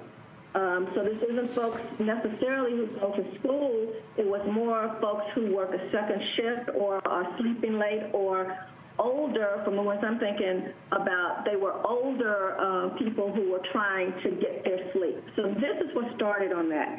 And the comment about reaching out to stakeholders, I look at labor, so construction were some of the ones, but I was looking mostly at the comfort of the residents in my area more so, and then checking with labor to see if those that are working on this could still do what they needed to do in these time frames.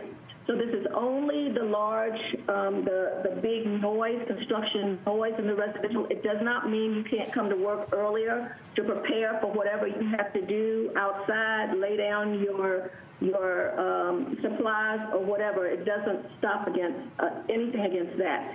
And if I can refer some of the time over to Council Lady Hauser, perhaps she can share with some of you some of what was contacted or why she was behind this, Mr. Chair.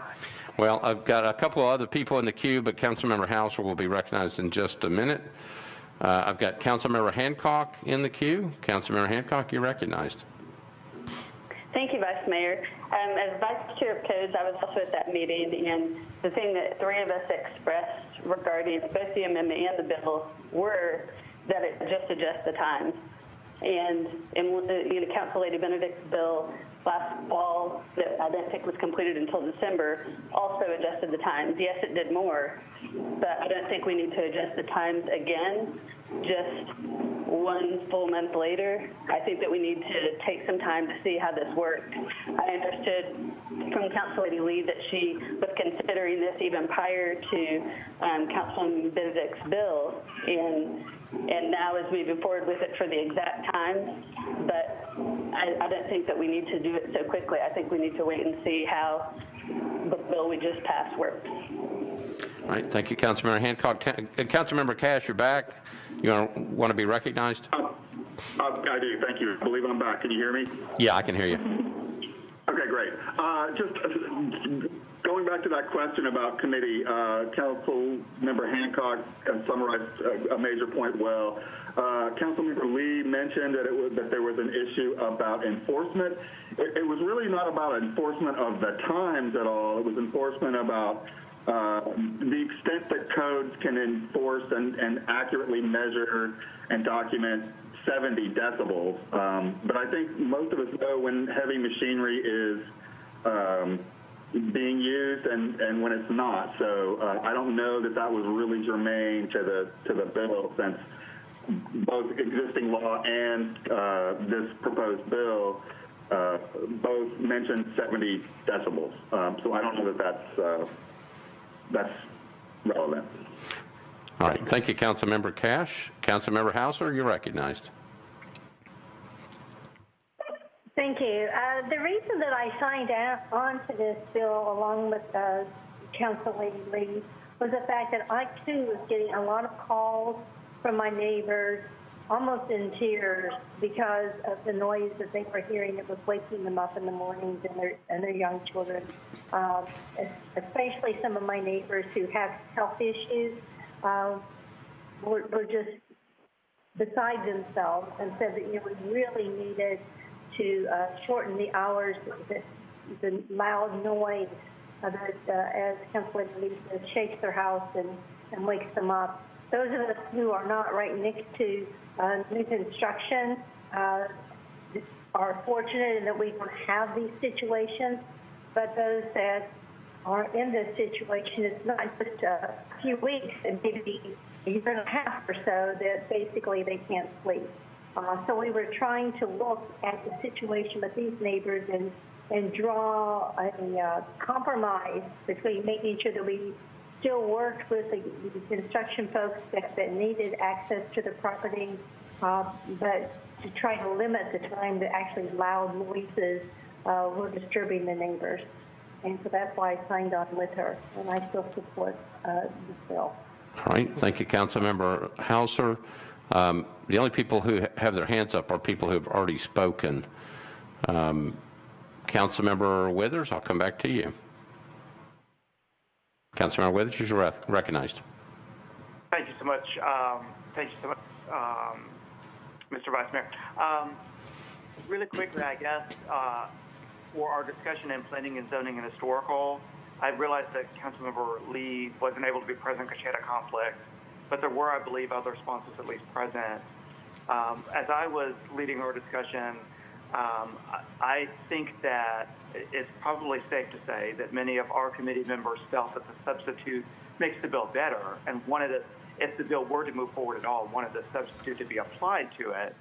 But for myself, I made a point of asking kind of repeatedly a few times and circling back saying, does anyone have a different motion other than up or down? And one of the things that I was looking for is to see if one of the committee members wanted to recommend a deferral, right? So that we could have more discussion. So I think that is a wise path, I guess, for this. I am in favor at least of the substitute. It does make it a little bit better. It's more consistent, that's for sure. And if Councilmember Lee and the other sponsors do want to defer so we can have more discussion, I think that's probably better than having an up-down vote today. That's just my recommendation. That's something I was looking for in our committee. I never had a member bring that motion forward, even though I asked a few times if someone had a different motion. But that is kind of where things went. In the absence of a deferral motion from the committee, we took an up or down vote on the bill as substituted. But I think the substitute does improve the bill. A deferral for a certain period of time might allow us to hash out some of these a little bit better, whether or not we would decide to make a different decision in a couple of meetings we'll see. But I do respect the process that went into Councilmember Benedict's bill and hope that we can see if we need to take another look at those hours one more time. And certainly this might give us additional opportunities to bring in those differing stakeholders, which do include the builders.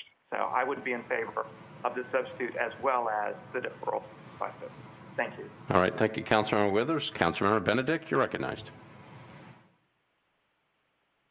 Thank you, Vice Mayor. And I really appreciate the sponsor and her approach to this. She did have concerns when my bill was presented last fall, actually early last fall, late last summer, and worked on through the fall and into the winter and passed on December the 15th that changed the hours from 7 a.m. to 7 p.m. I believe Councilwoman Lee decided to postpone her amendment or substitute at that time because she wanted to see how things went with went with the bill that eventually became the ordinance on December the 15th. And at this point, she absolutely at the time had said that this was of concern to her, but she wanted to see how things went with that bill, if I recall correctly. Now, having said that, I spoke and spent many months looking and worked with the council office and the planning department to see what impact a change in construction hours would have. And it was the 7 a.m. to 7 p.m.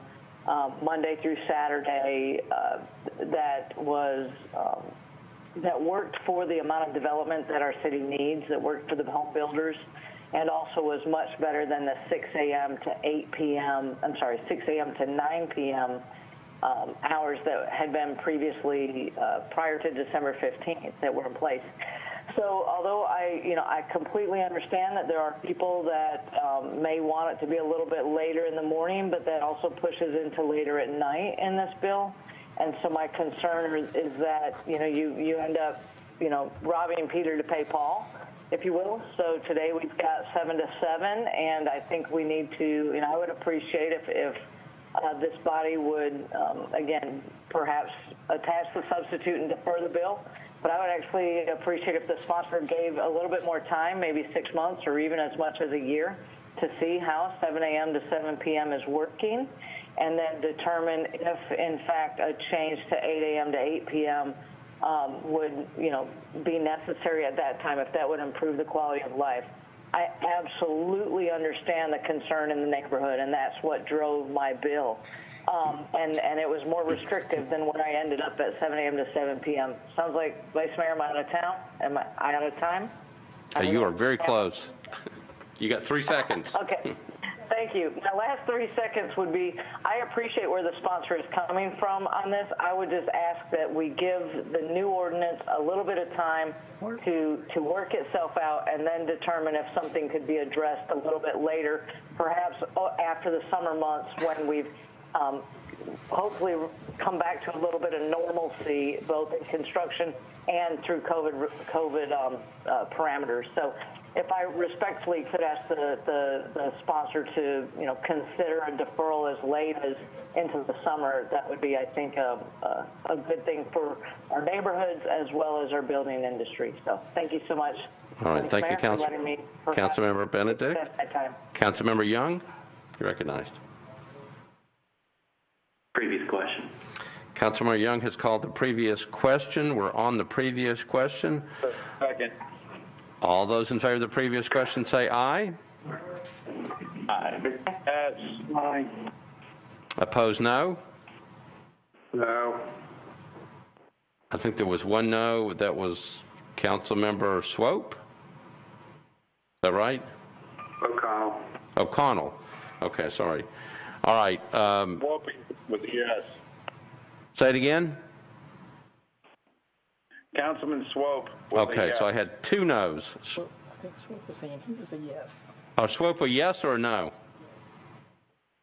I was a yes. Okay, thank you. All right. All right, so it sounds like it's 39-1 in the previous question. Mr. Cooper. Voting aye, Mendez, Hurd, Allen, Glover, Swallow, Hall, Toombs, Gamble, Swope, Parker, Withers, Benedict, Van Reese, Hancock, Young, Hager, Evans, Bradford, Roten, Syracuse, Swirl, Sledge, Cash, Roberts, Taylor, Hauser, Duffel, Murphy, Pulley, Johnston, Nash, Virtue, Porterfield, Sepulveda, Rutherford, Stiles, Lee, Henderson, and Rosenberg. All right, 39-4 on the previous question, 1 against. Previous question prevails. Any corrections on that vote? Previous question prevails. We're on the vote on the substitute, okay? Not on the bill or not on the deferral motion, just on the substitute. All those in favor of the substitute say aye. Aye. Aye. Aye. Aye. Aye. Opposed, no. No. No. No. Can they raise their hands, and then we'll call them off that way? All right, so there weren't that many, but I can't tell who they are. If you want to vote no on the substitute, if you will raise your hands, then I will mark it off, and that way we'll just call them off. Okay? I've got Councilmember Glover as a no, Pulley as a no, Swope as a no, Hager as a no, Sledge as a no, Hancock as a no. Hancock, Sledge, Hager, Mary Carolyn Roberts as a no, Swope as a no, Pulley as a no. 1, 2, 3, 4, 5, 6. 6 no's. So the vote would be 34-4. And, can we do them again? Yeah, Glover, Swope, Hancock, Pulley, and who are the other two? All right, so I've got Swope, Roberts, Hager, Sledge, Hancock, and Glover. His hand is now missing, but yeah. Oh, and Pulley. I'm sorry. Yeah, so it's actually. How many do we have? 7. Okay. Okay. So the vote would be 33, 4, and 7 against. Mr. Cooper? Voting aye. Mendez, Hurt, Allen, Swirl, Hall, Toombs, Gamble, Parker, Withers, Benedict, Van Reese, Young, Evans, Bradford, Roten, Syracuse, Welsh, Cash, O'Connell, Taylor, Hauser, Druffel, Murphy, Johnston, Nash, Richard, Porterfield, Sepulveda, Rutherford, Stiles, Lee, Henderson, and Rosenberg. Okay, any corrections to that? Okay, so the substitutes approved 33-4, 7 against. Okay, so Councilmember Lee, you're on your bill as substituted. Councilmember Lee. Yes. I would like to defer this to the first meeting in June. With that, do I get to do an explanation or just an answer to something? All right, so I've got a motion to defer to the first meeting in June. It's been properly seconded. Councilmember Lee? Yes, I am looking forward to seeing how the current bill is, and hopefully this will help if we can get this passed, will help some of the constituents in my area and in Council Lady Hauser's area. The question was why now after another bill went? And yes, this was getting ready to come up before, but I did not want it. I only wanted to deal with the times, and I didn't want it to interfere with the other bill. That's why we waited to bring this now. So hopefully with the deferral, we'll be able to talk whatever the questions are and work it out so that this can be something that goes well with the constituents in the district who are looking for a little better time to relax and sleep a little bit before they are awakened. All right, so I've got a motion to defer to the first meeting in June. I've got a couple of hands up, but they look like they've been up before. Hancock, Hager, Roberts, anybody wish to speak on the deferral motion? All right, seeing none. Oh, Councilmember O'Connell, you're recognized. Thank you, Mr. President. Sorry, I had a little bit of an internet flip there. On the motion to defer, I guess my concern here is that typically when we defer, I like the condition effectively to be that we're going to do work. On this bill, we've already had, the bill is filed, a substitute that changes the hours further, plenty of time to discuss those options, and a bill that we just passed a few weeks ago that took a stab at this, that earned the support of 40 council members. just don't know what we're going to do over the coming weeks that is going to change or improve this bill, and I'm perfectly content to do an up or down vote tonight. Thank you. All right. Thank you, Councilmember O'Connell. Anybody else wishing to be heard? Councilmember Allen on the deferral motion. Thank you. I guess it's in response to Councilmember O'Connell's question on the deferral motion, so I think that's relevant. I have had some discussions with industry representatives about a different approach to this, which would be for projects that last an extended period of time, to talk about a noise mitigation plan.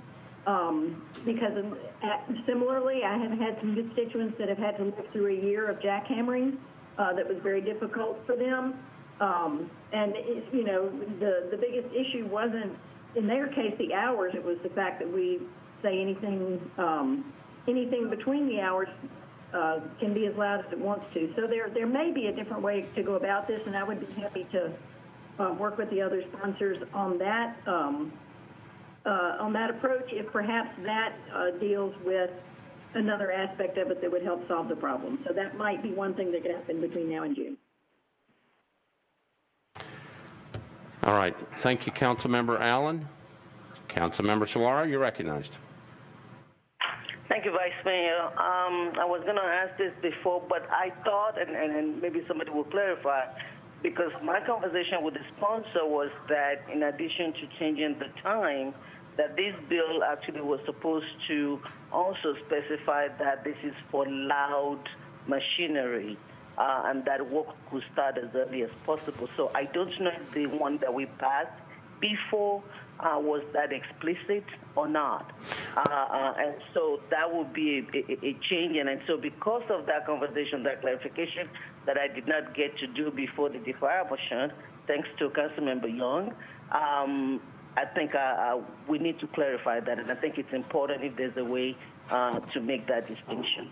Councilmember Suara, we're on the deferral motion, so you are not on the bill anymore. Okay. I know. I'm saying that we need to talk more so we can clarify all that. Okay. All right. Just So making sure. All right. All right. Nobody else in the queue. We are ready to vote on the deferral motion. This is a defer to the first meeting in June. It was properly seconded. All in favor of the deferral motion, say aye. Yes. Aye. Aye. Aye. Opposed, no. No. No. I've got Swope and O'Connell. O'Connell. O'Connell. Cash. I think that was Cash and O'Connell. Cash and O'Connell. Cash and O'Connell. Swope is yes. Councilmember Swope, I'm going to get you on a no at some point tonight. I'm sorry. Okay, I got a Cash and O'Connell as the no's. It's 38 for the deferral, 2 against. Cash and O'Connell. Mr. Cooper. Voting aye, Mendez, Hurt, Allen, Glover, Suara, Hall, Toombs, Gamble, Swope, Parker, Withers, Benedict, Van Reese, Hancock, Young, Hager, Evans, Bradford, Roten, Syracuse, Wells, Sledge, Roberts, Taylor, Hauser, Druffel, Murphy, Pulley, Johnston, Ashford, Porterfield, Sepulveda, Rutherford, Stiles, Lee, Henderson, and Rosenberg. All right, 38 for the deferral, 2 against. Any changes to that? The bill is deferred to the first meeting in June. All right, we're on item number 80. This is by Councilmember Toombs, Nash, Allen, and others. BL 2021-613, ordinance approving a contract between the Metropolitan Government through the Department of Water and Sewer Services and Lightwave Solar LLC for design, construction, operation, management, administration regarding photovoltaic solar facilities located at Central Wastewater Treatment Plant, Whites Creek, and Omohundro Water Treatment Plant. Councilmember Toombs, you're recognized. Thank you, Mr. Vice Mayor. Committee report. Public Works, Councilmember Nash. I am in that embarrassing position of having to say that when our meeting was running over, I somehow missed that particular issue, so we did not get to it. What do we do to chairmen of committees that miss a report? Flogging. Flogging? Flogging. Councilmember Councilmember Nash, you will need now to come down to the council chamber right away. Okay, right tonight. Did he say blogging? Flogging is what I was told by the Public flogging. public flogging. Public blogging. Public blogging as well. Budget and Finance, Councilmember Toombs, you've got a committee report. What's yours? Budget and Finance recommended approval, 12-4-0 against. All right. Councilmember Toombs, you're on your bill, 2021-613. At the request of the administration, I move to defer for one meeting. Okay, the request is to defer one meeting, properly seconded. Any discussion on the deferral motion? Seeing none, all those in favor of the deferral motion for one meeting say aye. Aye. Aye. Aye. Aye. Opposed, no. Looks like the vote is 40 in favor, 0 against. Mr. Cooper?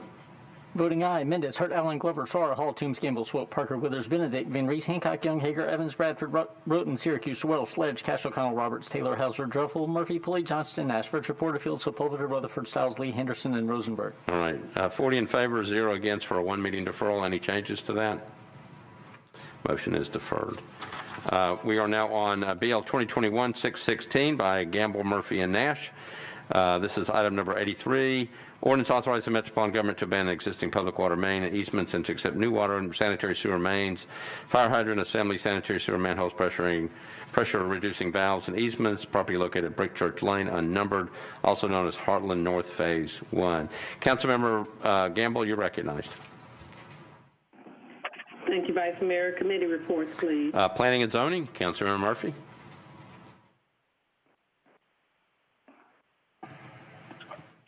I'm sorry, it was 15 in favor, 0 against. All right, Public Works, Councilmember Nash. We did get to this bill.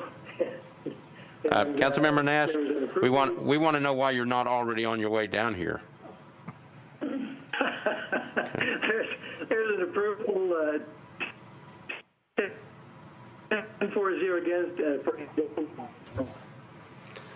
All right, Councilmember Gamble, you're on your bill. Thank you. And I believe, just to confirm, I believe it was a approval and planning for indefinite deferral as well. So just want to make that point of order. That's correct. I would like to defer this. I move to defer this bill indefinitely. There is an issue that there's not a concept plan approved for this project, and so it will need to be deferred until a concept plan is approved by planning. And for that reason, I'm asking for a indefinite deferral. All right, Councilmember Gamble has moved to defer indefinitely, was properly seconded, and then she just explained it. Any questions on the deferral? Seeing none, all those in favor of the indefinite deferral say aye. Aye. Aye. Aye. Opposed, no. Aye. Opposed, no. 40 in favor of the deferral, 0 against. Mr. Cooper. Voting aye. Mendez, Hurt, Allen, Glover, Swara, Hall, Toombs, Gamble, Swope, Parker, Withers, Benedict, Van Reese, Hancock, Young, Hager, Evans, Bradford, Roten, Syracuse, Wells, Sledge, Cash, O'Connell, Roberts, Taylor, Hauser, Druffel, Murphy, Pulley, Johnston, Ashford, Porterfield, Sepulveda, Rutherford, Stiles, Lee, Henderson, and Rosenberg.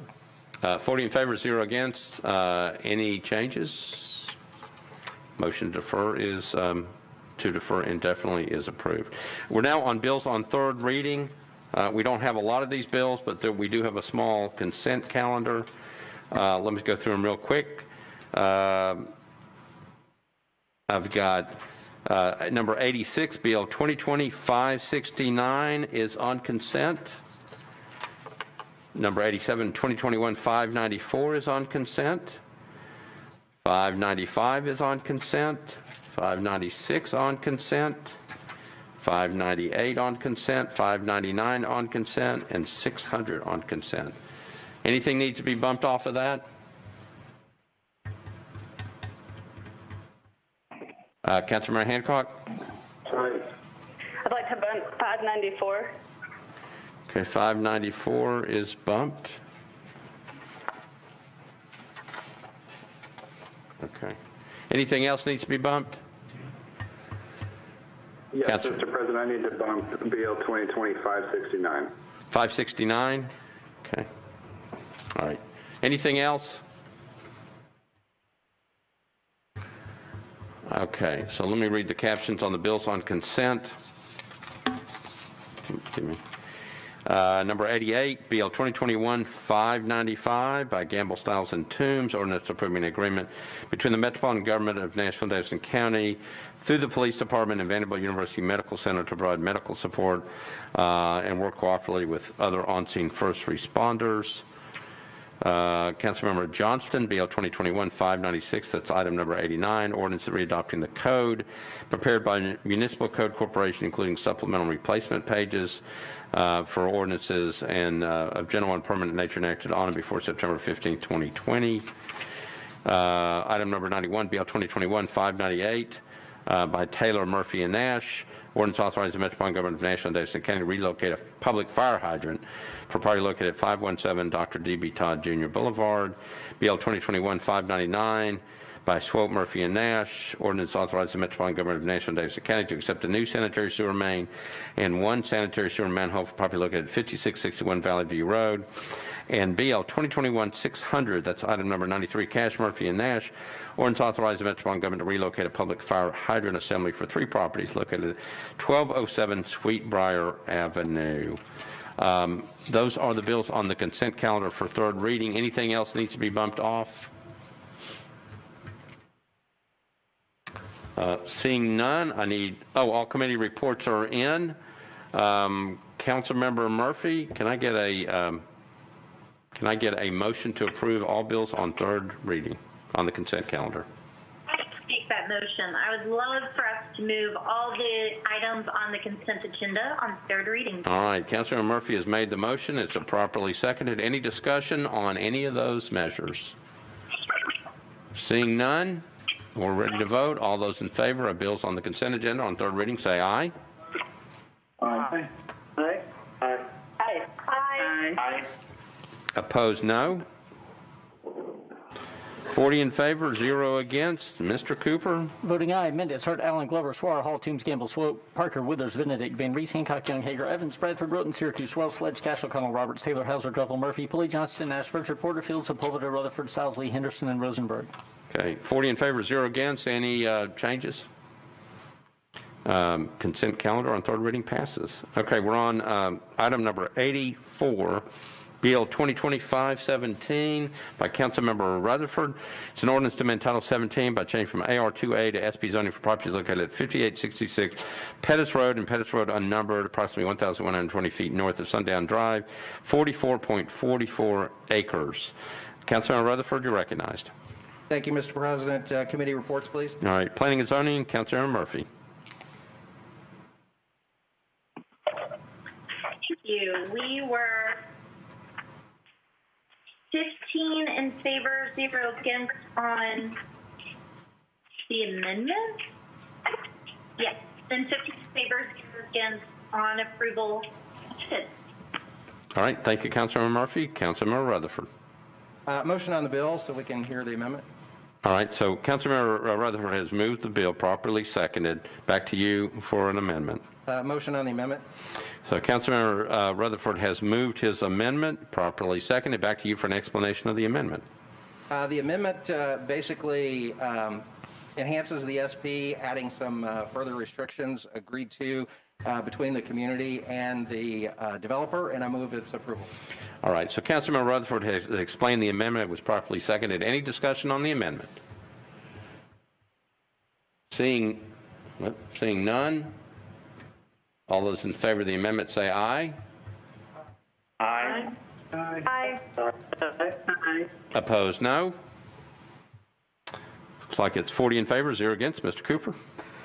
Voting aye. Mendez, Hart, Allen, Glover, Swara, Hall, Toombs, Gamble, Swope, Parker, Withers, Benedict, Van Reese, Hancock, Young, Hager, Evans, Bradford, Roten, Syracuse, Wells, Sledge, Cash, O'Connell, Roberts, Taylor, Hauser, Druffel, Murphy, Pulley, Johnston, Nash, Richard, Porterfield, Sepulveda, Rutherford, Stiles, Lee, Henderson, and Rosenberg.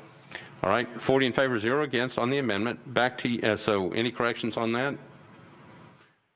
Seeing none, amendment is on. The motion is approved. Councilmember Rutherford, you're on your bill as amended.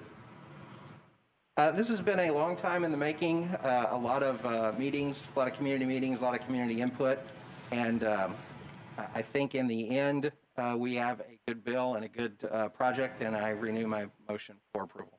All right, so Councilmember Rutherford has moved his bill as amended, properly seconded. Any discussion on the bill as amended?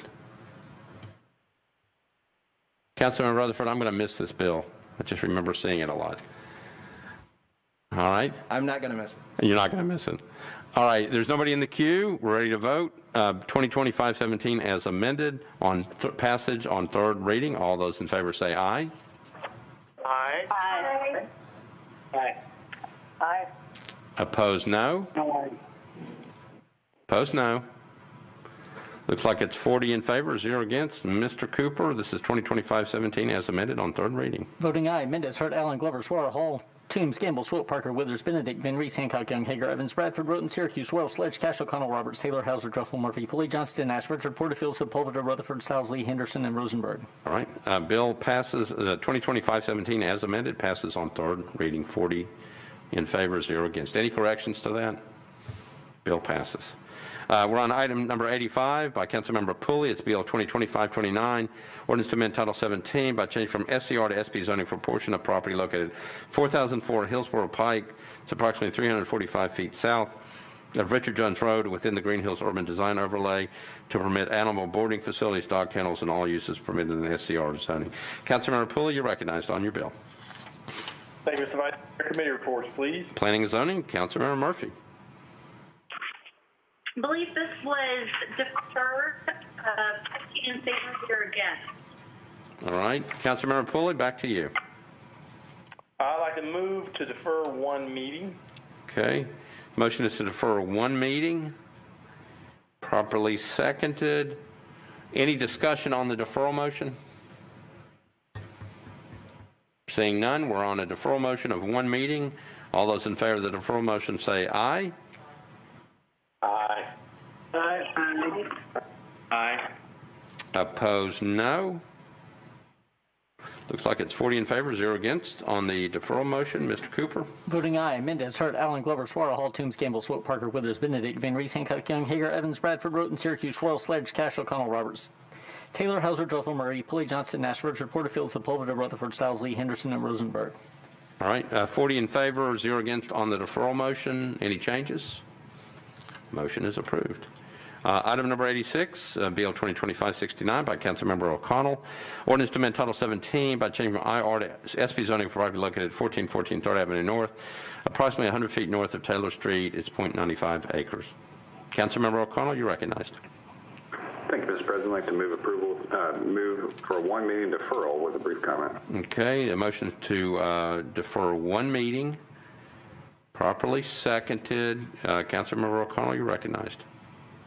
Thank you, Mr. President. We wound up deferring this one meeting last time to allow space for a community meeting and worked with there's a series of conversations here leading up to tonight's meeting between the applicant and the council office and myself. They have an amendment. We just could not get it in a timely filed arrangement, and they were comfortable deferring one more meeting so we can get an amendment that digests that community feedback. So I'd like to do that and appreciate colleagues' support. Thank you. All right, so the motion is to defer one meeting, again, properly seconded. Any discussion? Seeing none, all those in favor of the deferral motion of one meeting say aye. Aye. Aye. Aye. Aye. Opposed, no. Deferral motion passes 40 in favor, 0 against. Mr. Cooper. Voting aye. Mendez, Hurt, Allen, Glover, Suara, Hall, Toombs, Gamble, Swope, Parker, Withers, Benedict, Van Reese, Hancock, Young, Hager, Evans, Bradford, Roten, Syracuse, Wells, Sledge, Cash, O'Connell, Roberts, Taylor, Hauser, Druffel, Murphy, Pulley, Johnston, Nash, Richard, Porterfield, Sepulveda, Rutherford, Stiles, Lee, Henderson, and Rosenberg. All right, 40 in favor, 0 against. On the deferral motion, any corrections?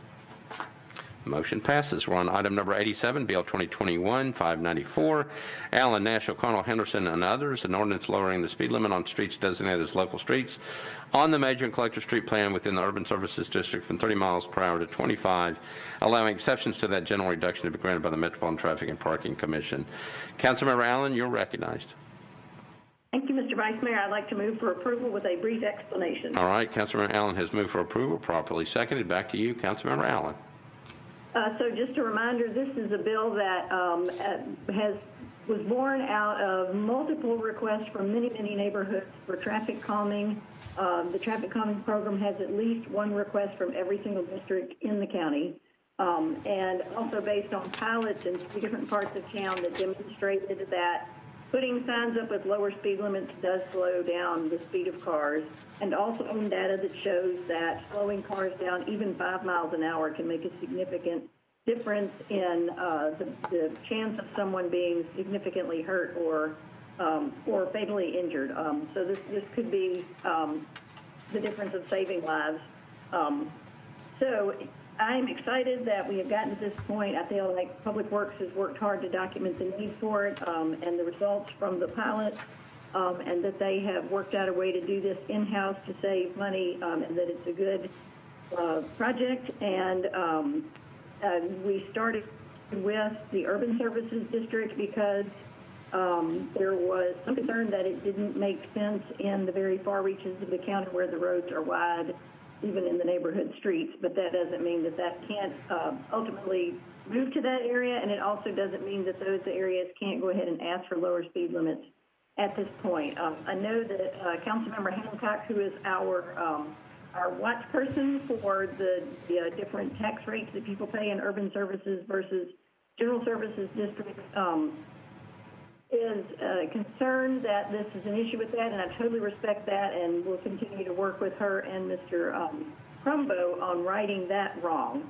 But I do hope that everyone will support this bill because I believe it has very wide support. So with that, I renew my motion for passage. All right. Thank you, Councilmember Allen. We got people in the queue. Councilmember Hancock, you're recognized. Thank you, Vice Mayor, and I do appreciate this bill, and I am going to support this bill. But as predicted, I will like to reiterate that this does not yet apply to the GSD streets, which is unfortunate because we do not take this out of the separate USD funding. We always say the only difference between GSD and USD is street lights and trash pickup, but it's also in recycling and sidewalks and where are the schools and where are the police stations and where are the fire stations. And where are we changing the speed limit signs, and where are we implementing the traffic calming measures? So whether the GSD gets the signs or not at some point is not my concern. My concern is we are not asking our departments to budget properly. We're not asking them to tell us which pot does this come out of. If I want to spend more money on my running clothes, I don't overspend and then take them out of my son's savings because that's a different pot of money. So we need to start budgeting properly. I know that many of you that live in the USD have spoken up and said, oh, it's easy. Come on, Tanya, just call and you can request this and it'll happen. So on Wednesday after our council meeting 2 weeks ago, I emailed in 4 streets. I did not say which ones were GSD and which ones were USD. My district is a mix. I immediately got the answer. We will have the recommendations for the 2 streets, coincidentally, that are in the USD by the end of the week. However, we're working through the process of how to treat speed limit requests on local streets in the GSD. Please give us a few weeks to craft an internal policy. There is not one. And I have every faith that they will craft that policy, but my point is that all of the departments need to start budgeting properly so that we can make sure when we're raising taxes and lowering taxes, we're doing this for the citizens and for the citizens who receive or do not receive these benefits. Thank you. All right. Thank you, Councilmember Hancock. Councilmember Glover, you're recognized. Thank you, Vice Mayor. Well, there's only one department who can actually enforce this, and that's the police department. And no matter how we talk about budgeting, they're simply short almost 200 officers. So I'm not going to support this, not because the neighborhoods don't want it, et cetera, but we don't have enough police officers right now to do all the work we ask them to do. So I'm not going to add more to the plate on our officers, so I will not be supporting this tonight. Thank you. All right. Thank you, Councilmember Glover. Councilmember O'Connell. Thank you, Mr. President. I had forgotten on second reading to reference a 2019 feasibility study that Public Works prepared for the previous council that I think is very relevant to this bill. And I just wanted to acknowledge that feasibility study and the fact that Councilmember Allen's work on this alongside the many co-sponsors is very consistent with the guidance of that bill, and I think we've taken all the appropriate steps to reach this point on the journey, and many of us were at the fourth pedestrian memorial that has been organized by Walk Bike Nashville and a few other organizations, highlighting the striking number of pedestrian deaths in 2020 despite a decline in motorist traffic. So I think that passing this bill on third reading in the immediate aftermath of that memorial and recognizing that it has followed a long journey across many years and through a really robust amount of public process, I'm eager to vote yes on this tonight. Thank you. All right. Thank you, Councilmember O'Connell. Councilmember Benedict. Thank you, Vice Mayor. So there's a lot that has been said that we don't need to say again. I will say that District 7 has had more requests for traffic calming than any other district in the county in the past year.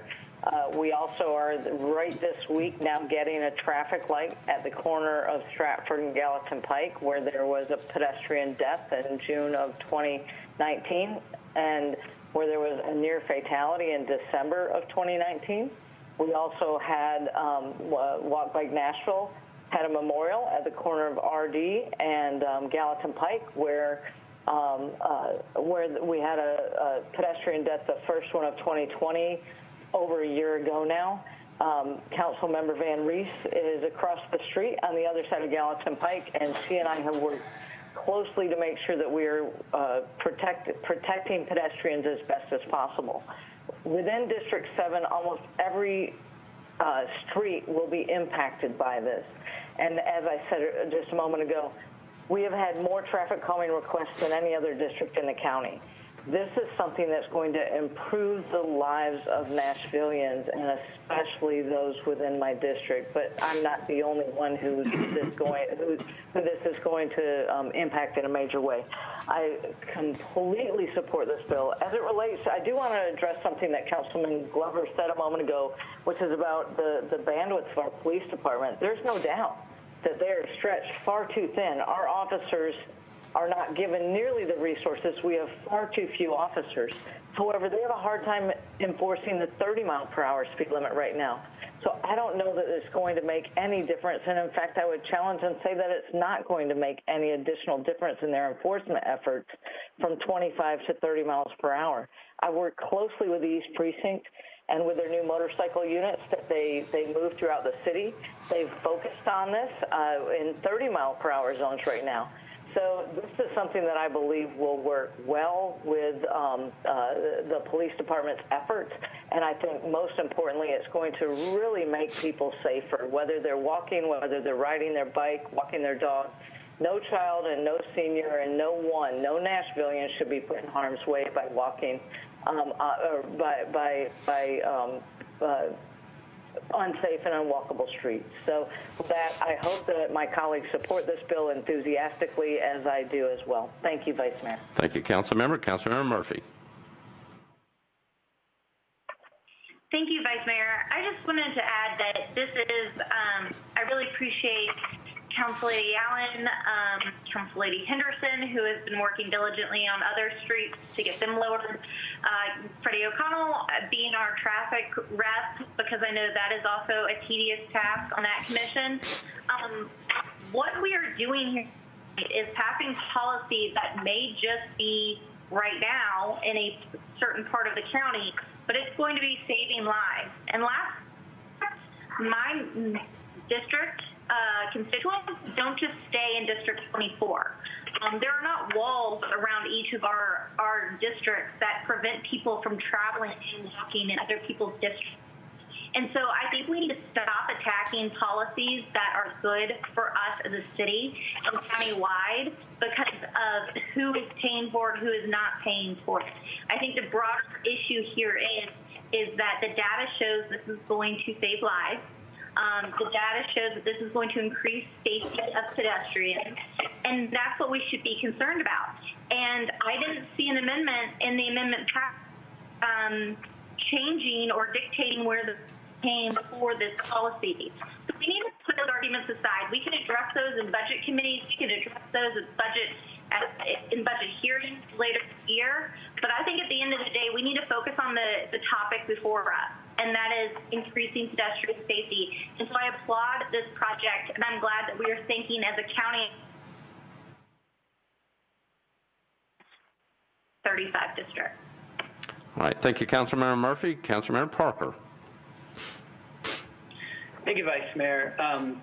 Yes, I mean, I've heard some similar concerns about enforcement from constituents and others, as have been echoed here.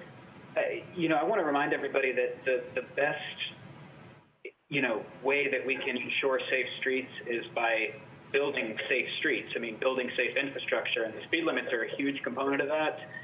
Lane widths are a huge component of that. Striping is a huge component of that. Safe crosswalks is a huge component of that. And I also want to remind every motorist on this body, every motorist who might be watching at home tonight, that the best way to enforce a speed limit on a neighborhood street is to be the person in the line of cars that is following the rules. That is, the more people following the rules at 25 means that even people who aren't inclined to follow the rules at 25 are going to be behind those people. And that is how we slow traffic, and that is how we get safe streets. Thank you. All right. Thank you. Councilmember Henderson, you're recognized. Thank you, Vice Mayor. I appreciate Councilman Parker's point. It was one I was hoping to make, and just want to amplify briefly by sharing with citizens that this is one important piece of the puzzle. But to Councilman Parker's point, structurally on street, tactically, we need to do traffic calming. And it has a very high return on investment. The city has not invested in it appropriately. Colleagues, before this last traffic calming application period, there were already 181 kind of street neighborhood entries for that program. At present funding, we can do 25 a year. So we as a body and as the citizenry, if we want safe streets, yes, absolutely support this legislation. Yes, citizens, please, be the change, drive the speed limit. It's a gift to your neighbors and your community. And, to the administration, I would say, and to us as a body, in this next capital spending plan and in the operational budget, we have got to fund robust traffic calming. We have 2,400 center lane road miles in this county, and people speed with impunity all over and throughout our neighborhoods. And so this is important. I'm pleased, and I thank everyone who's worked on it, but let's please also remember the other piece of the puzzle is funding traffic calming appropriately. Thank you. Thank you. Councilmember Hall, you're recognized. Thank you, Mr. President.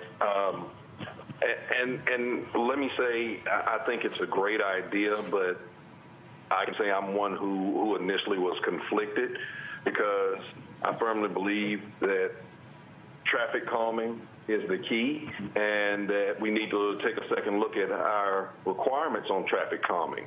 I can tell you that we're having conversations about LPRs and drag racing because nobody cares about the speed limit.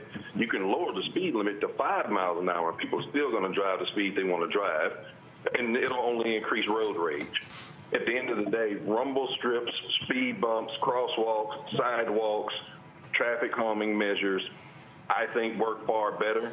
So yes, we absolutely need to look at funding those things to a much, much higher degree in terms of even in a capital spending way.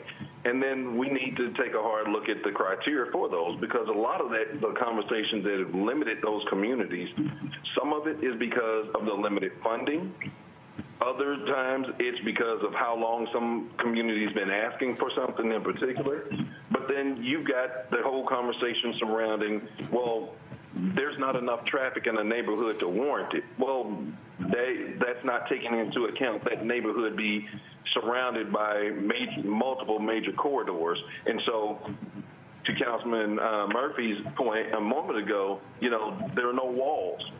And so when you have districts like one where you're surrounded by corridors and you're the cut through for everybody from multiple counties, the speed limit only even impacts it a little bit. We've had multiple conversations, even with North Precinct over the last few years, that they don't have enough officers to enforce it either way, and they've promoted traffic officers to detectives to investigate other crimes. So there are other mitigating factors involved in that. At the end of the day, it's a hard one. I would much prefer our energy be focused on traffic calming and not the speed limit. And so for that, I'll be marked down as a no vote. All right. Thank you, Councilmember Hall. Councilmember Evans, you're recognized. I have to call the question. Councilmember Evans has called the previous question. We're on the previous question. All those in favor of the previous question say aye. Aye. Aye. Aye. Aye. Opposed, no. No. That was Councilmember Stiles? I think it was Lee. Who was that? That was Porterfield, Vice Mayor. Porterfield, sorry. Okay. Okay, so we just had one no. Okay, so the vote is 39-4, one against on the previous question. Mr. Cooper?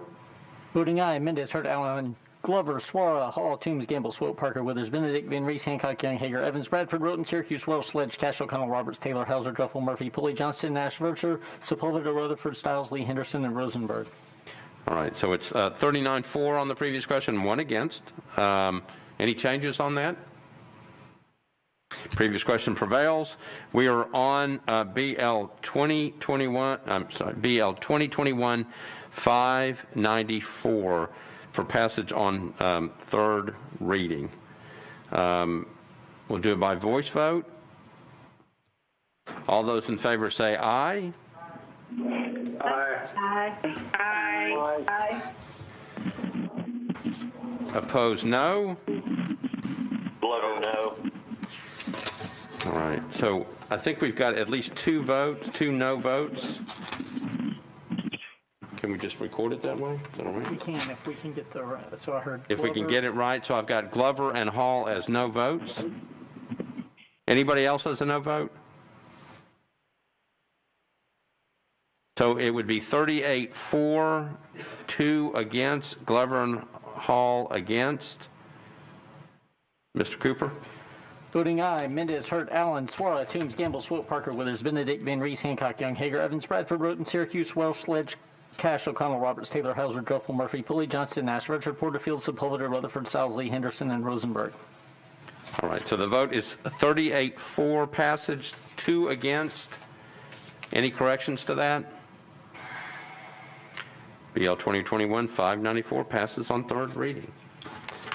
We're now on BL 2021-597. That's the last bill on the calendar.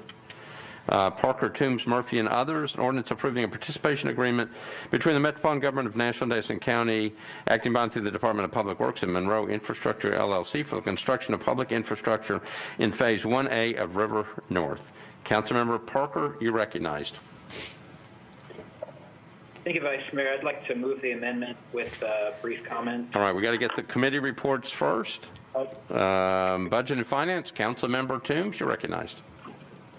Thank you, Mr. Vice Mayor. Budget and Finance voted to recommend approval as amended, 12-4-0 again. Okay, thank you. Planning and Zoning, Councilmember Murphy. Thank you. We voted 15 in favor, 0 against on the amendment, and then 15 in favor, 0 against on amended for approval. All right, Public Works, Councilmember Nash. Public Works voted 9-2 in favor as amended. Okay, say that again, just so I can get it. Councilmember Nash? Yes, Public Works voted to approve, 9 in favor, 2 against, as amended. Okay, thank you, Councilmember Nash. All right, Councilmember Parker, back to you. Thank you, Vice Mayor. I'd like to move the amendment with a brief explanation. All right, so I got a motion on the amendment, properly seconded. Back to you, Councilmember Parker, on the amendment. Thank you. So this amendment is the very last item in your amendments packet. it does two things. It reduces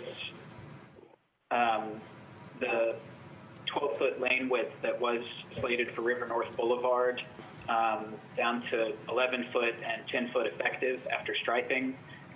This falls in line with NACTO guidelines for safe, dense, urban, walkable streets. It also, over on Marine Drive, it reconfigures the bike and pedestrian zones to have the landscape buffer between them, especially now with the prevalence of scooters and whatnot. I just think it's really important that those be separate facilities. I just wanted to thank real quick Public Works staff, specifically Devin Doyle, for kind of bringing all the stakeholders on this project together to come to an agreement about making these kind of small changes to help yield a kind of safer, more walkable environment at this development. So I'll renew my motion to approve the amendment. All right, so I got a motion to approve the amendment on 2021-597, properly seconded. Discussion. Councilmember Hancock. Well, hands off. Thank you, Vice Mayor. I just wanted to say what a fantastic amendment. This is just going to be a great addition to the bill, and thank you to Councilman Parker for bringing it forward. All right. Councilmember Hall, your hand's up from before. Is that right? All right. So we're on a motion to approve the amendment. Nobody else in the queue. All those in favor of the amendment say aye. Aye. Aye. Aye. Aye. Opposed, no. Amendment's adopted, 40 in favor, 0 against. Mr. Cooper? Voting aye, Mendez, Hurt, Allen, Glover, Suara, Hall, Toombs, Gamble, Swope, Parker, Withers, Benedict, Van Reese, Hancock, Young, Hager, Evans, Bradford, Roten, Syracuse, Wells, Sledge, Cash, O'Connell, Roberts, Taylor, Hauser, Dreffel, Murphy, Pulley, Johnston, Ashford, Porterfield, Sepulveda, Rutherford, Stiles, Lee, Henderson, and Rosenberg. All right, so the amendment is passed, 40 in favor, 0 against. Any corrections to that? Seeing none, the amendment is passed. Councilmember Parker, you're on your bill. 2021-597 as amended. Councilmember Parker. Thank you, Vice Mayor. I'd like to move this for approval on third reading with a brief comment. All right, so Councilmember Parker has moved Bill 2021-597 as amended on third reading, properly seconded. Back to you, Councilmember Parker. Thank you. So one of the most important things to me in this process was kind of understanding the overall fiscal impact of this public investment. And I'm super appreciative of the administration for producing the summary, the reporting they did for us. I think that arrived in y'all's inboxes at noon yesterday, somewhere around there. The kind of fiscal bottom line for the county is we anticipate between $4 and $5 million in property tax revenue from this development yearly, so that's recurring revenue. The debt service on this is going to amount to about $960,000.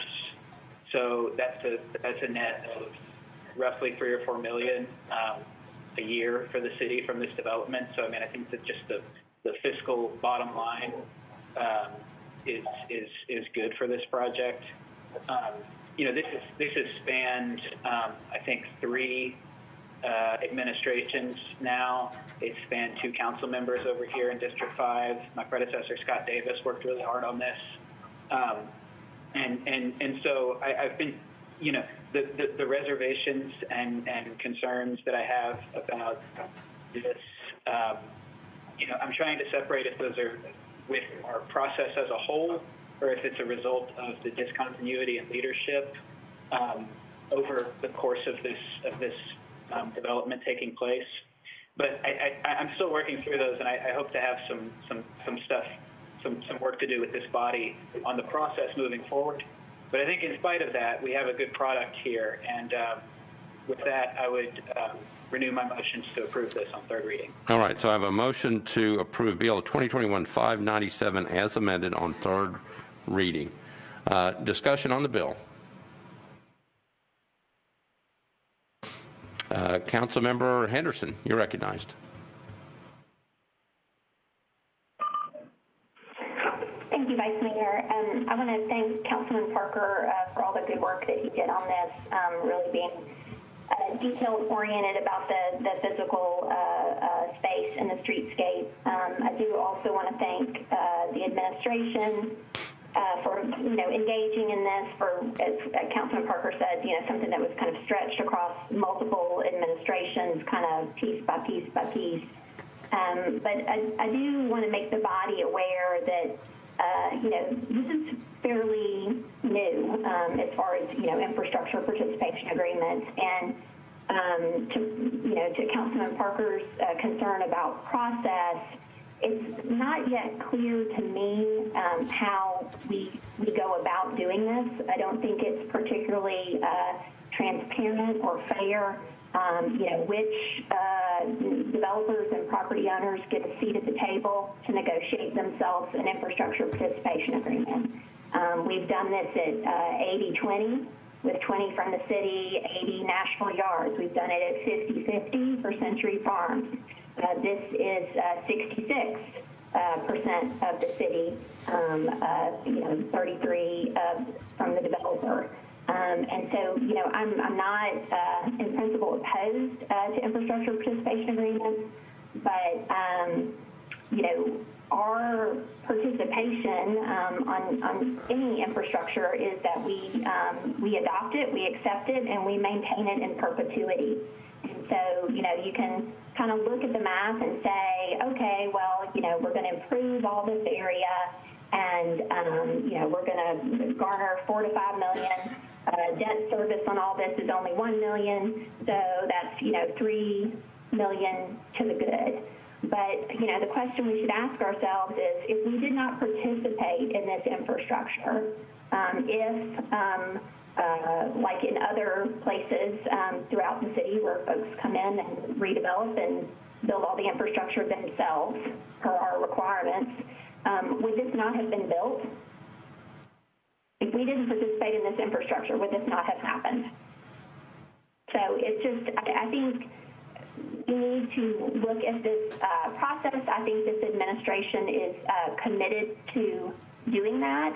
And I also want to commend the administration and, the participants in this agreement by making explicit the business improvement district.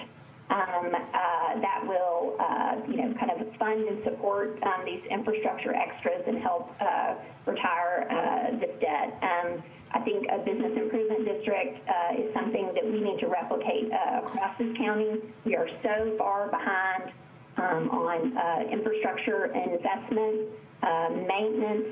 Sprawl does not pay for itself, colleagues, and so a business improvement district is a really important construct for funding infrastructure. So I appreciate Councilman Parker's awareness of this, those folks at the negotiating table.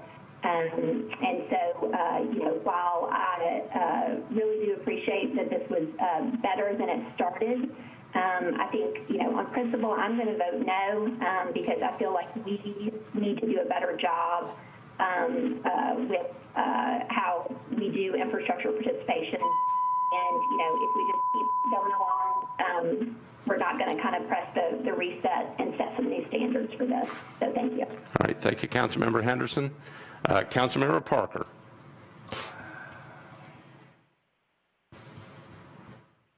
Councilmember Parker? You're muted. I was muted. Thank you, sir. Thank you, Vice Mayor. I wanted to comment. Director Cooper, do participation agreements fall under any provisions of the Do Better bill legislation that sort of was intended to provide oversight to some degree or transparency to economic incentives development stuff? No, sir. That was not part of that bill. Thank you. Yeah, I just wanted to make that clear. I think that there's an impression for some folks in the city that Do Better bill would cover things like this. It does not. That being said, again, I believe we've got a good product here, and I'm going to be supporting this. All right. Thank you, Councilmember Parker. Councilmember Hall, you're recognized. Call the question. Councilmember Hall has called the previous question. Use the last one in the queue. We have one more. All right. Okay, so all those in favor of the previous question say aye. Aye. Aye. I was going to do that too. Aye. Opposed, no. Mr. Cooper? Voting aye. Mendez, Hurt, Allen, Glover, Suara, Hall, Toombs, Gamble, Swope, Parker, Withers, Benedict, Van Rees, Hancock, Young, Hager, Evans, Bradford, Roten, Syracuse, Welsh, Sledge, Cash, O'Connell, Roberts, Taylor, Hauser, Joffel, Murphy, Pulley, Johnston, Ashford, Porterfield, Sepulveda, Rutherford, Stiles, Lee, Henderson, and Rosenberg. All right, so the vote from the previous question is 40 in favor, 0 against. Previous question prevails. Any corrections to that? All right, we are on BL 2021-597 as amended on passage on third reading. We're ready to vote. All those in favor of the bill as amended, say aye. Aye. Aye. Aye. Aye. Aye. Opposed, no. No. Okay, I've got one vote. Henderson is the no vote.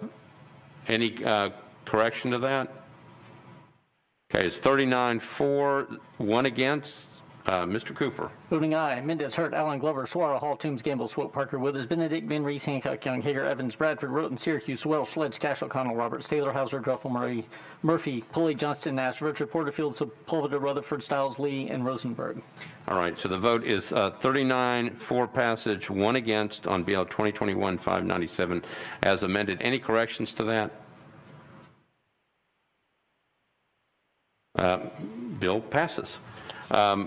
That, I think, Mr. Cooper, completes our agenda, correct? Yes, sir. Make sure that you mute your buttons, and I'll entertain a motion to adjourn. Got a motion to adjourn, properly seconded. All those in favor of the adjournment, say aye. Opposed, no. Aye. We stand adjourned.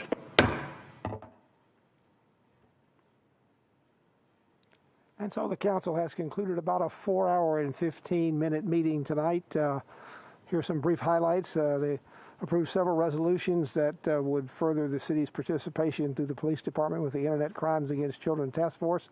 Resolutions approved tonight divide up a state grant totaling $1.2 million with law enforcement in Williamson County, Spring Hill, Dixon County, Cookeville, and the Tennessee Associations of Police, Chiefs of Police. Funds will be used solely for equipment, training, and travel-related investigations. The council also approved on a late resolution tonight a $20.9 million grant from the federal government for emergency rental assistance. It'll be handled through the Metro Action Commission. Council also extended for 1 year the changes allowed in sidewalk cafes downtown, which will make it easier and sort of encouraging or help restaurants downtown during the pandemic. It passed 6 months ago when it was first created without opposition. It passed tonight on the consent calendar, so again without opposition. On second reading tonight, also on the consent calendar, the council approved a 9-member special commission to be appointed by Mayor Cooper and the council to review and investigate the circumstances and responses pertaining to the Christmas Day bombing on 2nd Avenue. The commission then to make any recommendations regarding public safety improvements. The council also approved a bill on first reading tonight that would waive building permit fees for repair or rebuilding of property damaged on second reading by the bombing. Now, the first reading bill that was pulled out of order tonight and deferred for 2 meetings would reduce the recently raised water sewer rates by $10 million. The decrease would come by repealing an annual in-fee in lieu of tax payment by the Metro Water Services to the city. Apparently, the administration wants to have some more time to talk about that through the finance department, so it was put off until consideration again on first reading in 2 meetings from now, which would be the first meeting in March. One second reading bill tonight that was approved on after being watered down would place a cap on the city's bond debt at no more than 17% of the city's operating budget, unless there was a 2/3 vote of the council to do otherwise. Rising debt has been a concern for the city for several years. The new bill does not have any hard cap in it. It would allow for more information to be brought to the council so they would understand the impact on debt anytime there's a capital improvement program brought up or bonds to be approved, but again, no hard cap. 2 bills that had been before the council that would allow the police to use license plate readers for law enforcement purposes, such as cracking down on Drag racing were deferred again. The council's had a number of special committee meetings and meetings with the public. They want more time to study. It looks like there may be more amendments, other changes to be put in some kind of substitute bill. So the bill was then put off for several months yet into April for this to be taken up further. Also on second reading, bills that would concern the city's role in providing long-term care and were somewhat watered down. There was a bill that would make the council have to give a 21-vote margin to approve the discontinuation of the city's J.B. Knowles Assisted Living Facility. Another bill would have reversed a previous council decision that long-term medical care is obsolete and unnecessary as a governmental function.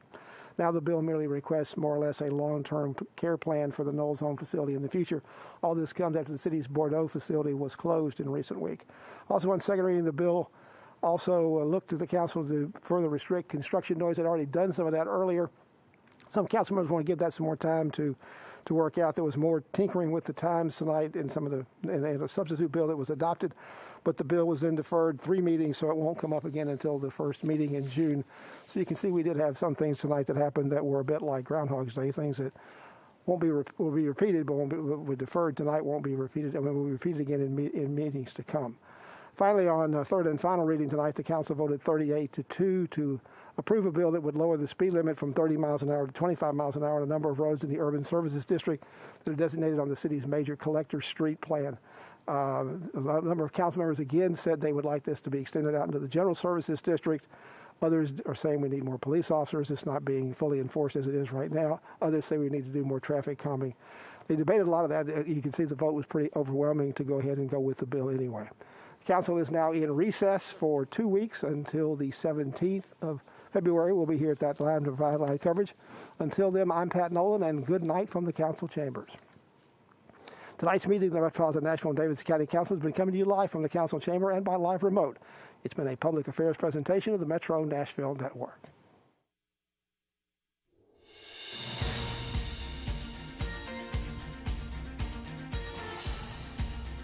This has been a service of the Metro Nashville Network. If you would like to see this presentation again, or for more information about this and other programs, visit nashville.gov.